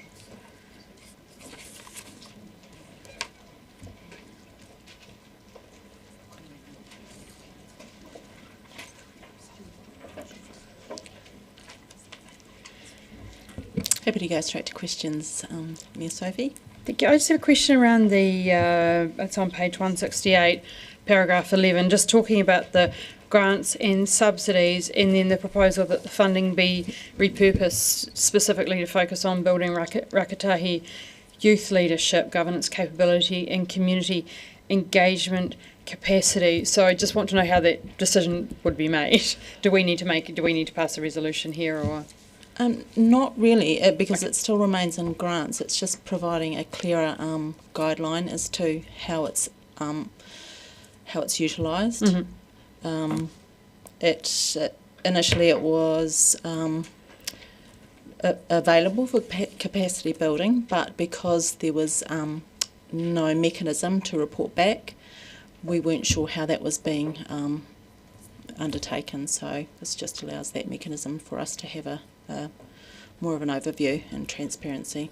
Thank you, that's great. Deputy Mayor Lucas. So can I ask a follow-up question? So how will that actually work in practice? Microphone. Still being developed, but we think it would have to go through some kind of application process and align with what we're doing with the youth plan. That's great, thank you. And if I can go back to point 7 about our SLA that we have of the 250,000. Now, my understanding is that we're going to deliver that differently. Maybe you could explain how, yeah. That's right. We are planning to reserve that funding and to pay that funding when services are delivered. It's a new way of doing that, and it's just another mechanism to enable transparency. Excellent. Thank you. I think that is a great way forward. Can I just follow up, because we have the 2-year program and then there's another youth leadership scholarship, and the name of it is, I'm blanking on that one. So when we're looking at all of the grants and the subsidies and looking for youth leadership, well, the 2-year scholarship, which I know kind of goes through LG&Z, will all of this be maybe consolidated? The 2-year fund, I think, sits with the Mayor's office currently, but we see this more as a pathway for Rakatahi into the 2-year program. It just provides more alignment and pathways. Yeah, thank you. So I have Councillor Lafisa and Councillor Lund. Tēnā koe, Your Worship, tēnā kōrua. I think this question is for you, Mayor Sophie, or the CE. And it's, aroha mai, my usual out of left field random things. But given Te Taki Hararu and our commitment to Te Tiriti, what would we do if we were of a mind as council to ring fence, so to speak, treaty partnership funding? Would we have to change the policy, or a way of strongly signalling our active commitment to Te Tiriti o Waitangi in a partnership? I'll answer your question with a question potentially, if I might, Mayor, if that's all right. Yes, yeah, because I don't know how ring fencing Yep. So works. I think we've clearly signalled our commitment to Te Tiriti and to our treaty partnership by setting up this as a separate group. Even though it's a very small group in the overall scheme of council budgets, that signals very clear intent at a strategic level about how we are representing the activities of council. So I think we've already done that, and I think having a clearly separate budget, albeit my question to you is I don't know quite what you mean by ring fencing. I think pulling it out and showing what we are spending on a monetary level probably does that without binding anyone to that amount, because all our budgets are subject to public consultation. Yes, I guess what I mean by ring fencing is signalling to the voting public that we are. This is a practical, in my view, a practical way of signalling. Apart from employing and in partnership with mana whenua and mata waka generally, because I'm just going off this thing that, everything is on the table. Well, as far as I'm concerned, everything is on the table because the treaty has been violated for 186 years. So this is just that's what I meant by ring fencing. Clearly signalling not everything is on the table. If I can, at a functional level, the budgets are very clearly set. The statement you made is a political one at a mana-to-mana level. Councillor Lund. Thank you.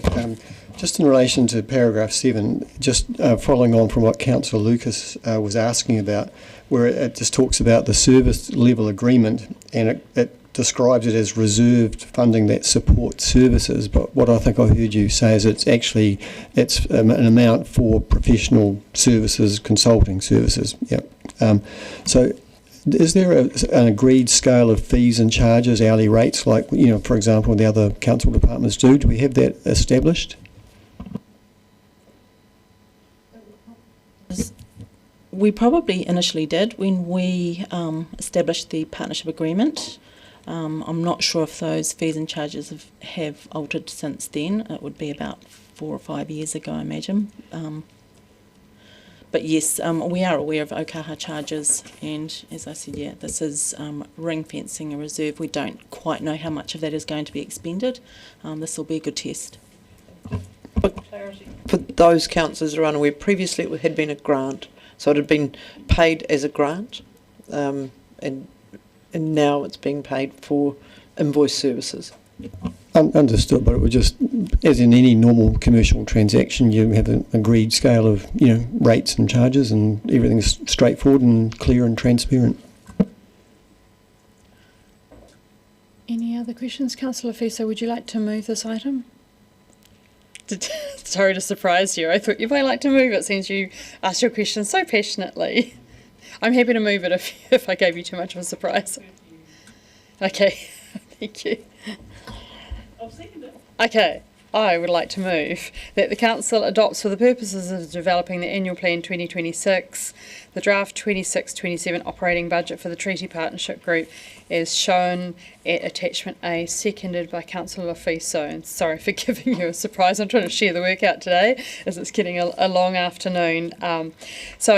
In adopting this, I certainly take on board what Councillor Fiso has signalled and what this council has signalled about our commitment to Takehuru. And earlier I had an email and a discussion with the person who's going to be leading our workshop around our vision and strategies, and I certainly did highlight Te Takehuru and this council's commitment to that as well. It's good to see the Okaha changing to a service level agreement from a grant. I think that will allay some of Councillor Lund's concerns, and also I asked questions around the marae capacity funding, and I'm pleased to see that it's being repurposed to focus on the Rakataki youth leadership, especially leading into the Tuia funding, which is around, it's a mayoral fund, and it supports local rakatahi tuia to come and be mentored by the mayor. We didn't have overly many people subscribe to that, so I'd be very pleased if there is a pathway to them to people actually seeing those opportunities to build their leadership within our community, so we can make sure that there is a lot better representation. So I commend this resolution. Would anybody else like to speak? Councillor Mayhem. Thank you, Your Worship. Currently, we have a government that's made policy changes to reduce statutory obligations to Te Tiriti, especially in areas like education and governance. I think it's more important now than ever that support is necessary in a framework for co-governance, the challenge of equality, and to strengthen our mana-to-mana relationships. I'm proudly supporting Te Taki Hararu, our unique strategic framework that calls for a connection to people, to place, and to the environment. Something that we should all be proud of, and I fully support this motion. Councillor Gary. Thank you, Your Worship. I fully support this budget and support the commentary from the Chief Executive around the standalone aspect and what that actually signals. When we passed Te Taki Hararu, it was an extremely important statement about our approach to mana whenua and mata waka, the mana to mana relationships, and relationship is key in all of this, and part of a relationship is trust. So I just remind colleagues about the importance of those elements as we discuss this. Signing off this budget is a visible sign of our commitment to the treaty, to mana whenua and mata waka locally, and I really like the slight change to what we decided at the time, remembering that when council makes decisions, it's at a particular point in time for a particular need.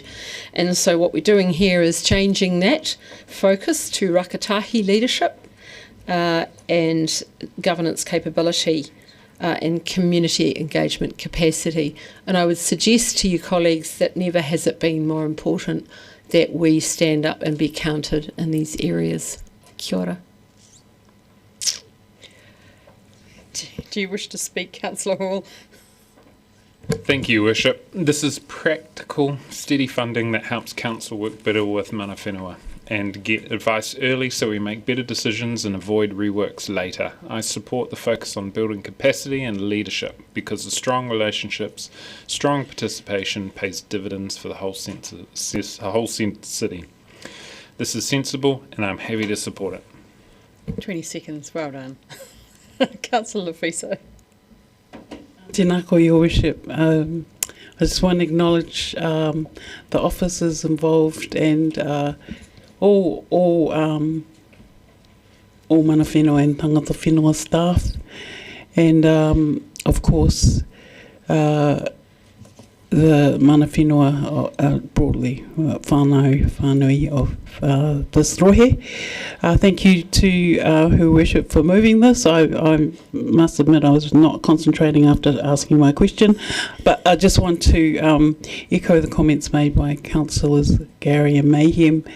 And thanks to Her Worship, I am the Dunedin City Council representative on the Community Liaison Committee at the Puketai Care and Protection residence, where young people who are in under care and protection of Oranga Tamariki. So I just want to acknowledge the history of the state removing children and babies from Māori whānau, which has been happening for generations, and just want to acknowledge, as staff said at that community liaison committee yesterday, 69% of the babies and children in care, because there's nowhere to place them. We don't have enough caregivers in a broken system. 69% are Māori. So when I ask about us being really, really conscious and active every day and every moment in terms of the decisions we make and the influence that we can have, just want to ensure that we do clearly back up Te Taki Haruru, back the staff, all staff, and who are working in this area, picking up the pieces of a broken system which hasn't really cared about overall as a nation about First Nations, Indigenous people. Thank you.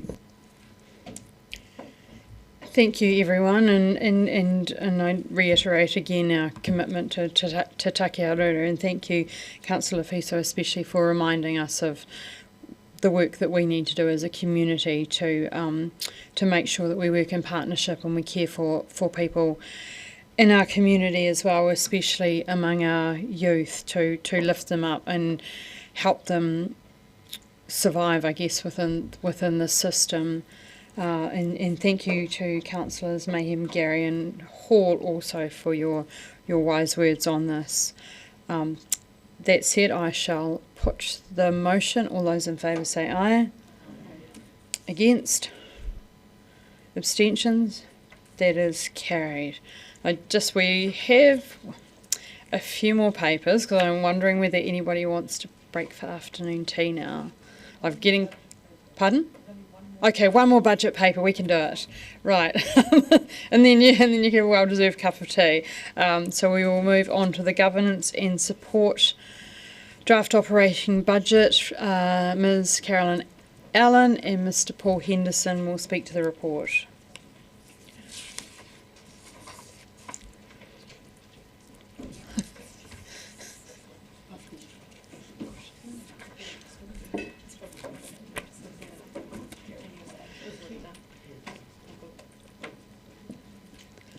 Kia ora. Do you have any opening comments? No, we're happy to go straight to questions. Thank you. Deputy Mayor Lucas. I have a question, and it's possibly for Mr. McAuliffe. On paragraph 12 on the bottom of page 174, we say that we've got a provision for council-wide annual leave resulting from the general salary increase. So I understand why it's put in one place, but based on previous experience when we, for example, when we were holding vacancy and we held it corporately and then we were constantly having to report on the variance on that. Is this going to be, when we come to May, is this going to be moved across department? Oh. Correct. Yes, it will be. Thank you.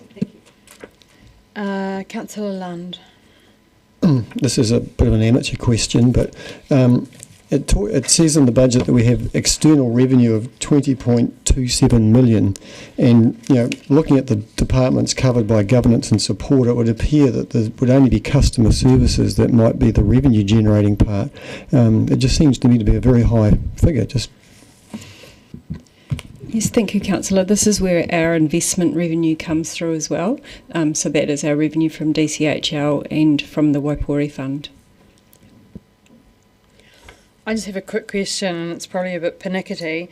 On page 175, it talks, paragraph 16, it talks about the Te Ao Tuaroa grant of 60,000, but on page 93, it talked about the Te Ao Tuaroa grant of 61,000. Is it round? I thought I'm just. You can. Yeah, I actually thought that Deputy Mayor Lucas would pick that one up.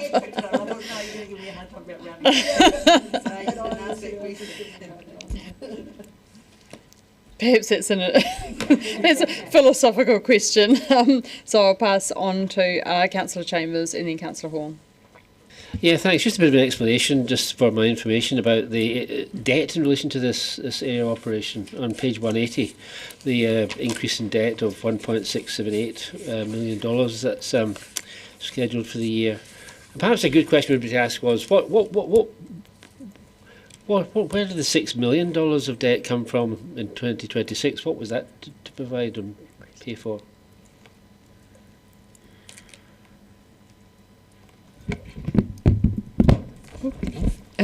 Thank you, Councillor. That will relate to whatever was in the capital program for the annual plan year, it was obviously a lot higher, and we've reduced it now. You'll see for these draft budgets, but this, in many ways, this group is our balancing what extra debt do we need in terms of our overall cash flow requirements for the budget, and that's something that we'll be looking at and updating in May once we have sort of bedded down what the capital program is going to be. So the debt doesn't buy anything then, any actual thing, it's just for cash? No, we will make sure that there is appropriate capital projects for all of our debt. Yep, so we will make sure of that before we allocate the debt once these budgets are finalised. Councillor Hall. On page 175, number 13, I'm a little bit alarmed by E and F. Do we know what's driving $190,000 due to reclassification of expenditure, consumables and general cost lines? What's driving that decrease? Thank you, Councillor. It is just a reclassification, so it's always been there, and we're just moving it. So if you look at point 15, it talks about the reclassification. So all we're doing is just move it from different lines. So it's still roughly about the same. So this increase to cost of 18%, it does say it's within the contract, in line with the contract it awarded.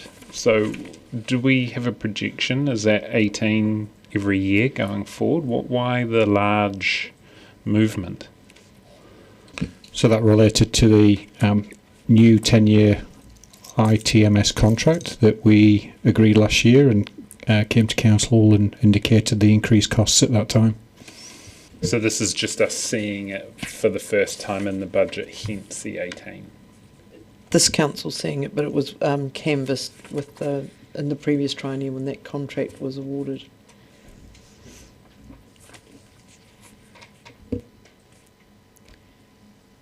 Any other questions? I think, Councillor Ong, I've asked you to look at me so I can nod when I see you put your hand up, and then I'll write you down. Thank you, Councillor Ong. Thank you, Your Worship. Now, on the expenditure that is stated here for the Waipori Fund, is this staffing expenditure, or could you clarify what this expenditure is? Thank you, Councillor. It's not staffing expenditure, it's a management fee for the management of the... Okay, this is the management fee that is charged by the investment manager. And do you understand it to be the total fee that is charged to us? That is all of our expenditure on the Waipori Fund. Can you clarify or confirm this is the total fee? Because I understand from what was previously provided to me, the investment manager, whoever they are subsequently delegating the investment management to a number of third-party fund managers. So that is not necessarily going to be the total amount of fees that we are paying. Please confirm on that, because we're not facing the final investment manager in who is managing our fund. Is that correct? As I said, Councillor Ong, these are the total expenses that we have for the Waipori Fund. Yes, from the investment manager that we face, but they are subsequently, is it correct? They, whoever the investment manager is, they have delegated subsequent on to them to a number of other fund managers or investment managers to manage these funds. Is that correct? So the CFO has already answered the question, Councillor Ong, that this is all of the costs associated with the Waipori Fund. If you have specific questions about the fund management, that is for the fund managers, that is not the CFO. There will be an opportunity for that when DCHL present to the Council, as I've told you many times before. Right, therefore I will move that the Council adopts, for the purposes of developing the annual plan 26-27, the draft 26-27 operating budget for the Governance and Support Services Group as shown in attachments A and B, the draft 26-27 fees and charges schedules for the governance and support services group as shown at attachment C, seconded by Deputy Mayor Lucas. And in moving that, this is listening to the CFO talk about, I guess, the catch-all, but it's a pretty big catch-all because it's a $53.7 million budget, and I note that around 30 million of that is the internal revenue. So this is where the charges are spread throughout the organisation. So I think there's been a good job done on explaining this throughout the paper. I'm hoping that's what the lack of questions meant and not excitement about afternoon tea. Done a good job here. It's quite a complex area because we have the business information services, the civic and governance, the corporate leadership, the corporate policy, council communications and marketing, customer services, finance, fleet operations, investment account, people, projects and risk in the Waipori Fund. So it does have a lot of activities within this pool. And would anyone else like to say anything? Councillor Lund. You are, Mayor Sophie, you are correct that it's a very large, significant proportion of the budget. And I think, bearing in mind that we can't talk about specific departments, that there are nevertheless efficiencies that can be made in a number of those departments, and I think, as I've said before today, that we need to do that. However, I would like to give a shout out to one particular department, and that is the customer services, who had a quite significant, or very significant, budget shortfall, or spent under budget, and we'll be looking for that same kind of performance, or somewhere close to it, in all the other departments that make up governance and support. Anyone else? I guess my right of reply is just around the operating budgets, that the increase in this was 0.4% from the 25-26 year, so I think that's a good result. And I shall put the motion. All those in favour say aye. Aye. Against? No. No on record. Abstentions? On record. That is carried. So I will move that we have a 10-minute break and come back at 3:25. I've seconded. All those in favour say aye. Anyone against? Abstentions? That is carried.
We are back. Deputy Mayor Lucas. She can't hear me. Right, we're back, and I'll call the meeting to order, please. I think perhaps there are too many biscuits at break time and everybody's a little bit energised, but we shall move on to the compliance with the revenue and financing policy. This is item 19, and welcome to the table Ms. Carolyn Allen and Ms. Janet Fraser to speak to this report.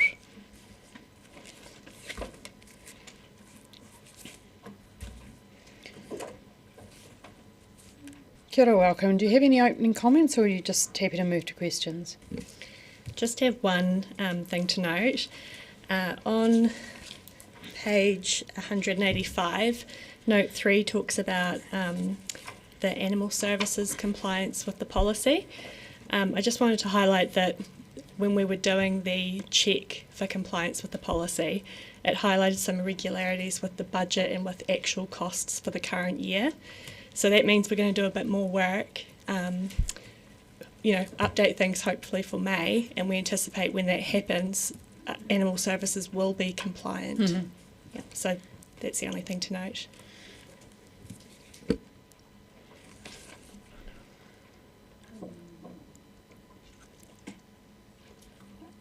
Councillor Hall and Deputy Mayor Lucas. Can I be cheeky? Can staff give us a simple headline overall? Are we mostly on track with the revenue and financing policy for 26-27? And what are the main exceptions? What should we be keeping our eye on? Sorry. I'm not an expert in all of the details of the specific budgets, but I guess from like an overall view, the activities are mainly compliant, and the ones which aren't are called out in those notes on page 185. So, I mean, I guess if you look at all of the activities, we've only got a few which are outside of the plus or minus 5%. I can just augment that the key one I think that councillors have already canvassed is community housing, and so that will be subject to further discussion as part of the 10-year plan process. And I guess I'll just ask a question around the visitor centre. I'm assuming that will be also looked at when we look at the Enterprise Dunedin review. Would that be correct? Correct. Asked and answered. Does anyone else have any more questions? Therefore, I will move. Thank you.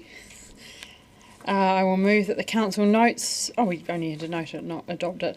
Notes the compliance with revenue and financing policy report, and notes that a review of the revenue and financing policy will be undertaken as part of the development of the 10-year plan 27-37. And in moving this is a really useful report that not quite draws a line in the sand, but it helps us understand the compliance with these policies. And these are really important because this is about often the public and private good here and how we're tracking.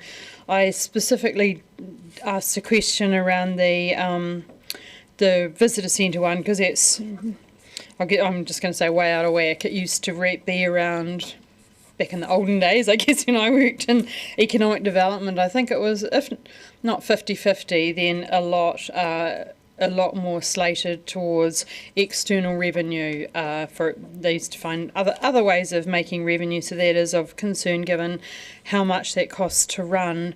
And I think the community housing has also been flagged, and that will come up during the long-term plan process when we actually talk about public and private good for a lot of these services that we provide. Would anybody else like to say anything? Councillor Walker. Sorry, It is getting late, eh? It is getting late. Don't worry, my wife often forgets my name. I've over the years I've raised the question: if we're going to have a revenue and financing policy, we should adhere to it. And to adhere to it, we've got two options. That is obviously raising fees appropriately to match the parameters, or shifting the parameters. And I just think it's a question we have to seriously discuss, as is indicated, next year at 10-year plan. Sorry. Speaker. Anyone else? Okay, therefore I will put the motion. All those, did I get it seconded? Okay, thank you. I will put the motion. All those in favour say aye. Against, abstentions, that is carried. We did item 20, so we are on to item 23, the rating method, and that was part of the supplementary agenda, so you'll find that in your supplementary agenda. Oh, sorry, yes, yeah, we're doing them in a different order because of the way that things need to be done for the annual plan.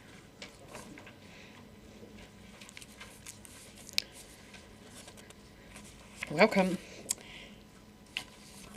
Oh, we need to make a decision, okay. Just clarifying. Do you have any opening comments for us before we get into questions?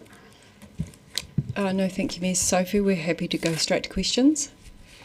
So I just want to ask a question about the option for rating the water services utilities, and I think I may have asked this question at the incorrect time at either the start of the meeting or yesterday, I can't quite remember when, around the option for rating the water services utilities. Can you just explain a little bit more about what is the necessity for looking at this?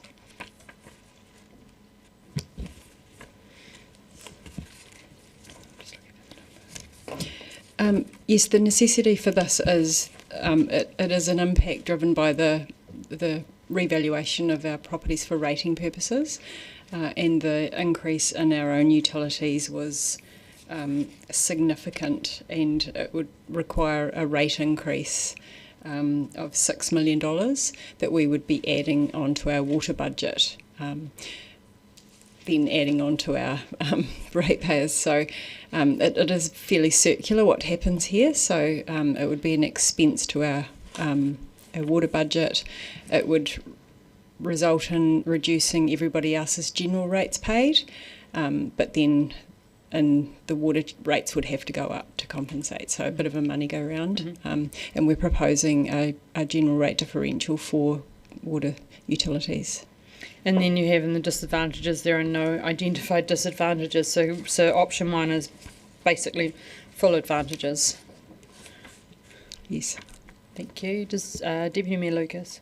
Can I just tease that out about no identified disadvantages? And if I think back a very long time to former financial services manager, Mr. Peter Lang, and he used to liken the rating system to a waterbed, so that shows how long time it was. So if you decrease the pressure in one area, it pops up in the other. So if you, there has to be a compensating effect, is that if you are, this change here will have an impact on all of the ratepayers because they have to pick up that $6 million. Even though it's not in the water rate, it's becoming the general rate. There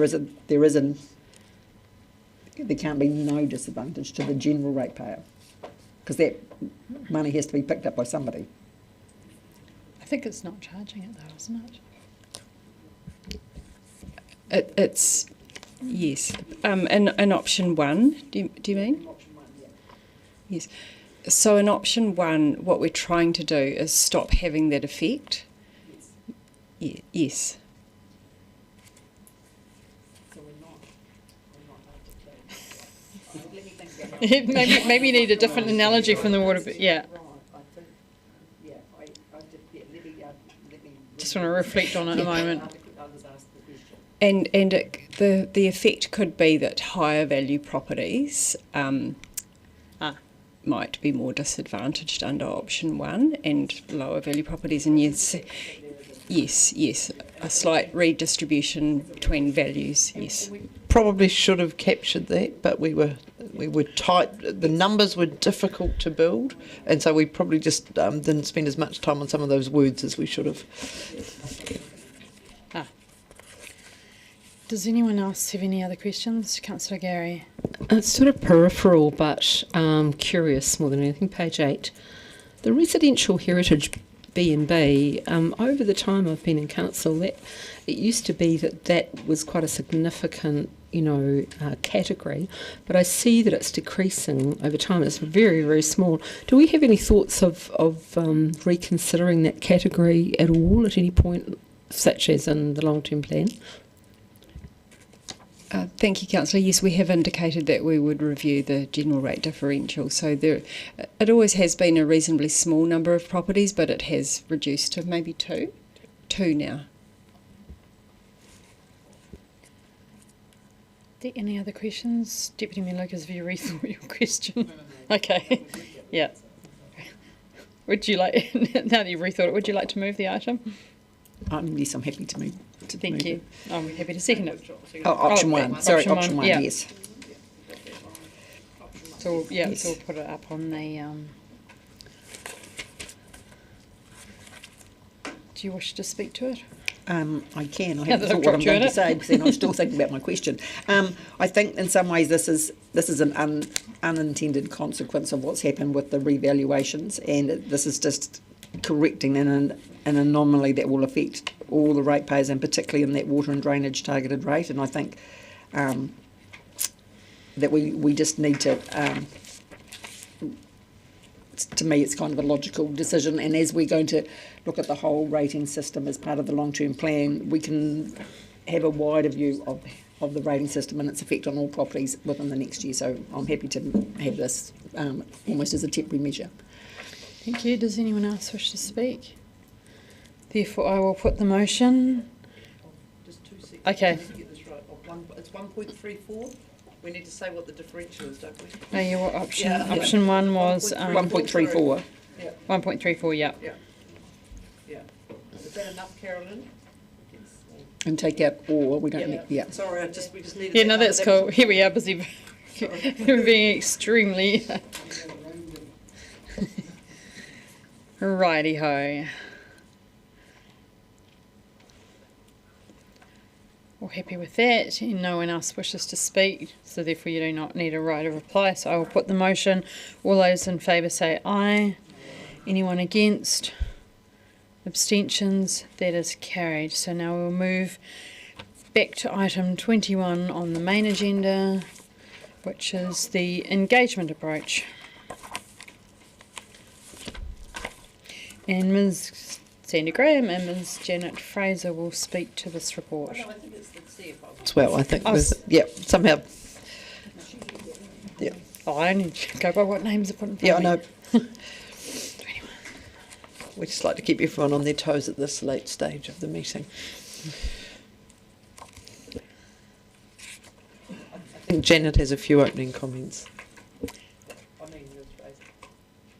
Kia ora. Kia ora. Just one correction to make on the meeting schedule on page 209. At the very bottom right corner of the table, we've proposed 14th to 17th of December for the Council's 10-year plan budget meeting. I'd just like to change that to the 7th to the 10th of December, just a week earlier. But that's the only change. Thank you, that is very much appreciated. What I would note, though, councillors, to meet that time frame, it means there's going to be an intense period of work for everyone involved in this process in the lead up to that, because getting this level of budget discussion with both our community in the pre-consultation process and between councillors and staff as we build the budgets, it will be reasonably intense, because normally we have them in the end of January or the start of February, so this is significantly less time than we normally have. So that and we'll do our best to accommodate everyone's schedules in that, but there will be sessions inevitably that are not going to fit with everyone's diaries. Thank you. Councillor Walker, you have a question? My first question has been answered because I wouldn't be here on 14th December, so thank you very much. But going back to the same plan, because in my diary at the moment we have the annual plan hearings 5th to 7th, so I'm just reading this correctly, that's now not happening, and that's being put into that one-day council meeting, is that right? I believe so. The question more generally, and I ask this every year, and I'll always ask it, and I know there's no real answer, but we always struggle, and I think we always will struggle to get feedback from our former refugee community. We struggle to get feedback from Pacifica. We struggle to get feedback from young people, and I know we endeavour, but we try as hard as we can, can't we? But there is no perfect solution, is that right? I'll agree with that. one, even though, because with our new portfolio structure, some of the groups that you have referenced fit within those structures. So I think it would be an ideal opportunity for the portfolio leads to work to engage with those respective communities and try and engender feedback in this process. I don't think that's fair. I think I meant it jokingly, but I mean it will also remain difficult for anyone to engage those groups. It just But with the portfolio approach, there are dedicated people, both staff and elected members, who we will at least have a mechanism for trying to attempt to do it differently. Councillor Gary. And it's always my concern, I just want reassurance on this, we do online feedback and so forth, and that's all very fine and dandy, but I can think of great rafts of the community who just simply don't do online. They might do email and things, but they just don't do online in terms of feedback. So it's about how we engage them in remembering in this digital age that they exist. Yeah, so, thank you, Councillor. I acknowledge what you've said, and while we're trying to encourage people to put their submission online, we'll also have physical printed ways that people can submit as well.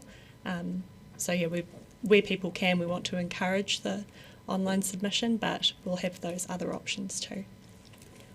And how will we communicate clearly? Because, we've got people have come, we had a 9-year plan just last year, and people have come and given us their feedback, and then we've made decisions around that, and now we're into the annual plan. And then very quickly afterwards we're going straight into the long-term plan. How on earth are we going to communicate with people to help them understand the importance or otherwise of this to them in sort of overview? Because I find that's a real struggle to communicate with the community on that, and a struggle for them to understand it often. It's often what is the annual plan? What is the long-term plan? It's basic as that, We get hooked up on our acronyms and the process because we're embedded in it. We're still developing our communications for the annual plan and also for the 10-year plan, but definitely the 9-year plan going into the annual plan and where the pre-engagement for the 10-year plan comes in, we're weaving that all together in the communication to try and make that clear so people aren't sort of confused about one thing coming after another. Yeah, so we'll try and address that.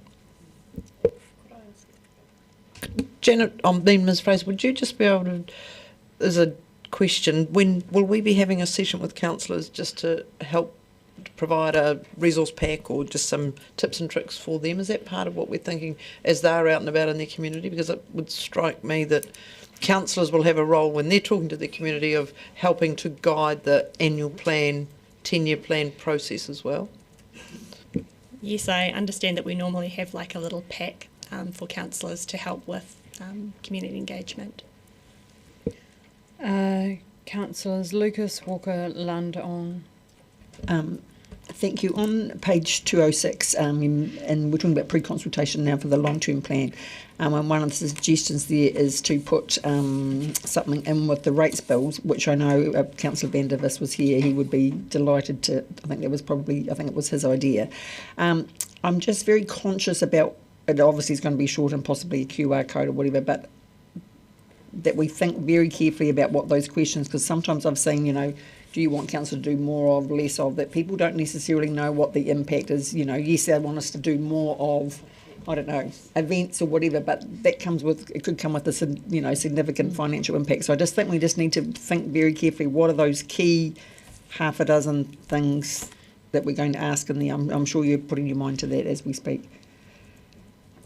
Yes, the plan, because our deadline for getting things in with the rates bill is coming quite soon, so the plan is to have a reasonably generic insert into the rates bill, but then when the community come to tell us what their priorities are for the pre-engagement, we want to have a balance of giving them the right information that they can provide us meaningful feedback. Yeah. Councillor, sorry. Oh. sorry, no, just I'm looking at my list. It got a bit messy. Sorry, Mayor Sophie, just one more thing to add. We also have a scheduled workshop with councillors at the end of March to sort of flesh out what those pre-consultation things will be. Councillor Walker. Councillor Lund. Councillor Lucas makes a good point, and I, with those questions in the pre-consultation, can we make sure the financial impact, is front and centre? So, every 2.65 million we spend is another 1% on rates, because if we simply ask the question, do you want more of this? Do you want more of that? Without linking it directly to the financial implications to the ratepayer, then we're not going to get quality information. People have to be aware of the consequences. Just one other thing. The comments wall, how do you see that working, and is anonymous comments going to be allowed on that? But firstly, just give me an understanding of how that will work.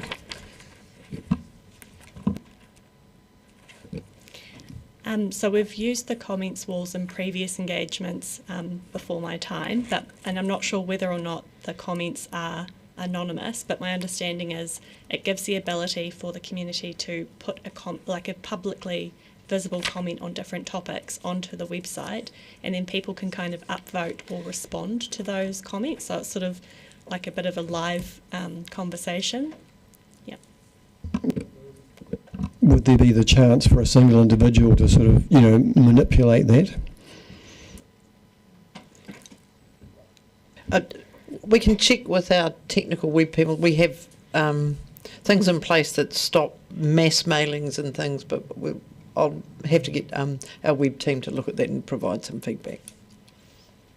Clearly submissions are what submissions with people's names on them and ideally speaking to them are our highest and best, and we just wouldn't want too much weight placed on something like that. It's useful, but I think, if I might, I think councillors need to treat all submissions as having weight, but just because they're written and people come and speak, oral submissions have no more or less weight than other submissions. So you just need to be really careful about that, councillors, and shouldn't take a predetermined view about that. And I think just because someone doesn't want to put their name to a submission doesn't necessarily give it less weight either. So I think we do need to be careful. I just want to be convinced that we didn't have somebody making 10 anonymous submissions in support of a particular project.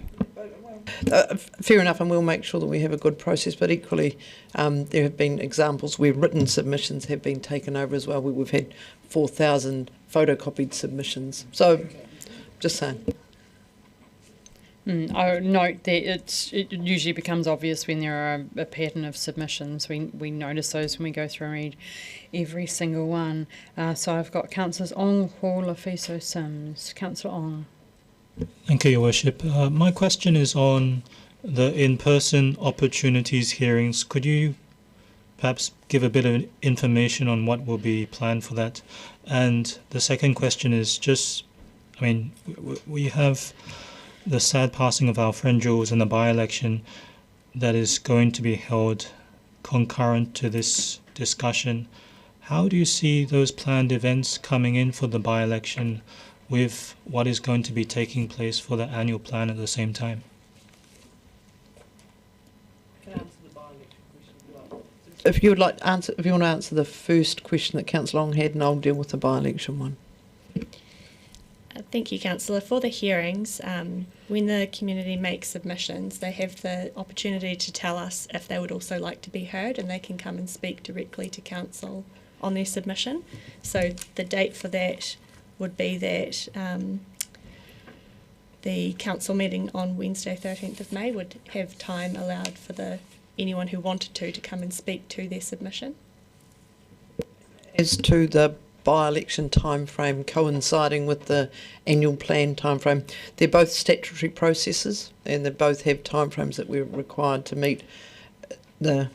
As they are, they happen to overlap, and that's just a function of the two statutory processes. Councillor Hall.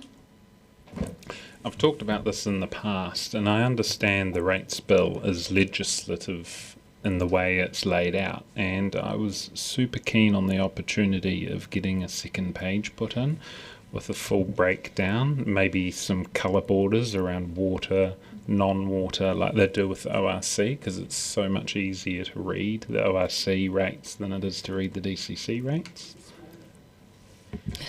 Thank you, Councillor. We are looking at that. We're having looking at a new design for the rate account, and we also had the ORC leaflet. And we're seeing what we can do in a similar vein to go with our rate accounts. Councillor Fiscal and Councillor Sims. Tēnā ko, Your Worship, tēnā ko rua. I think my question is for the Chief. Just again, random. Just thinking of town halls, and if the mayor and the deputy mayor was to lead a town hall meeting at the beginning of the consultation period, at the end of the period, would we pay, or is the budget that we pay to hire the town hall or the Glenroy, say, for example, does that come out of this operations, or? So we have a budget to support consultation. Oh, sorry. No, sorry. We have a budget to support consultation. Whether or not in an annual plan you would want to go to that level of having town halls for something that is essentially year 2 of the 9-year plan, I'm not sure, but I think that is a really interesting idea to put into the mix for how we might do pre-engagement for the 10-year plan, and it might be that you have a pre-engagement town hall as part of that process, and that would certainly be covered by the budget that's set aside for this. I'm not wedded to it having this year, but I think fronting up of the mayor and the deputy mayor and any interested elected member, I think physically helps can counteract all that crap on Facebook and stuff like that, and that the fact that the elected members are willing to front up to the public in such ways really necessary, in my opinion. Thank you, and staff will take note of that, and I would also say that senior staff and subject matter experts would also be happy to support that process. So the council, way back in the midst of time, has done expos in, I don't know if anyone's here for the expos in the town hall. I think that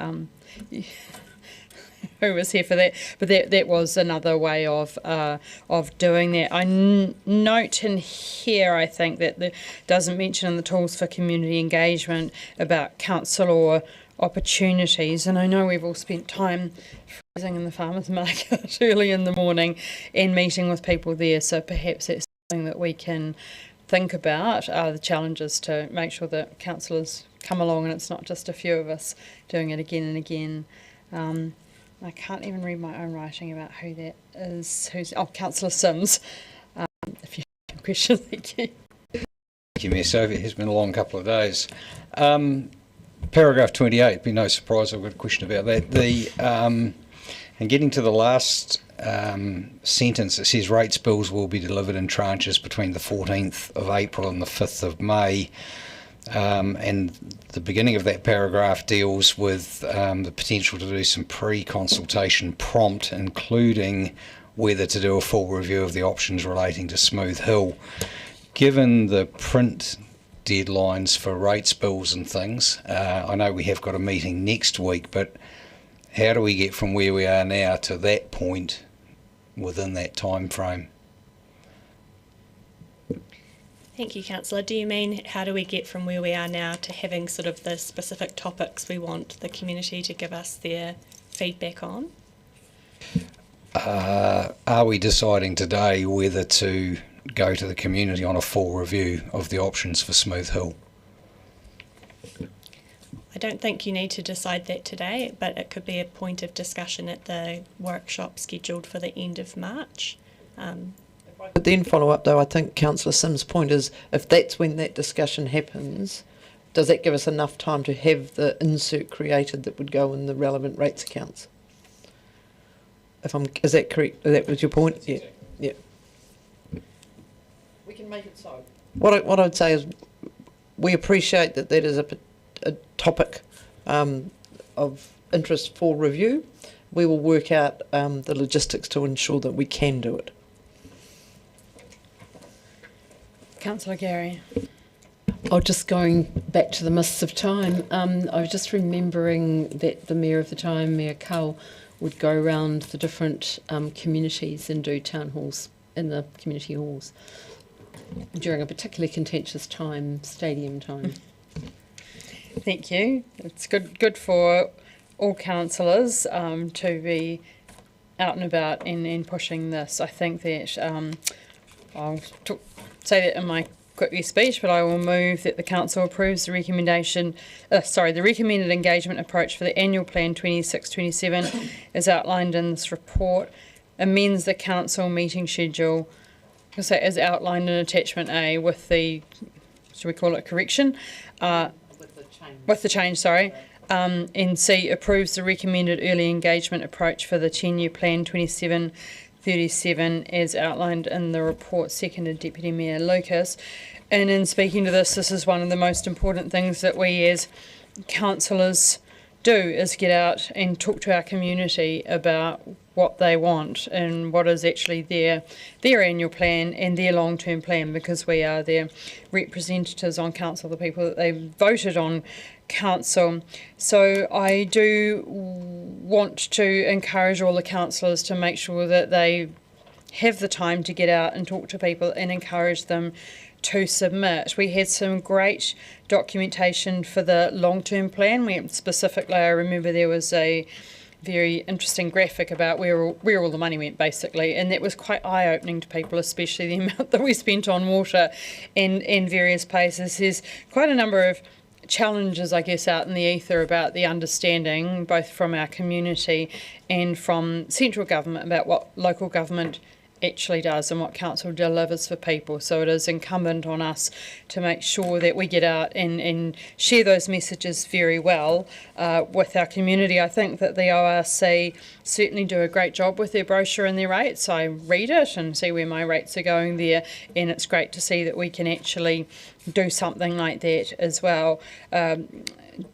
CEO Graham talked about having the portfolio leads do some of that work, and I think that's great to think about when you're going out and talking to your portfolio groups, is actually talking to them about the fact that the annual plan is coming up, and also explaining around the long-term plan, because council is quite slow moving sometimes, so it takes an awfully long time to get something in the long-term plan and then watch it crunch through to the annual plan and actually get executed. So it's good for groups that are advocating for certain things to understand how the process works, but it's also key for us to get clear in our own heads about what the government reforms mean for councils and how that may or may not change. So that's really important to be able to explain that, so when we go out we can have good talks with our communities about what we're facing and the changes that we're facing and the costs that are being imposed upon us as councils and the challenges that will bring. It's good to see we're having a workshop at the end of this month, and I think that will certainly bring our wise heads and our memories back to how things have been done previously and good ideas that we've seen out there in the community.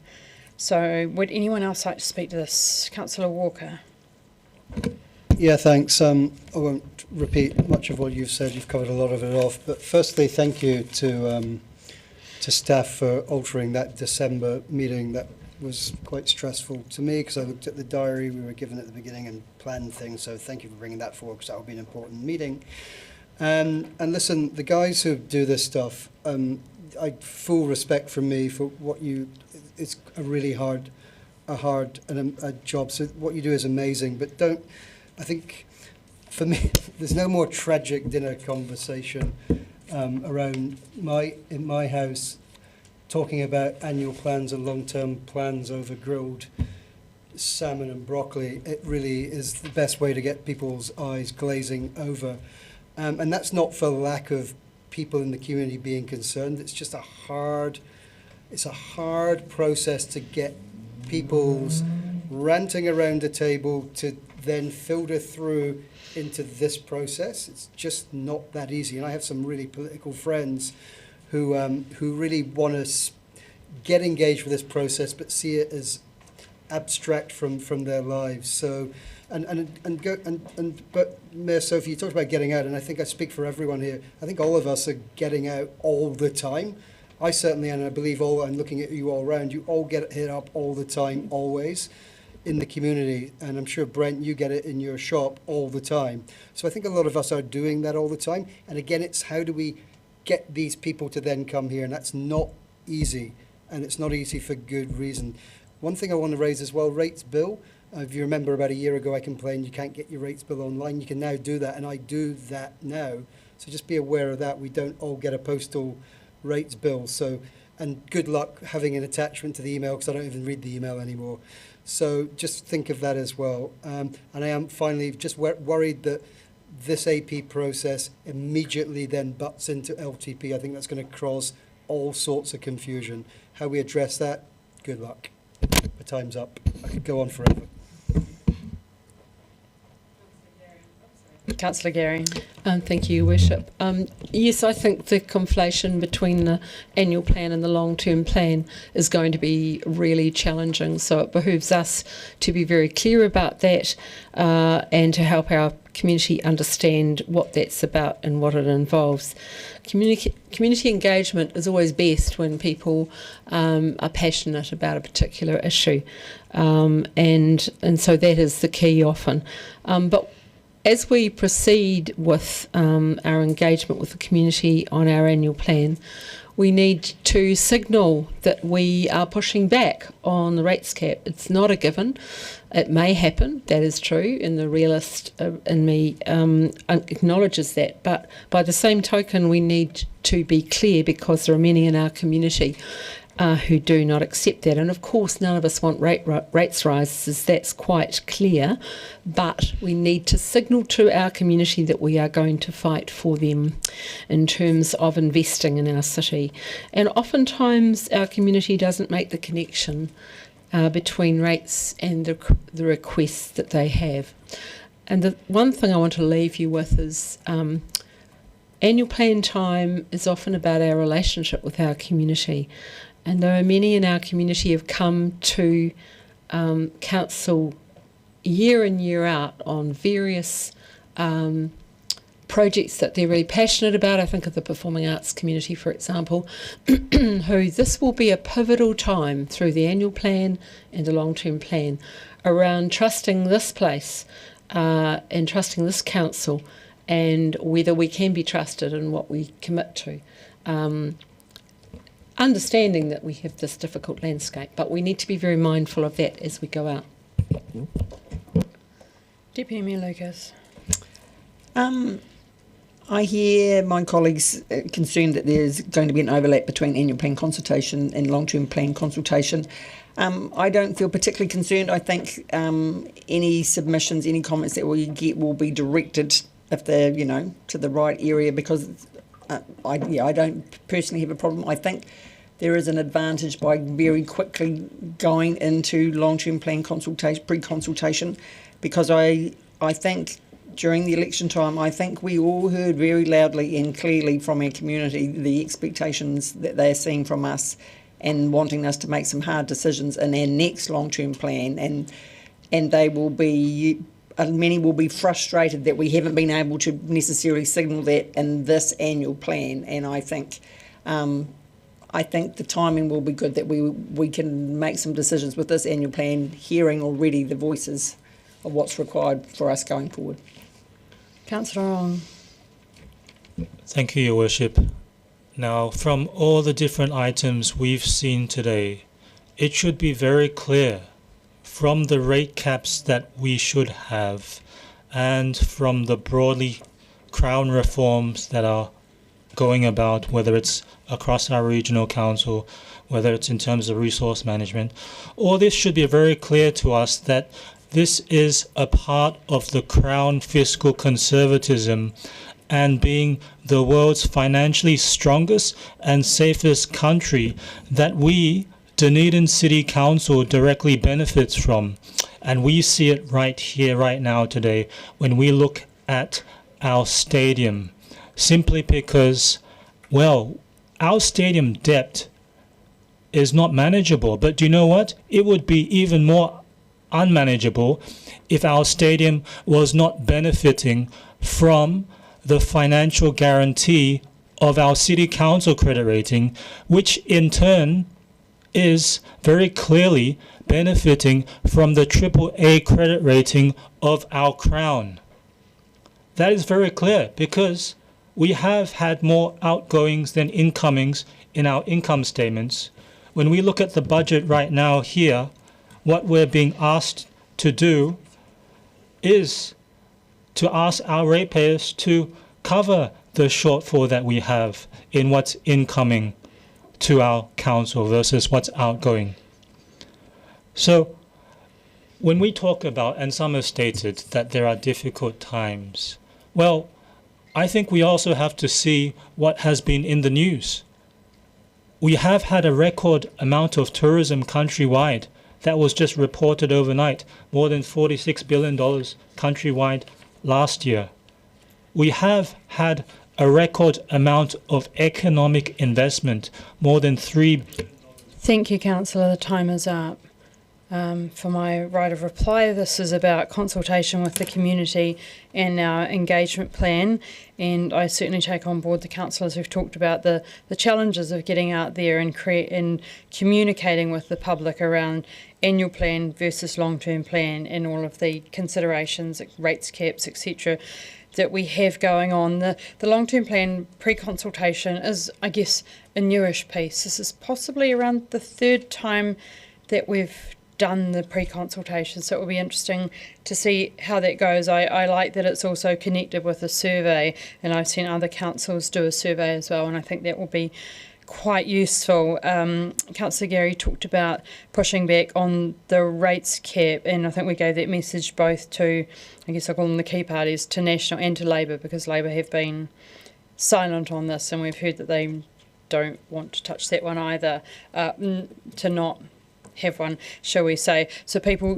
do need to understand how we're doing there and the messages to government, and people live their everyday lives. They're not aware of all of the changes and how they affect us. So that is part of the messaging, but we don't want to overly complicate it as well, because what people care about is the value for money that they're getting from their rates and how we affect them. I think that some really good key messaging around what people actually get for their rates is useful, and I certainly take on board Deputy Mayor Lucas what you're saying about people's clear messages to us. We have cruised through on the long-term plan that we did last year. This annual plan is a continuation of this, and I think that we've signalled that we are going into a very different world when we come to our long-term plan at the end of the year. So it will be good to get out, talk with our community, and make sure that they have the opportunity to get back with us to tell us what things they value most. But I guess the key thing will be when we do have a draft long-term plan in front of us, and if we are going to have to make trade-offs with communicating those very clearly with our community. Now I will put the motion. All those in favour say aye. Anyone against? Abstentions? That is carried. Now we have road closures. Happy to second. I'm taking from that I don't think there'll be any questions, so perhaps Mr McLean, you might like to sit down again. So Councillor Gary has indicated that she would move. Councillor Mayhem that she was second. If everyone's happy with that, I will put the motion. All those in favour say aye. Aye. Anyone against? That is carried. One item left, and it is in non-public, so I will move that the Council, pursuant to the provisions of the Local Government Official Information and Meetings Act 1987, exclude the public from the remainder of the meeting for the reasons as set out in the agenda. And I have a seconder from Councillor Walker, whose name I did remember. Thank you. All those in favour say aye. Anyone against? Now, I just want to point out that there is an event on the landing outside the chamber from 4 p.m. today, so if people could please use the lift or the back stairwell to exit the building so they don't interrupt the presentation. That probably for you too as well, Grant. Maybe you don't want to wander through in front of the screen. Thank you. Worship, can I just ask a question? Yes, certainly. The procedural question. Did we not have a wash-up motion? No, we didn't. Sorry, missed that. Yeah. Oh. Yeah, so we just got one short item, so please, if people just stay in the room, we'll let the cameras go out and then we'll do this item, which should be quick. Hopefully I haven't discussed it. Thank you. Councillors, going to send an email.